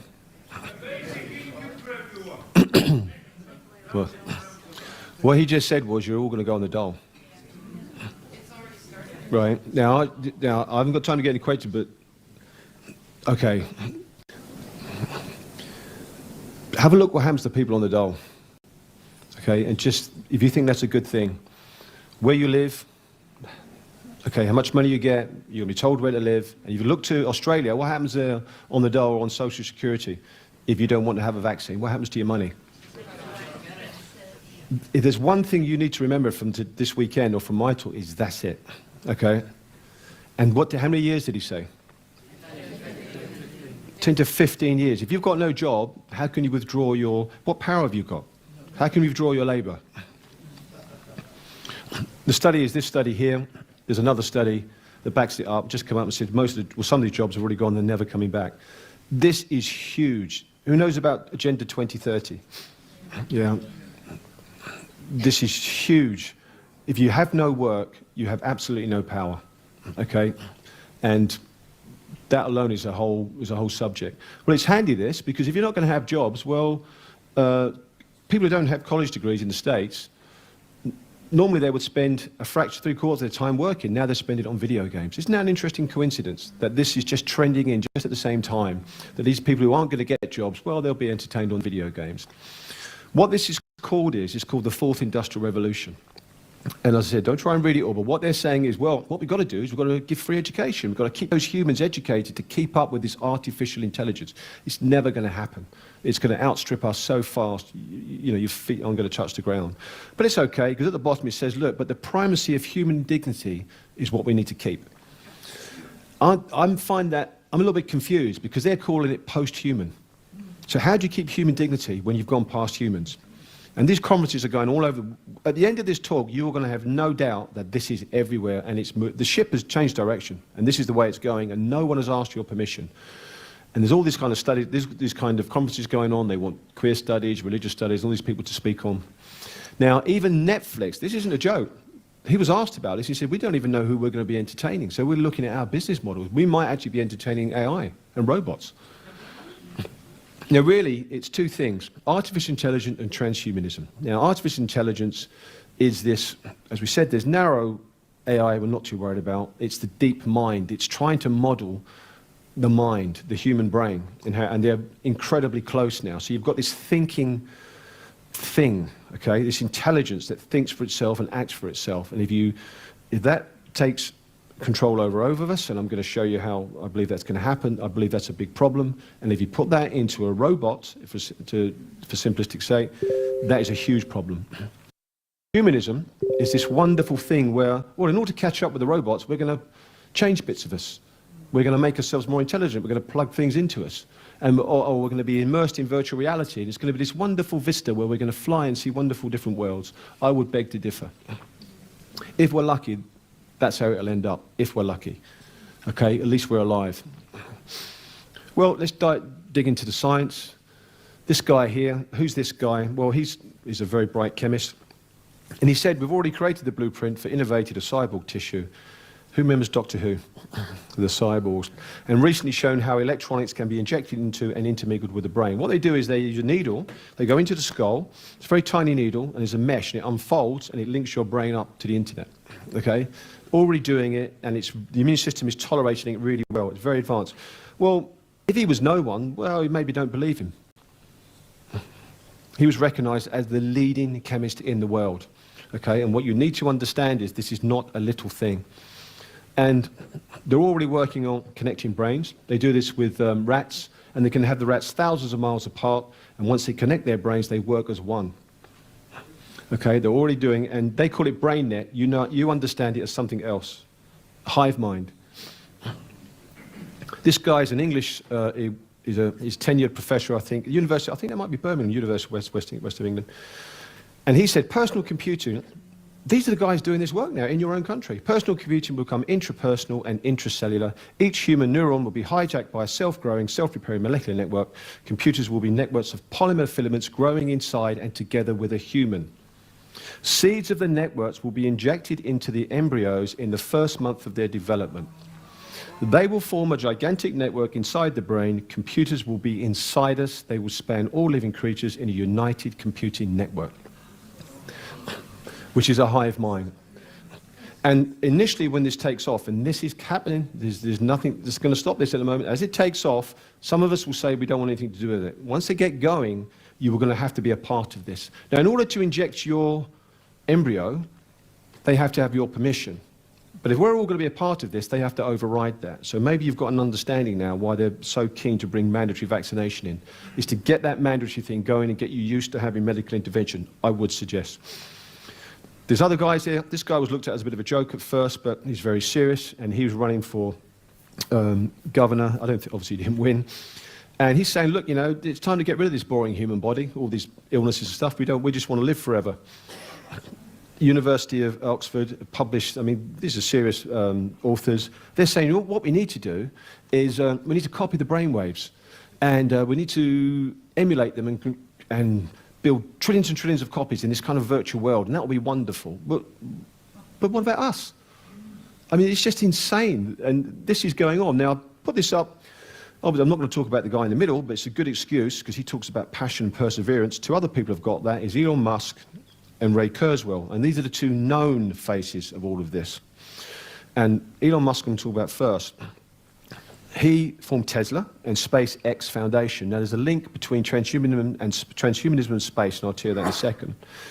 And Neuralink is the company. They're interested in using this thing where you inject the skull and this mesh unfolds. Okay, so, and what he's saying is problem, reaction, solution. AI is a problem. We're not going to be able to compete, so we've got to change, and that's where transhumanism comes in. Now, what he said at the World Government recently in Dubai, he said people would, listen to the language, people would need to become cyborgs to be relevant in a future dominated by AI. He said a merger of biological intelligence and machine intelligence would be necessary for humans to stay economically valuable. You're going to see the language of the... I'm not sure about him. I said that over a meal. I've still got hopes for this guy. The others not so much. Listen, this is one of his great ideas. Terraforming is the hypothetical process of altering a planet's environment to make it livable. Tesla CEO Elon Musk recently floated the idea that Mars could be terraformed through nuclear strikes to destroy its polar ice caps. The average temperature on Mars is similar to Antarctica in winter. Destroying the poles may warm the planet, but scientists told the Los Angeles Times this may not warm Mars enough and could lead to unknown changes in its terrain. I mean, who was I talking to? I think it was Mike. I said, if you went to work in Tesco's, and he said, oh, what do you do? I said, I've got a great idea. I said, what's that? He said, I think we should nuke Mars. I mean, they'd go next. You couldn't get a job as a shelf filler, could you, if you did that? And, okay, so that's the first guy. The second guy, the second genius is this guy. Now, he wrote a chapter in this book. And in this book, The Scientific Conquest for Death, it will be routine practice to have billions of nanobots coursing through the capillaries of our brains, communicating with each other, as well as with our biological neurons and with the internet. One application would be to immerse you into virtual reality. Now, he didn't say, oh, by the way, can I ask you your permission if you'd like to do that? What he's saying is, people talk about smart dust and they talk about it incorrectly, but what he's really saying is this stuff will be ubiquitous in the air, and when you breathe it in, it will perform this task in your body. And no one's asked you if you want to give permission for that. And if you don't understand that in plain English there, nanobots will plug our brains into the web by the 2030s. And this is a serious, serious guy. And lots of money has been put behind this guy. So I looked into him. I like to know the background to these people. And he said, listen to the language. This was in Rolling Stone, an interview. Death represents the loss of knowledge and information. Is that what death means to you? And he said, a person is a mind file. A person is a software program, a very profound one, and we have no backup. So when our hardware dies, our software dies with it. He is leading the world at the moment, and he is setting the direction. He said, I've made an issue of overcoming death, and the strongest experience I've had with death is as a tragedy. This is where you get to the nuts and bolts. His most ambitious plan for life after the singularity, which is the merging of us with his technology, however, is also his most personal. Using technology, he plans to bring his dead father back to life. I think there's another word for that. We can find some of his DNA around the gravesite. That's a lot of information right there. The AI will send down some nanobots and get some bone or teeth and extract some DNA and put it all together. Then they'll get some information from my brain and anyone else who still remembers it. I mean, this is insanity. This guy, with the greatest respect to this man, Google, this guy is in charge of your future. That's it. Obviously others have disagreed. This is Faye Voschel, who's a theologian. A clever one, and she said, look, these tech honchos would have an outrageous level of control over humanity. A technological elite comprised of demigods who decide how the rest of us think and act by programming us may well result in abuse and deformations as severe as those depicted in the Isle of Dr. Moreau. What you're looking at is technocracy. I don't have time to go into that. Out of Colombo, 1930s. Don't have time. It's Hubbard, MK Hubbard. Another article by Sylvia Lazarus, referencing Professor Fukuyama, political scientist and economist at Stanford. He said, transhumanism, he defined it as one of the most dangerous ideas in the world. Absolutely. What would happen when humans and post-humans coexist in the same world? What sort of interactions would occur between the two distinct species and even between humans who are at different levels of enhancement? This is so true, it's so simple but so profound. In our interaction with animals, we assume a superior rationality. This idea leads us to think that we have more rights than them, even the right to kill them. How would this pattern of behavior apply to a situation in which some post-humans recognize that they have a superior rationality compared to normal humans? And he says the issue here is one of democracy. Is absolutely right. If not everyone can or wants to receive the same level of enhancement, human rights may be threatened. The same issue of superiority would apply to the question of inequality. Some people might be able to afford becoming exponentially more intelligent than others, with the consequence of being able to control those who can't or don't want this enhancement. You have no idea of how right that man is. Where does it all come from? If you go back to the Greek myths, you've got Medea. Her name means to devise. Who remembers Jason the Argonauts? Remember that as a kid watching that? Well, he kind of fell under a spell, and he wanted his father to be invigorated, so she drew all the blood out of his veins and stuck herbs in them and made him glow with health. And this, you start to see these myths, this concept of extending life or changing life. And of course, you've got Archytas, who was Plato's mate in 400 BC, and he caused a sensation with a mechanical steam-propelled bird. You've got other artisans who built figures that opened doors, poured drinks, and even attacked humans. And then you've got the many-headed Hydra, yeah, which every time you tried to chop one off, 2 more heads grew. And then you've got, eventually, Hercules had to stick a boulder on it because he couldn't kill this thing, and then it oozed and poisoned the land. And there's another series of myths credited to Daedalus, who's a genius of Crete, because you had Prometheus, who wanted to live forever, and he said, okay, we'll let you live forever, but your liver's going to have to be pecked every single day. And it was pecked by this drone-like eagle that was made. So if you look through these myths, and of course you've got the giant bronze statue that bled, sweated, and all the rest of it. And there was even a thing called a biomimetic cow that mated with a real bull, and it produced a minotaur, which I think was a human body with some kind of bull's head, and eventually had to be killed. What the myths are telling us is don't screw around with this stuff, because it might just not work out the way you think it's going to work out. But obviously, a few people, including Mr. Musk and others, have not listened. Now, this is a 630 BC vase, okay? And if you look here, can you see this lamb coming out of the cauldron of rejuvenation? Yeah, now that predates, this is an article, that predates by 2,000 or 3,000 years Dolly the sheep. You know about Dolly the sheep, the genetically engineered sheep? Interesting. And, well, here's the real one. That's called ectogenesis. That is a lamb. Sorry, that's a goat, same difference, being born by scientists. Have you guys ever heard me speaking about this before? Anyone? Did you know that happened? And did you also know that's probably the way kids are going to be born, probably within your lifetime? Yeah.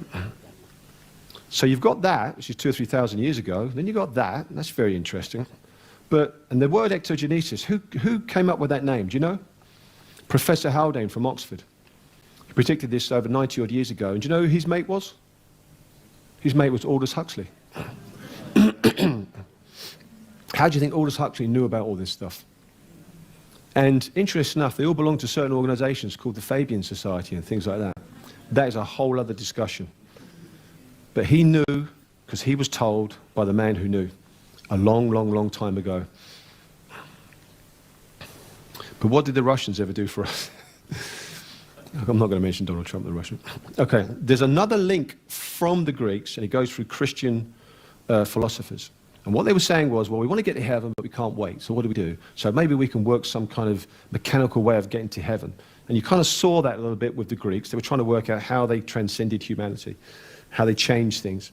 Well, you've got that. I haven't got time to get into that, but we'll talk about the Russians. You've got these 3 guys you may never have heard of, but these 3 guys are absolutely the reason why we're in this mess now. And they formed something called cosmism. And loosely what it was kind of late 19th, early 20th century, and it was a cultural movement. It was kind of mixing kind of philosophy, East and West, but it had a large dollop of Russian Orthodox Christianity. And many of the ideas have been adopted now in the transhumanist movement. And the first guy, Konstantin Tsiolkovsky, who I'm completely wrong, but I pretend I know what I'm saying with the name, he is credited as being the pioneer of space travel. So this is not some lightweight, certainly in Russia. And he believed that if you could go to other planets, you could expand the human race and perfect it. Very much like Musk. Yeah. The next guy, Vladimir Vanansky, now he saw the Christian notion of love as something he called neugenesis. And he wanted to use nuclear processes to kind of transmutate us. And he believed it all culminate in this omega point where Christ would be reborn, as it were. And it's pretty much like the singularity. And the other guy, Fedorov, once again, Orthodox Christian philosopher, talked about radical life extension, physical immortality, and all the rest of it. And he also said, look, we shouldn't just stick bits on us, we should transmutate so we could fly and go to deep space. Now, the key to a lot of these guys is they're talking about religion, it's God.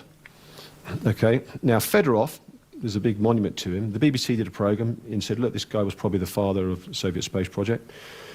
Certain books came out, The Quantum Thief, and they talked about uploaded minds called Sonos, and they were inspired by him. And another book was inspired by him as well, talk about implanting minds into another body. This is like 100 years ago, these guys were coming up with these ideas. Those ideas are the ideas at the forefront of Ray Kurzweil. Did you know that? They want to implant your mind, they want to take your mind and put it into a digital world. If you don't know that, that's exactly where these guys are headed. Now, why have I told you that? This is a really good article by Rushkoff, and he goes into detail because what happened was these cosmists were taken to Silicon Valley, and they had a kind of weekend away there. They had hot tub sessions and parties and group thinks and all the rest of it. And so the technologists in Silicon Valley came into direct contact with the cosmists, okay? And what they said was, well, these guys are probably the first to think of transcendence as a problem of engineering.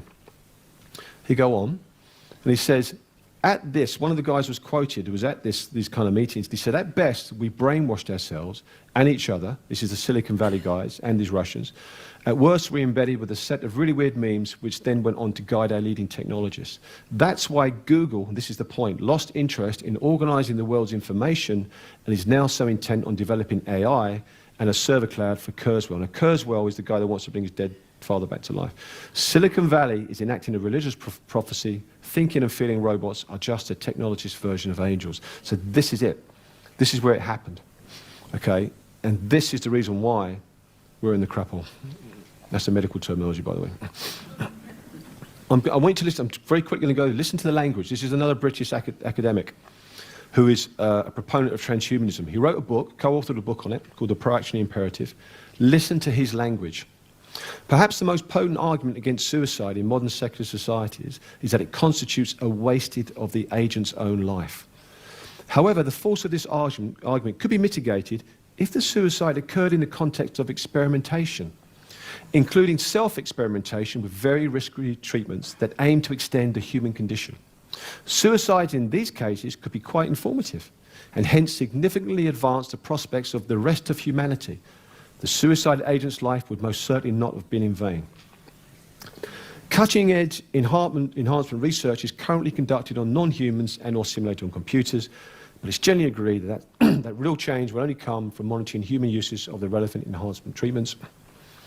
But as long as that research ethics code for human subjects continue to dwell in the shadow of the Nuremberg trials, a very high bar excuse me, will be set on what counts as informed consent. Are you hearing what I'm hearing?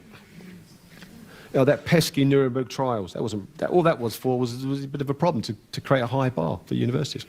The only reason for such a high bar is the insurance premiums that universities and other research institutes would need to bear if they liberalised the terms of which subjects could offer themselves in a service of risky enhancement research. With the greatest respect to that man, I cannot believe what I'm reading. The actual outcomes of such experiments need not be death. This is a professor in England saying this, okay, in one of the universities. Just as the actual outcomes of suicide attempts are often not death, nevertheless,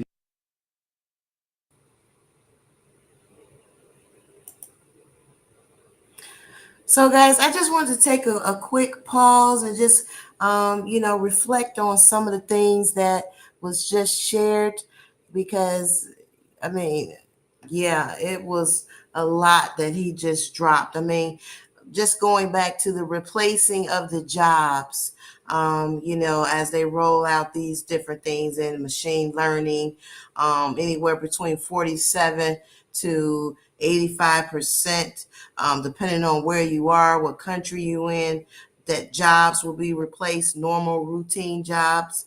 He talked about the Agenda 2030, which most of us are already familiar with. The fourth industrial revolution. I believe I played that clip multiple times where Wicked Swab talks about how it will change you, you know. He also talked about some of these chemists, and the work that they've been doing, so that, with this whole cyborg thing. And that's just, another false light that they try to make people believe you're just going to have like these, you're this, superhuman cyborg, but, you're going to be something much more, and it is not for the greater good. So when you think about, again, that hive mind and the matrix and the agents and all of these people coming to one, or these entities or AI coming to one under, utilizing these people's brains, and due to this neural interfaces and things of that, these nanobots, smart dust. This is something. I mean, who knows what they will be, sending these people out to do, or these transhumanist assimilated humans, so to speak. And then he also brought up a good point, like, what if it comes to a point where, every human has a different level of enhancement. So now they're going to have to come out with a whole new AI human enhanced Bill of Rights, so to speak, that one person could be post-human and then have to compare themselves to a normal human. Oh, this person has more rights, they've been genetically engineered, and they shouldn't have the same rights as a pure blood. I mean, this is the society they're creating. They have these billions of dollars to invest in things to tear society down and to take away everything that is natural, but they'll have no money for anything that's for the greater good. And I'm just going to continue to say these are beyond crimes against humanity. It's crimes against God. It's crimes against natural law. It's crimes against the earth. It's crimes against any and everything that we could think of right now.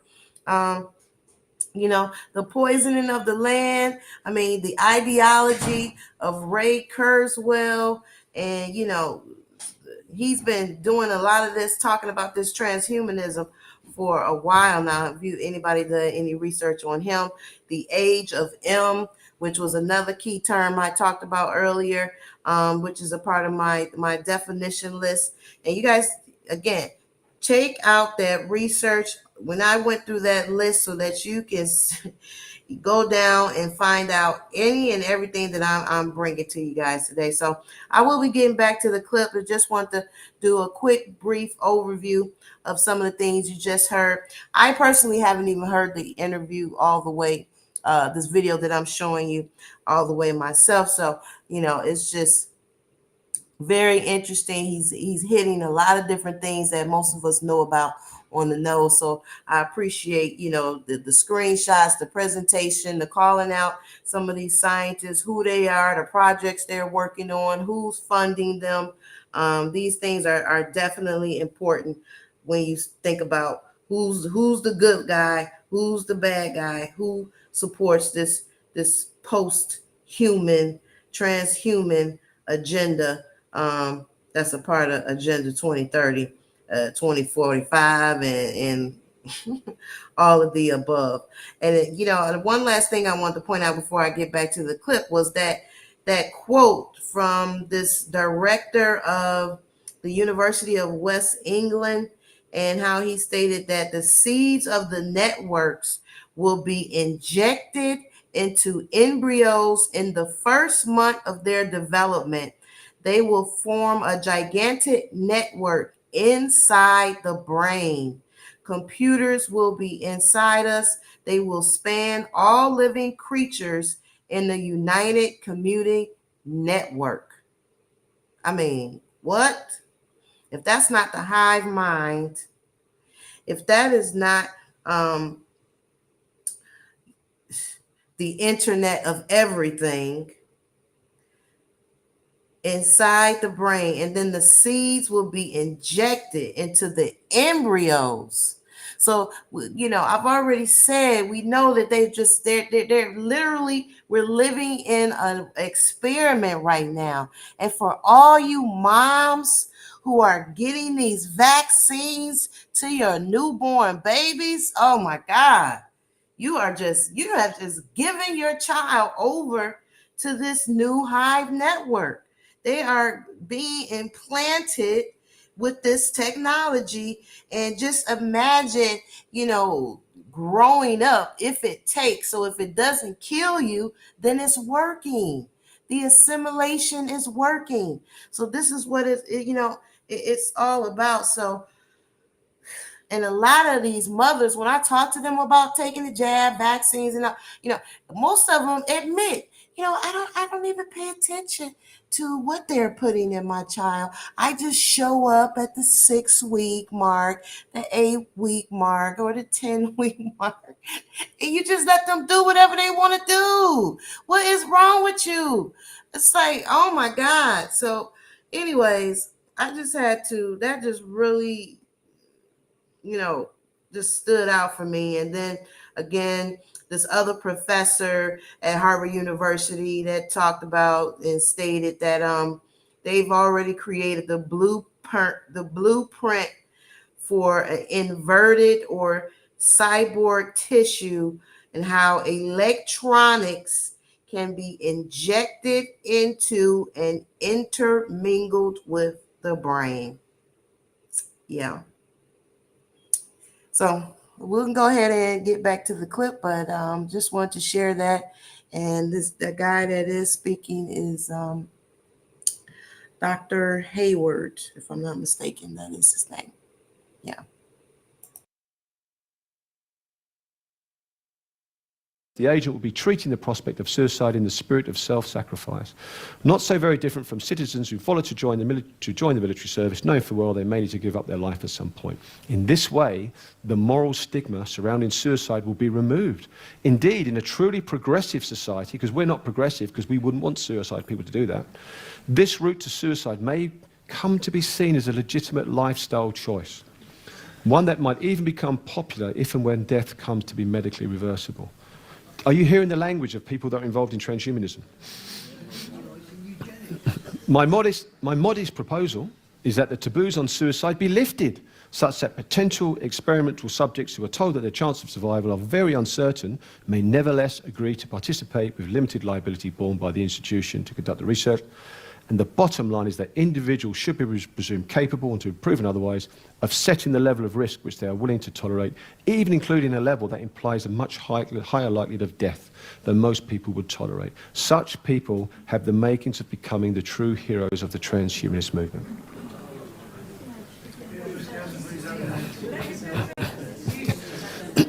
If someone wants to commit suicide, you say, can I do an experiment on you? Because if you do, I can live longer. Or would you say, let's help you?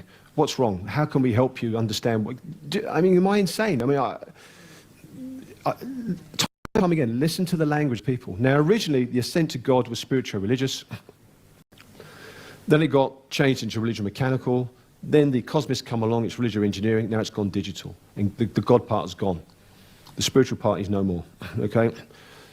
And I put the arrow going down because I don't think they're transcending anywhere soon. I think they're going the wrong way. But does the future need us? What do you think? Well, this guy's answered it. This was a Wired article, Why the Future Doesn't Need Us. This is Bill Joy, co-founder and chief scientist of Sun Microsystems. Check this out. This is him. From the moment I became involved in the creation of new technologies, their ethical dimensions have concerned me.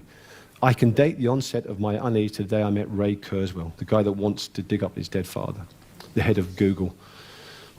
Ray and I were both speakers at Telecosm conference, and I encountered him by chance at the bar.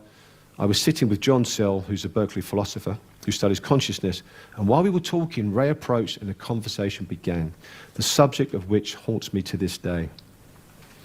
Ray was saying that the rate of improvement of technology was going to accelerate and that we were going to become robots or fused with robots. John, countering that, this couldn't happen because the robots couldn't be conscious. And I'd always felt sentient robots were in the realms of science fiction, but now, from someone I respected, I was hearing a strong argument that they were a near-term possibility. I was taken aback, especially given Ray's proven ability to imagine and create the future. This guy's got an incredible success rate, Ray Kurzweil, predicting the future. Ray gave me a partial preprint of his then forthcoming book, The Age of Spiritual Machines, which outlined a utopia he foresaw, and on reading it, my sense of unease only intensified. He had to be understating the dangers, understating the probability of a bad outcome, and I found myself most troubled by a passage detailing a dystopian scenario.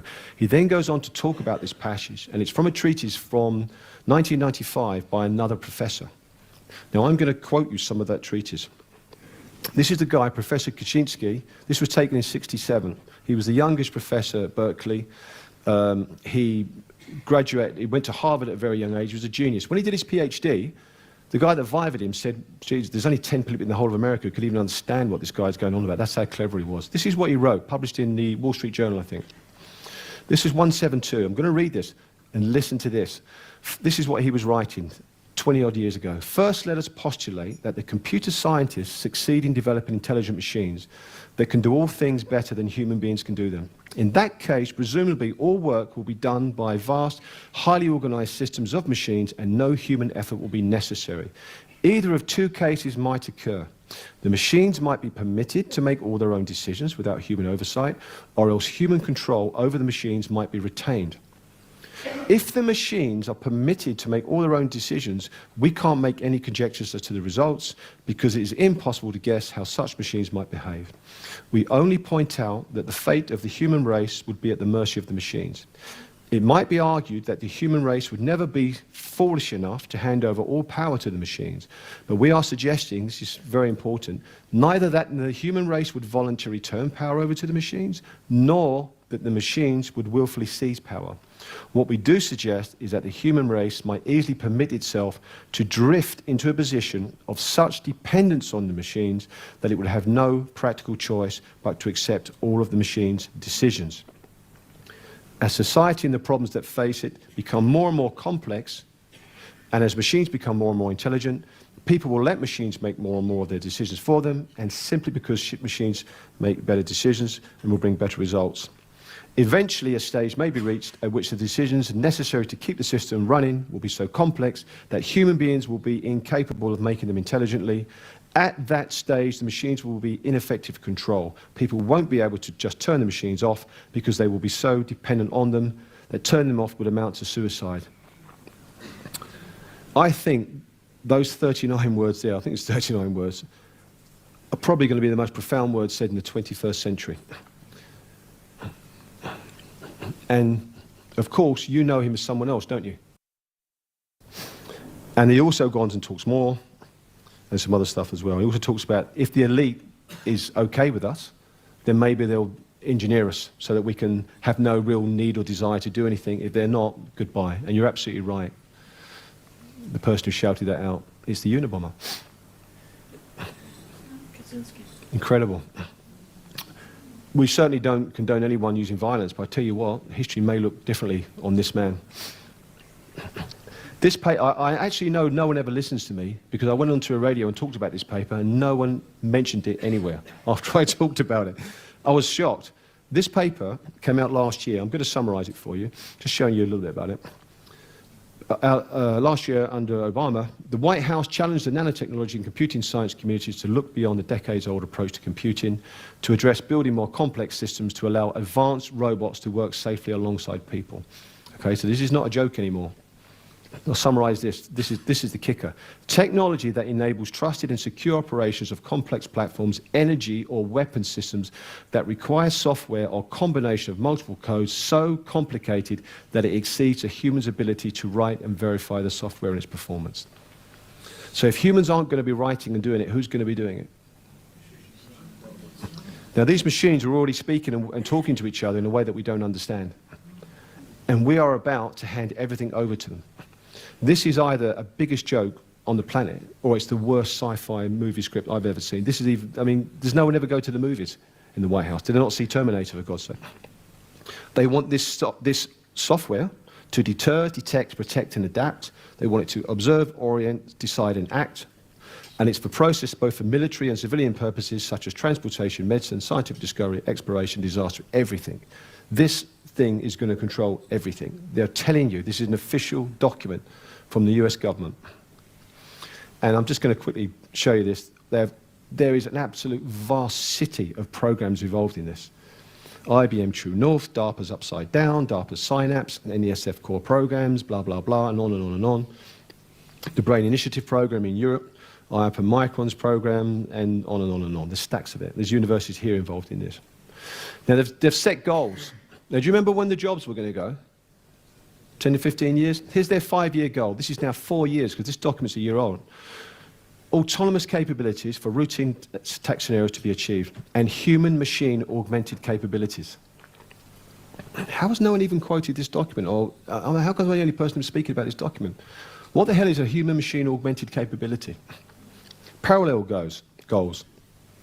Identify and reverse engineer, want to reverse engineer the brain. And at 15 years, which is now 14 years away, enabled large-scale design, output designs that can be prototyped into hardware. They're talking 15 years for this thing to be up and running. 15 years, exactly the same time as there'll be no jobs. Coincidence? That's it, it's in black and white, with yellow highlight.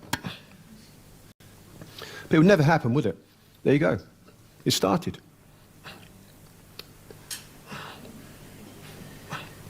So you don't have to have a dystopian future where robots are taking over the world by force. If we just depend more and more and more, and we actually don't know what these things are doing, and this stuff is so freaking complicated that they're the only things who can do it, how the hell is that going to end well? But some people love it. Oh, look at this, the amalgamation of man and machine. Isn't this a utopian life? I don't believe it is. Stephen Hawking has woken up and said, this may not be a good idea. I think it might destroy the human race. But the solution, according to him, what we need is some form of world government. To his credit, he said that might become a tyranny. But you've got human rights, haven't you? But so have they. Recently voted, 17 people to 2 voted to give robots rights. Did you know that? This is within the last few months or so. So basically they're debating whether you've got the right to beat a robot and all the rest of it. This is, look, here's the document. I'm living in a mad world. I have no idea what's going on. But don't forget simple stuff, like Wi-Fi.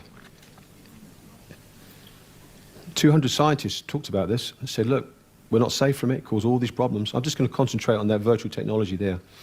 This was an experiment.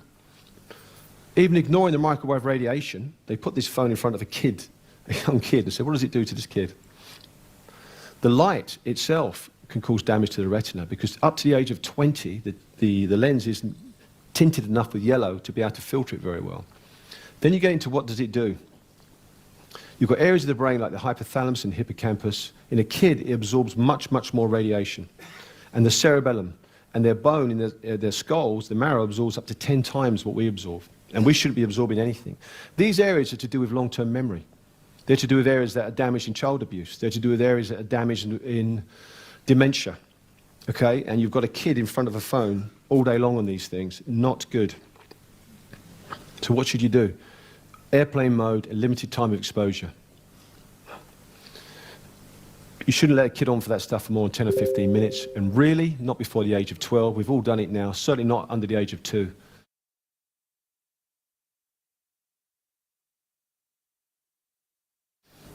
But you're going to see a lot about virtual reality. You're going to hear about it in healthcare, and they're going to say it's wonderful. It really isn't that great. There's a couple of things it might help for, but it's very limited technology. They're only using it for a very limited time. Now, this is what you need to understand. You see all these people with these virtual goggles on? Yeah, all this stuff? This paper here, look at this. In a normal population, immersion in the... Now, the reason I'm telling you that this is AI, to immerse you into this virtual reality, so I'm going to tell you what it's going to do to your brain. And they know this. Immersion in a VE, virtual environment, enhances self-reported dissociative symptoms on subsequent re-exposure to the real environment, indicating that VR, virtual reality, does indeed modulate the neural mechanisms underpinning presence. So when you go into this stuff, you're fine in it. The minute you come back into the real world, you don't know where you are. So it's causing changes to your brain. The chronic expression of these symptoms, they call it depersonalization disorder, there's a derealization as well, is characterized by alteration in the perception or experience of the self, so that one feels detached from and as if one is an outside observer of one's own mental processes. This is the stuff they're putting onto the kids, and this is the stuff they want us all to do. Notably, DPD is often accompanied by alexithymia, which refers to a deficiency in understanding, processing, or describing emotions. More generally, a deficiency of conscious access to subjective emotional states. Now, I'm going to introduce the concept of 3 gates. You've got the gate that takes you out into the cognitive world. You've got the gate that's internal, that allows you to process things, and there's a religious spiritual gate as well. And what you're seeing is these gates, these access to these parts, are being systematically damaged and may even be irreversibly damaged. And this is, we're just on the precipice of this stuff. God knows when you get really into it. Now, studies reveal significantly lower activation of the anterior incingulate cortex and the bilateral cingulate cortex as compared to normal controls when viewing aversive images. What this is doing is suppressing your normal human response to horrible things. That's called a sociopath or a psychopath.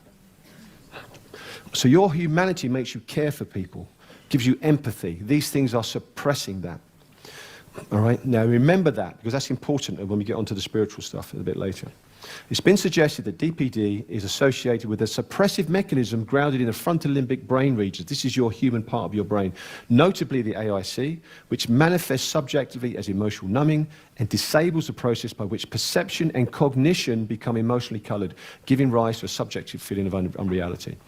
Now that's the science. This is the kind of street version.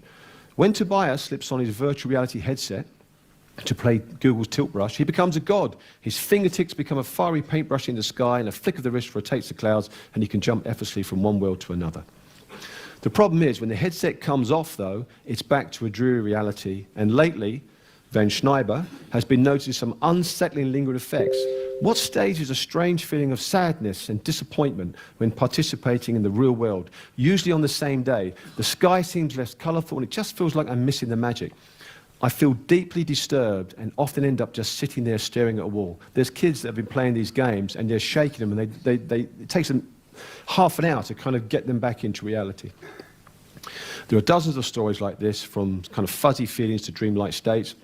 And he said, one evening during my depersonalization, derealization phase, he'd come off this stuff, I was riding in a cab down a main street in the West Village, looking out the window. It was a summer's day, and there were tourists everywhere, and the light before sunset was still lingering.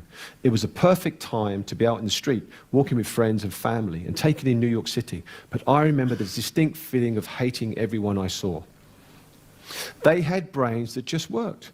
Brains that collected streams of sensory information and painted a satisfying picture of reality, just like brains are supposed to do. They most likely never questioned if what they were experiencing was real. An Australian video game journalist also said, I was very fatigued, I felt dizzy, and it definitely hits that strange point where the real world feels surreal. And this is the reality of what that science says. And they say, I'm not going to go into depth, but other people are experiencing this as well. And when you take mice and you put them in a virtual room, their GPS doesn't work. They can't map that room. When they go into the real world, they can. And you can really get into this, but the reality is what you're seeing is the brain is being changed by this, okay? This isn't a free lunch. And you are becoming, and the part that's being changed is the part that makes you human. And it's the part that allows you to access the outside world. And what you're going to get from me is I'm going to tell you, you are designed to be in the outside world. You are designed to be moving in the outside world.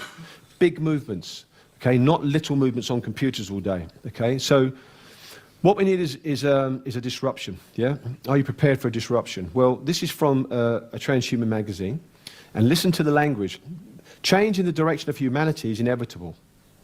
Whether transhuman or posthuman, we are unlikely to be the humans of recent history in the immediate future that lies ahead. No one asked us if they wanted to do that.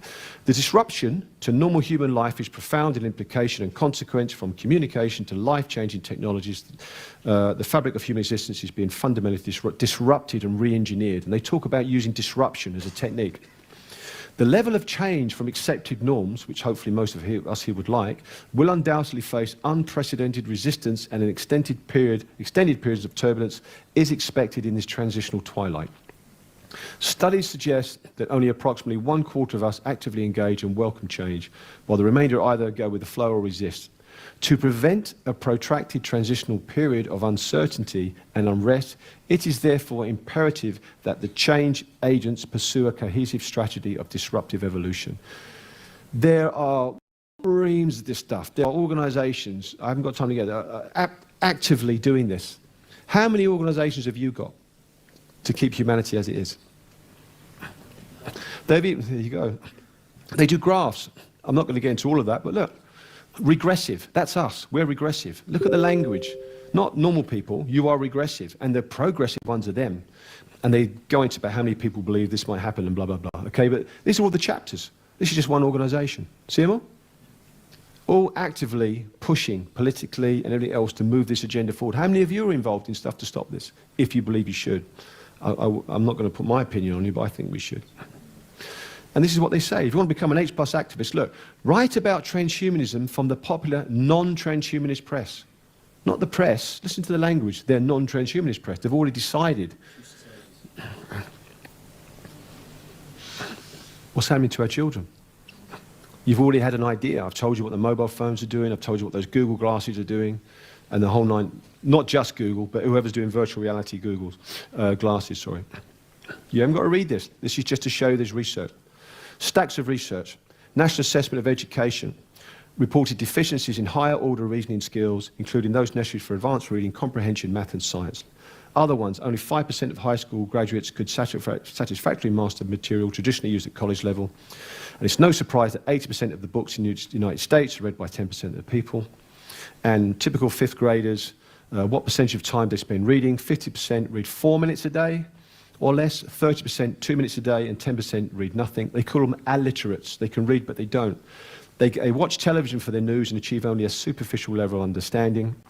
And they may sound out words, and the teacher said this the other day without even prompting, but they don't really understand them as well. And several of the teachers interviewed said from every neighborhood that comes to class, they come with fewer social skills, less language ability, less ability to listen, less motor ability, and in general, a frightening majority of children's attention spans have degenerated. Other studies back that up, and they conclude that this is the kicker. Statistical and dramatic changes in cognitive, motor, and academic performance. Cognitive and motor, your ability to have a cognitive ability in your brain to work in this three-dimensional world is absolutely linked to your ability to move. Okay, as we become upright creatures, this is the difference. And this is when the frontal part of the brain really developed. And it's developed alongside this motor. If you're not moving, your brain will not be healthy. And you see someone with dementia, one of the first signs of dementia is you see that left arm not move when they walk. And I was with my wife the other day, I said, look, dementia's coming. And you see the left arm not work. The right brain, right and left brain, it's an easy way of understanding. It's a lot more complex than that. But the right brain is majorly deficient globally. Right brain, the seat of hope. And you see it in that left arm. Motoricity, you have to move. If your kids are not chucked out in the garden, on trampolines and moving, you are doing them no service at all. In fact, you're doing them a disservice. And they go on and on and on. They talk about causes of this. And I'll just share this law. Mum's not been around so much, and they go on some other stuff. VCR, which is then, but now it's computer games, and sedentary behavior. Now, recent study. Peter Gray, PhD, quoting Professor Kim, talking about the Torrance test of creative thinking. They collected data over several decades from school children. According to his analysis, the scores on the test at all grade levels began to decline somewhere in the 80s and 90. And it's massive drops. Okay? And what he said is this: indicate that children have become less emotionally expressive, less energetic, less talkative and verbally expressive, less humorous, less imaginative, less unconventional, less lively and passionate, less perceptive, less apt to connect seemingly irrelevant things, and less synthesizing and less likely to see things from a different angle. Well, surprise, surprise, for several decades, we as a society have been suppressing children's freedom to ever greater extents. And now we find that their creativity is declining. Creativity is nurtured by freedom and stifled by the continuous monitoring, evaluation, adult direction, and pressure to conform that restrict children's lives today. In the real world, few questions have one right answer. Few problems have one right solution. That's why creativity is crucial to success in the real world. But more and more, we are subjecting children to an educational system that assumes one right answer to every question and one correct solution to every problem. A system that punishes children and their teachers too for daring to try different routes. We're also increasingly depriving children of free time outside of school to play, explore, be bored, overcome boredom, fail, overcome failure. That is, to do all that they must do in order to develop their full creative potential. Who agrees with that? That's what we see, don't we, at schools? Big Gates, Ofsted, outstanding. That central control. This obviously goes back to the 50s if you understand that side of the narrative. I haven't got time to get into that. And this is also a kind of metaphor. This prison is a kind of prison of their minds. Our kids have been absolutely screwed up. And there's other things. You can argue backwards and forward, but IQs and stuff, it's not good. I call this the silo world. The silo world, okay? We've gone from being interactive and now three-dimensional, and we are being absolutely closed. And as we close in our ability, our brains close. And as our motoricity and our ability to act in the world closes, so our humanity declines, because they're absolutely linked. Not just that, what about antibiotics? If you get antibiotics early on in life, even low dose, do you know you increase problems with the brain, neurodevelopmental problems with the brain? Can have lifelong consequences just by giving antibiotics early on in life. And why? Because it causes damages to the gut. The gut expresses these things called chemokines or interleukins. You get expression in the brain, it causes damage to the human part of the brain. You need to know this, especially if you're pregnant or you know someone that's pregnant. MIA is the maternal immune activation. And basically what it means is this. If you activate it inappropriately in a female around pregnancy, then it's linked to problems not only as kids, neurodevelopmental problems, but also as adults. And even to things like Parkinson's and Alzheimer's. Now, how does that happen? If you're a female and you're pregnant and you get an infection, your immune system will rev up, and if it's a certain time or stage of pregnancy, things that are released during that stage may damage the child's brain. And that baby may be born and not be able to interact properly in the world. Now, they did lots of studies on this, and they said, well, what causes this? Is it the infection or the immune system? And it's definitely the immune system. So it's not the infection. And it's this thing called IL-6. Can you see that, IL-6? When that's expressed inappropriately during pregnancy, it can cause damage. What the kind of damage? Cognitive flexibility gets damaged. Your ability to act in the three-dimensional world as a human. Things like selective attention, social behavior, your ability to react with others. Exploratory behavior and working memory, as well as increased sensitivity to psychomimetic drugs. Can you see the correlation between that and some of the things that other study found at school? Okay, can you see where all these things start to interact? Screwing with their minds. Now, they did another study, and they said, right, well, that's fine. What else might cause a problem? And they found this molecule called IL-17A, interleukin, and that's the one that goes in and causes the damage to the developing brain. And they know because they blocked all of this with antibodies. Now, why is this important, IL-6 and IL-17A? Because guess what? When you give a flu vaccine, okay, what does it do? It raises IL-6. Now, the logic behind the flu vaccine, allegedly, is, well, if a pregnant woman gets flu, she's at danger of having damage to her child. So we'll give everyone a vaccine. But the infection is not the problem. So if you've got 1 million women, some get an infection, and some of them have this damage, that's not nice. But if you vaccinate 1 million women, you raise their immune system, and you raise the very thing that may cause the damage. So the logic there is the wrong way around. Oh, look, they postulate that it might cause a problem, but they always poo-poo it, saying, no, it doesn't. This is a paper that talks about making vaccines. And they're patting each other on the back. Look, the formulation of this vaccine with aluminum hydroxide resulted in a stable vaccine that induced both antibodies and IL-17. So the vaccine, they're patting themselves on the back that they're producing the thing we've just shown that causes damages to the developing fetus. And these experiments underscore the importance of formulation studies with aluminium containing adjuvants for the development of stable. So they say, look, get that aluminium in there, it raises that molecule. And if they actually just took their eye off that paper and opened up another one, they could see that's not a good idea. What about paracetamol? Paracetamol suppresses the part of the brain that gives you empathy. Yeah, just like the games and just all the other stuff. However, I'm not saying don't ever use a painkiller. I'm saying be judicious in how you use it. Let's briefly talk about consciousness. Who said this?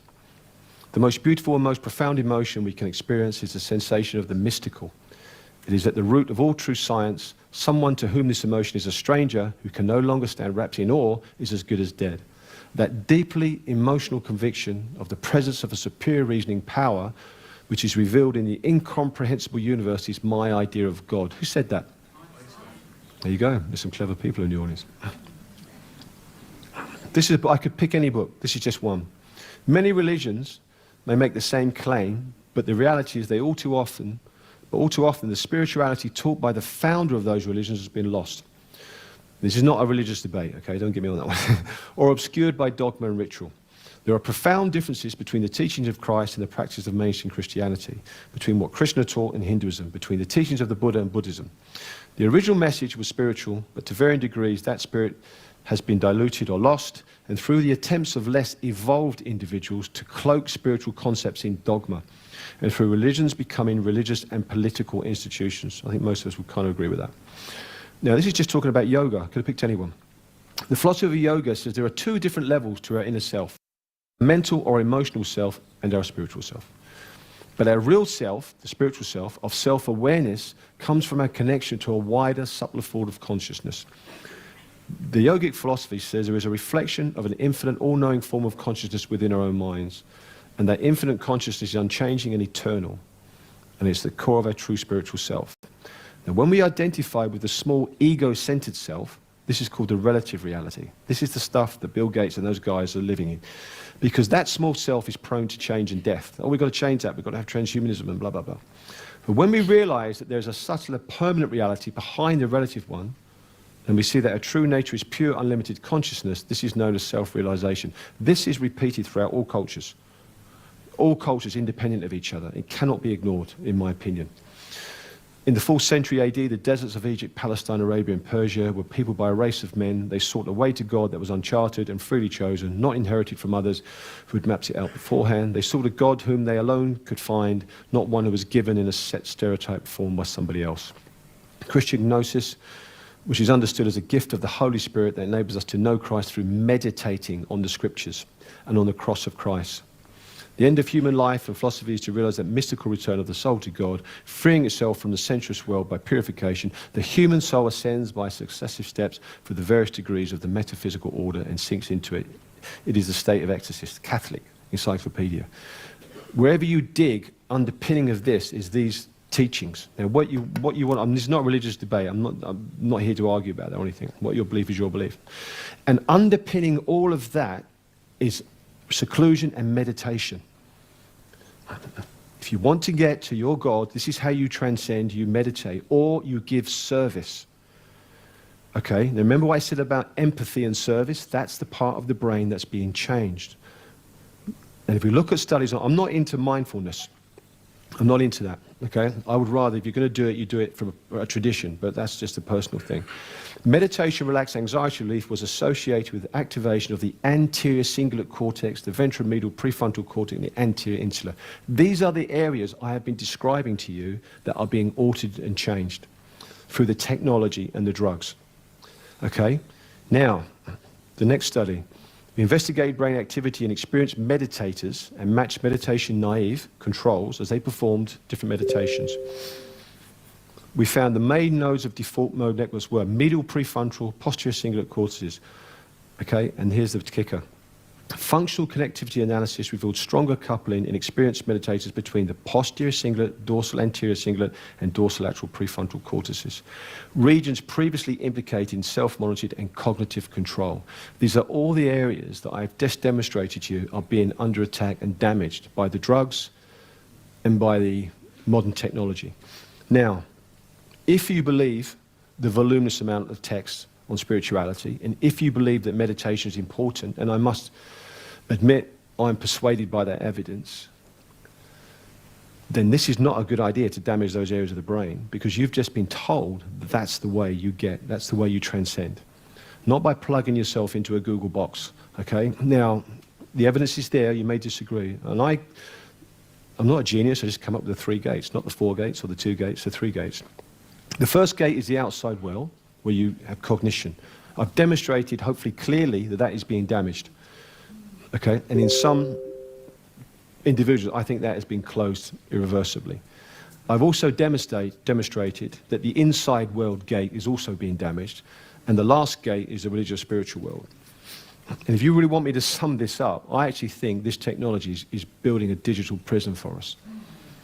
I really think it is. Short term, long term, I don't... Yes, you could imagine some amazing thing would happen, it will be wonderful, but when you look at it, there are more ways for this to go wrong.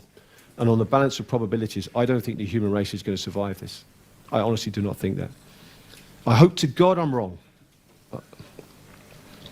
I'm not into religion, but hey, it's evidence. 1 John 4:16, God is love. This love isn't the love, well, I love you, love me. This is the love of real self-realization. You're in that self-realized state, that other dimensional state, and you view the world in a completely different way. Now, why am I telling you all this? Because it would appear this is the route to transcendence. This is the transhuman. This is how it has always been done. Not the way that the egocentric people who are leading this world are saying it. Who knows about Rumi, a 13th century scholar? Love is from the infinite and will remain until eternity. The seeker of love escapes the chains of birth and death. Tomorrow, when resurrection comes, the heart that is not in love will fail the test. And when he says the heart, he doesn't mean the physical heart. There's a subtle system underpinning this we don't have time to get into. Also said, the mind, the small little ego bit, says there's nothing beyond the physical world, so let's plug ourselves in and make robots out of us. The heart says there is, and I've been there many times. He is stating he has experienced this trans-dimensional experience that is the normal route for humans to take throughout all the traditions. And when they talk about this relationship between the guru, if you like, and the disciple, they say it's a gradual illumination of the unconscious mind to reveal the superconscious mind, the universal plan, and the complete evolutionary spectacle. As it is unveiled, the part which the disciple is destined to play becomes clear to him, together with the role with each and every individual is playing. This is the fruition of the guru's consciousness in the disciple, which occurs spontaneously in the process. This is Max Planck, Nobel physicist. I regard consciousness as fundamental. I regard matter as derivative from consciousness. We cannot get behind consciousness. Everything that we talk about, everything that we regard as existing postulates consciousness. Another Nobel Prize guy. It was not possible to formulate the laws of quantum mechanics in a fully consistent way without reference to consciousness. All these references coming in, not this kind of Newtonian kind of clockwork idea of the world. This was an article, The Universe is Immaterial, Mental and Spiritual, and it quotes this guy, Sir James Hopwood. The stream of knowledge is heading towards a non-mechanical reality. The universe begins to look more like a great thought than a great machine. Mind no longer appears to be an accidental intruder into the realm of matter. We ought rather hail it as the creator and governor of the realm of matter. You could spend all day talking about near-death experiences. Consciousness and awareness, this is from a resuscitation journal, talking about people that died on the operating table. Consciousness and awareness appeared to occur during a 3-minute period when there was no heartbeat. This is paradoxical since the brain typically ceases functioning within 20 to 30 seconds of the heart stopping and doesn't resume again until the heart has been restarted. Furthermore, the detailed recollections from the people of visual awareness were consistent with verified events. So they died, but they could tell them what happened. This was a renowned neurosurgeon. He wrote a book called Proof of Heaven. He said, my coma taught me many things. He went into a coma. First and foremost, near-death experiences and related mystical states of awareness reveal crucial truths about the nature of existence. He entered into this state, this other dimensional experience, which you get through meditation, under correct guidance. And the reductive materialist physicalist model on which conventional science is based, and all these people saying we should do this transhuman thing, is fundamentally flawed. At its core, it intentionally ignores what I believe is the fundament of all existence, the nature of consciousness. Which brings us back to these 3 guys. I put Mr. Gates in there because, hey, what the hell. There's an old Sufi saying, Rumi was a Sufi, and this was the saying.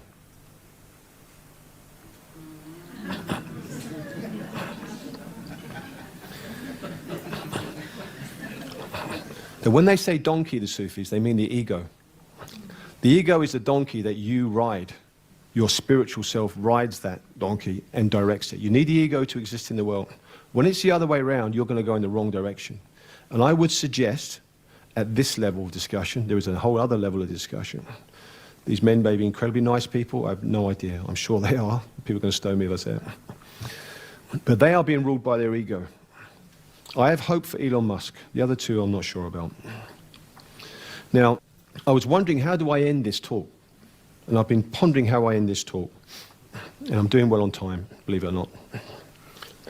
And I had a day off, and a rare event, I went to the movies with my kids, and I saw this movie. Anyone seen this movie? The boss, go see it. It's a kid's movie, but grab a kid, go see the movie. It's about a perfect family with one child, and they have another baby, and the kid who's already there doesn't want this other baby. He just wants the one-child family. Okay, so I'm thinking, okay, that's interesting. Population control, blah, blah, blah.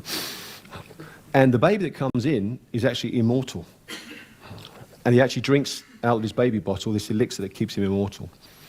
And he's the protagonist, if you like. Anyway, long story short, they have to get on to solve this problem. What's the problem? They have to defeat a psychopath who once was immortal, and he's trying to bring down something called Baby Corp, where babies are made. And in doing so, he's come up with this amazing idea that he's going to make an immortal puppy. And all this there's virtual reality in it. When they go to the Baby Corp, there's virtual reality. The one with the suit is the immortal baby. And there's Baby Corp, and here's the cauldron with the immortal. It's interesting. All these little things you think, oh my, why are these writers? I wonder if they know what they know. Anyway, long story short, I'm watching this, and it's all going on, and eventually it gets resolved. The immortal baby decides it wants to be mortal. It does it because it falls in love with his brother and his family, and so he gives up immortality, and the theme is that love conquers this thing in him, okay? And it ends with this beautiful music. My wife won't think it's beautiful, I think it's beautiful.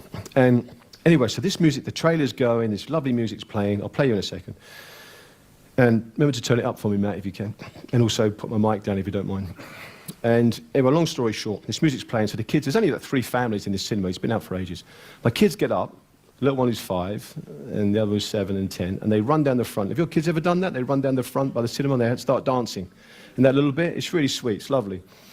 And there's a little stage, and then they jump up on the stage and say, oh God, keep away from the screen. And they're dancing away, and they're twirling, and this lovely music's playing. And I just had that lovely moment of looking at the bliss of children, and just thinking how lovely it is. And this music was playing. I'm watching them dance. Can you just put it up for a second?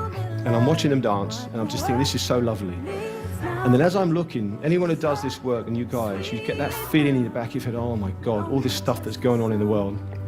And I'm just thinking, what will their future be? Will they see the beauty of humanity? And this is all going through my head. Or will we see all the crap and the horror that's happened to children all over the years, and will it continue? And as I was watching this, these were the things that were flashing through my mind.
Now, the other event that's happened in Syria recently that has hit the headlines was the bus bombing. You were in Aleppo just the day before, is that or the day after? Sorry, is that? No, we actually arrived the day it happened. We actually arrived about an hour after it had happened. So what could you tell us about that event then? Minutes after that, she said that they opened the doors to the buses, they allowed off the young men and the children. And again, the man appeared with the plastic bags full of chips, and of course the children swarmed towards him, and that was when the explosion went off. So this was a clear luring of the children to their slaughter. Video shows the moment of Saturday's blast near Aleppo.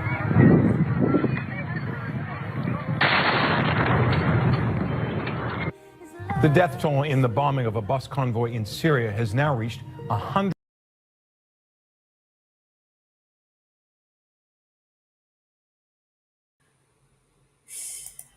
I must say, I mean, that is a lot right there, but really good interview with his name is Dr. Graham.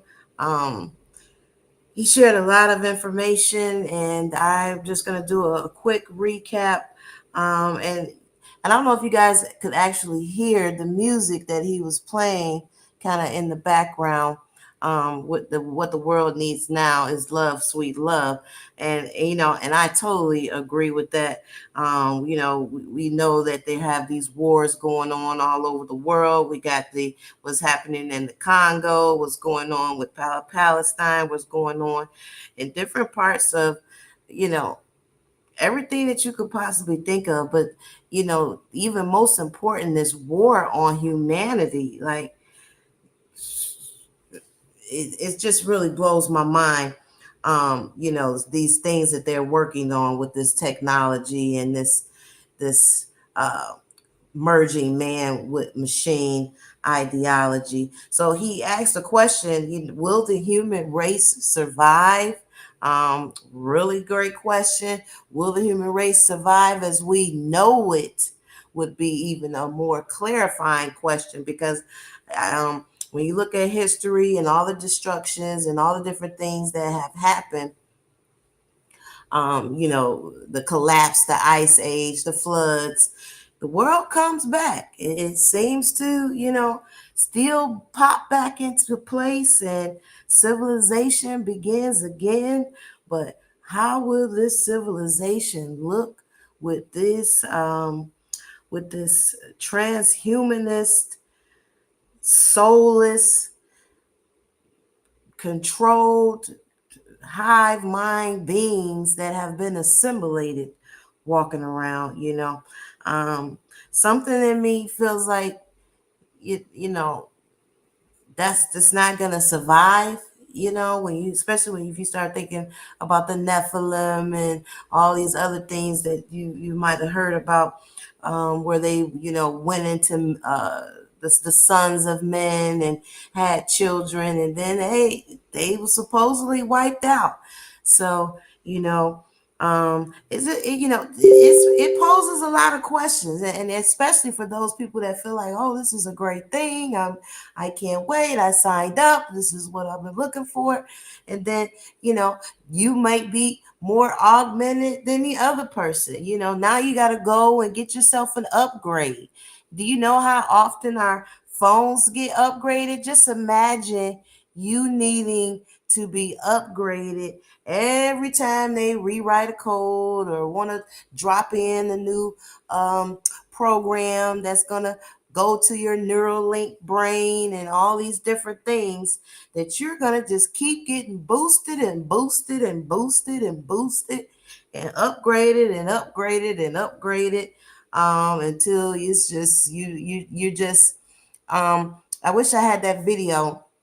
I think I got it in my Telegram, where you guys might have seen it, where it has this insect walking around, and it doesn't even have any insides. It's like a zombified beetle, so to speak, and it's just walking around, moving, twitching, going about its day, but the whole middle is like missing. So I'm just like, is this what it's gonna be? People are gonna just have their insides gone, their souls, their divine spark, and just be these soulless, zombified, hive mind assimilated beings.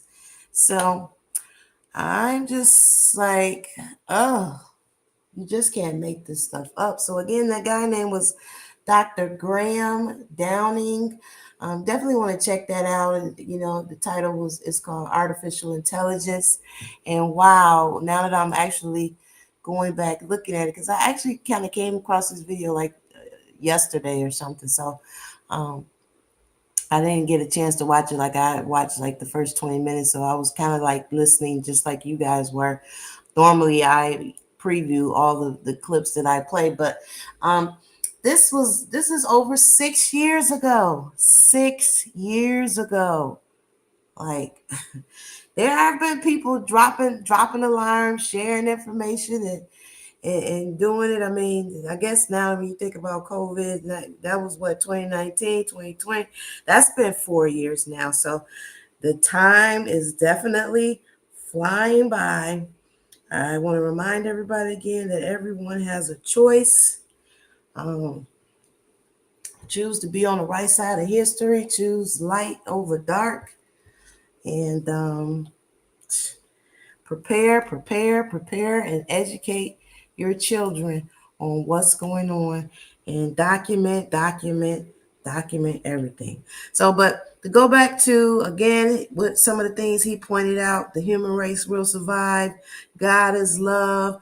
Getting back to, the heart chakra of loving, and being loving is just, loving the body that you're in, loving the spirit that you're in, loving everything that the Creator has provided and the Most High has already given you. You don't need this artificial fake anything. We have everything we need as humans already. That's the biggest thing that trying to get people to understand, like, why do you need these fake worlds when you can travel? Now you're going to be just stuck with some goggles, or your brain just zombied out, where you can no longer jump on a plane and go to the desert or go to the Caribbean or go visit your friends. I mean, do you really want this digital prison that's connected to the internet of everything? I mean, I already talked about how, according to some of the research from that future 6G document, how it says that we have over 2,000 satellites right now in the atmosphere, and by 2030 they plan on having like a million and 100,000 satellites, which is going to be beaming down and connecting everyone to the internet of everything, the internet of bodies, the wireless nano network. I mean, no. Humanity couldn't survive with all these radiation signals being sent all over. So they definitely need people to get injected and take these jabs. This is why they're pushing it so hard. This is why they're going to continue to create it. It's being implanted in everything. It's not just in the injections. It's being put in the food, in the water, in your drinks, anything that you cannot pretty much see, from growth to product and packaging, even as far as condoms and tampons and personal things. I mean, they're dropping these nanoparticles and this graphene hydrogel in everything. And that's all it takes, is these sensors to get in your body, to build the assimilation, to destroy your immune system, and to reverse transcribe your DNA. So, yeah. And I want to point out a document called the DoD Autonomy and Weapons System. This came out in 2023. I haven't had a chance to go through all of it yet, but I might as well just go ahead and share that with you guys. Also, another document, that some of the things that I shared today, they kept saying radio frequencies as well. So talking about these radio frequencies on top of the EMFs, the 6G and all the wireless, I mean, they got something for everything. So the name of that article is the Radio Frequency Controlled Wireless Drug Delivery Devices. And then, that talks about the bioengineered tissue, the microchips, the nanobots, to get that whatever poison they want to inject you with, or get inside your body, the magnetic microbots. So some say nano, some say microbots. So definitely breaks that down. And I am going to look up that document that he also mentioned where they're giving these augmented humans or transhumanists, AI synthetic beings, human rights, so to speak, and how Obama brought that in. I'm definitely going to be looking up that document as well. I think it's called he said the white paper, a federal vision for nanotech. Yeah. Because for nanotech inspired grand challenge for future computing. So a white paper, a federal vision, is a federal vision for inspired. Because it's kind of cut off. A white paper for a federal vision for nanotech inspired grand challenge for future computing. I will be looking that up. And where it talks about the 10-year goal, the 15-year goal, the 5-year goal. So that document was over 6 years ago. I mean, this guy doing that interview, the autonomous capabilities, the human machine augmented capabilities, where we're here. Then the 10-year and the 5-year is the leveraging all the data, the fully autonomous information. Let me go back to my little screenshot here. And of course, DARPA involved the neurocognitive systems. The Upside Program Cortical Process Study. Look that up. The DARPA Synapse Program, and that's SYNAPSC program. The IBM True North, DARPA's Upside program. The NSF Core program, Computer and Information Science Engineering.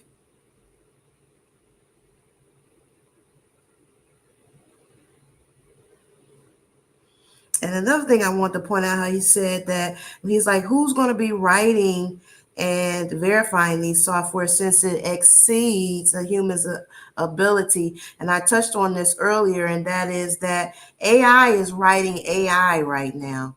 A lot of the research I've done, listening to some of these scientists, they admit that, the science people are admitting that they're not even really involved. The AI is running its own labs, its own research. It's, they're not overseeing anything. This is all in the Legion's control. So the White House challenged the nanotechnology and computing science communities.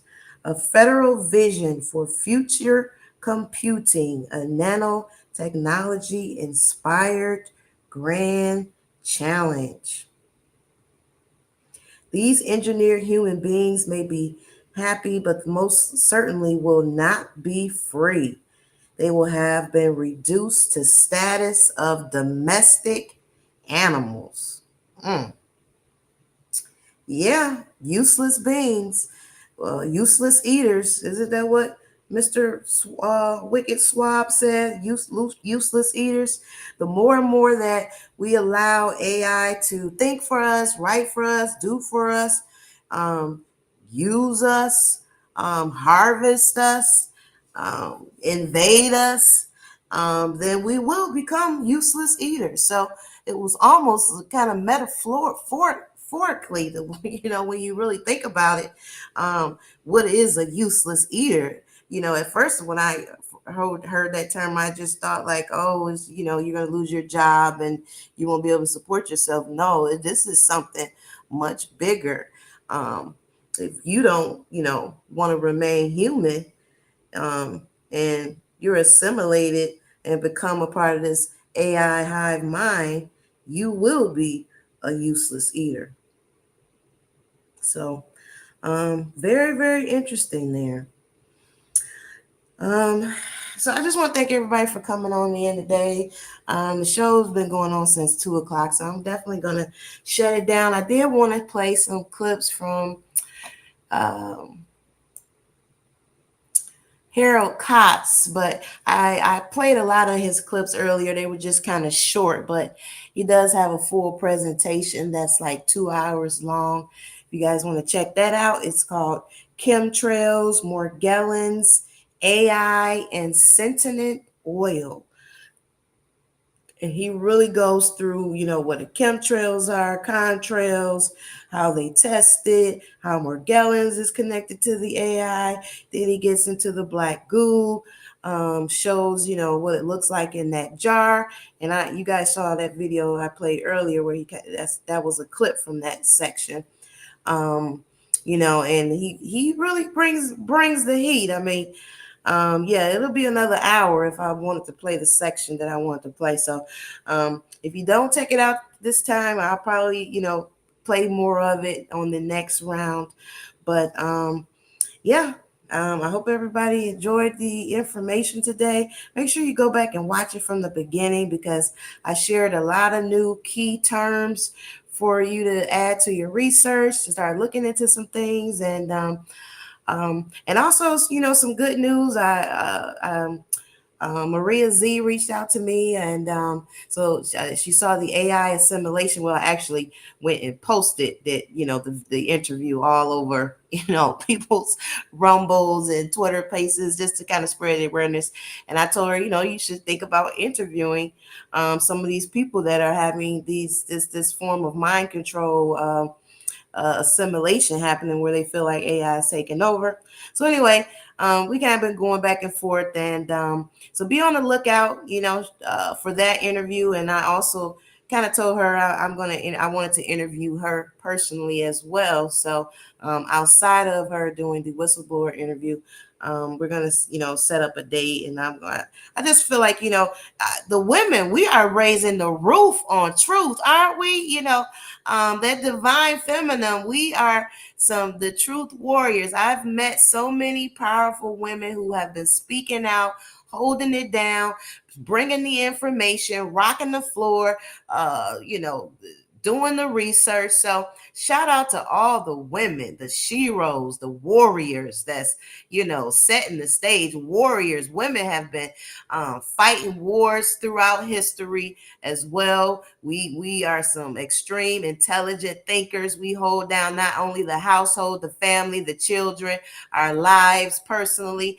So just a wealth of different things so shout out to all the women out there that's listening, and all the all the women that's just staying strong and speaking in the truth, and raising their consciousness and vibration and all this. But yeah, so hopefully I'll be able to get to interview her, to tell us about her story, how she got into everything, and where she started from, being out there where she is, and she's not in the US. But the good thing is we're spreading awareness. More conversations are having about this, this AI assimilation, the technology, the transhumanism, what they have done to humanity.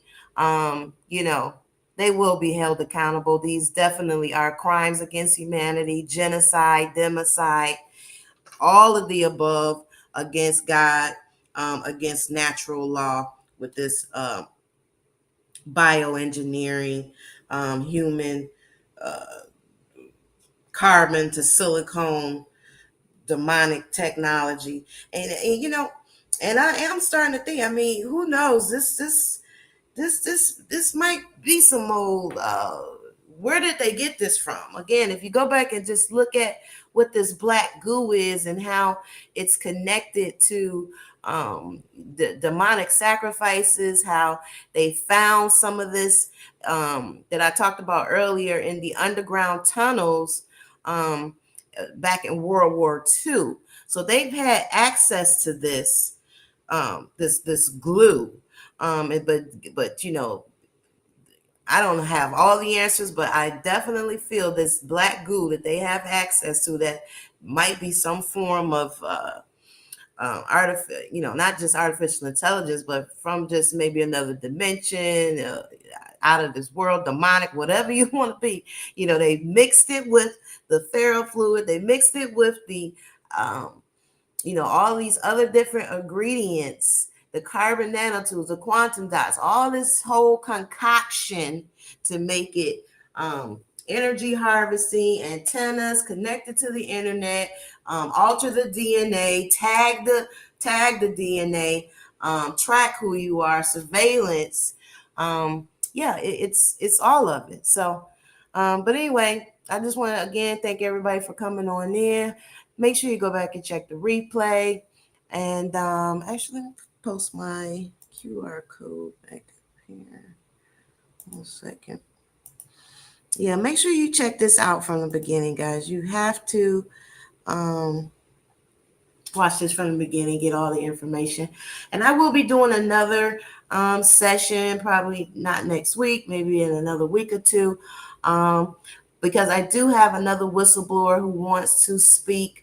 I will be bringing Taylor back as well. So there are others that don't have exactly the same symptoms, but are going through some of the same things when they feel like something is going on with their body, when you think about assimilation and things of that nature. So we are documenting this and just trying to just wake people up to what's really going on, because a lot of people are not having these conversations.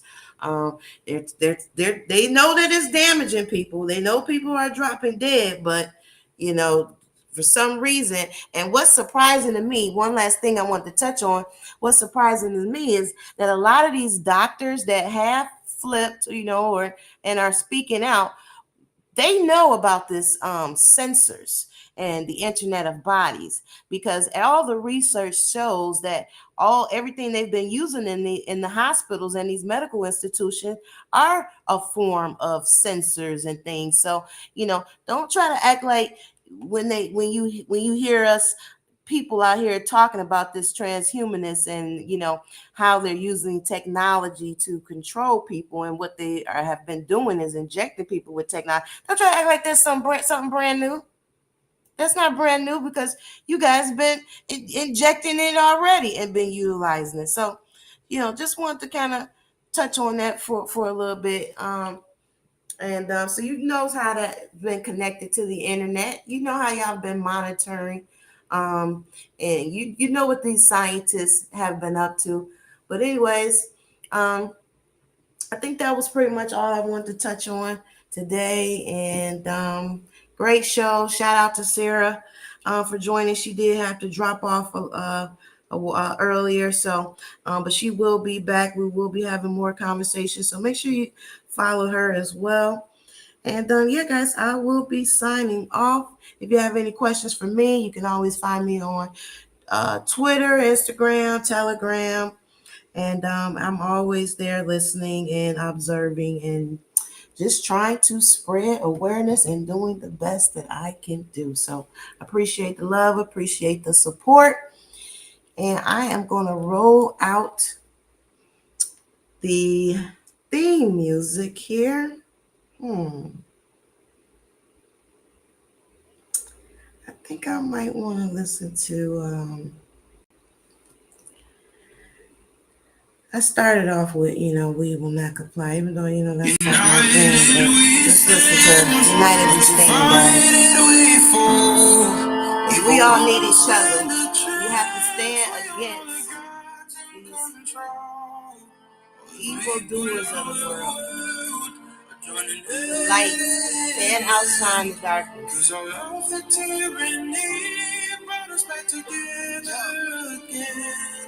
So united we stand. to divide us, brought us closer together. People that normally never, just trying to make the world better. Doctors, ball players, scientists, actors, rabbis, preachers, deacons, pastors, singers and rappers overcoming all their differences. The freedom to live your life regardless what your religion is. Masked up the children, shut down your businesses. Socially distancing didn't stop any sickness. Start listening to each other. Witness what you discover. We all sisters and brothers. You do not get another life to live, so embrace it, don't waste it. Every single struggle that they try to throw at us, we overcame it. Freedom, we had to take it. Matrix, we had to break it. Not the great reset. No, this is the great awakening. Holding on to your sanity. Won't divide up the family. Muslim, Jew, Christianity. Let's get back to humanity. United we stand, but divided we fall. People won't stand a chance. We all know that God's in control. All the people of the world are joining in. Cause all of the tyranny brought us back together again. So united we stand. They shut down the schools, churches, and temples too. Even if we disagree, every day I'm defending you. Yeah, it's someone else's problem until it's affecting you. All the trillions they send to other countries instead of you. Never been my need a man. God is who I'm kneeling to. All the evil in the world, they trying to deceive the youth. You'll never know what it's like just to be me and you. It feel good waking up every morning and being true. Help each other stay afloat. Don't let no one lose hope. I don't care your political party or how you vote. I want everyone to be happy with a life full of health. I hope you make enough to find generational wealth. You just gotta keep walking if you going through hell. And it doesn't make you weak if you asking for help. Don't let them tear us apart over nothing again. So let's all join hands, cause united we stand. United we stand, divided we fall. People won't stand a chance. We all know that God's in control. People of the world running in. Cause all of the tyranny brought us back together again. So united we stand. United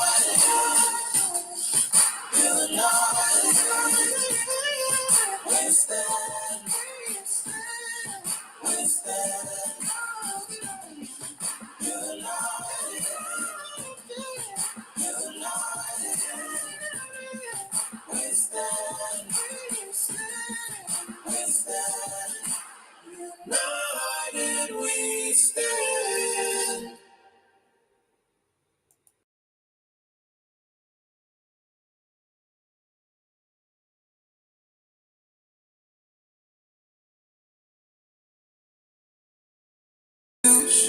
Sick illusion, no, it won't be televised. Welcome to the revolution. We will not fight.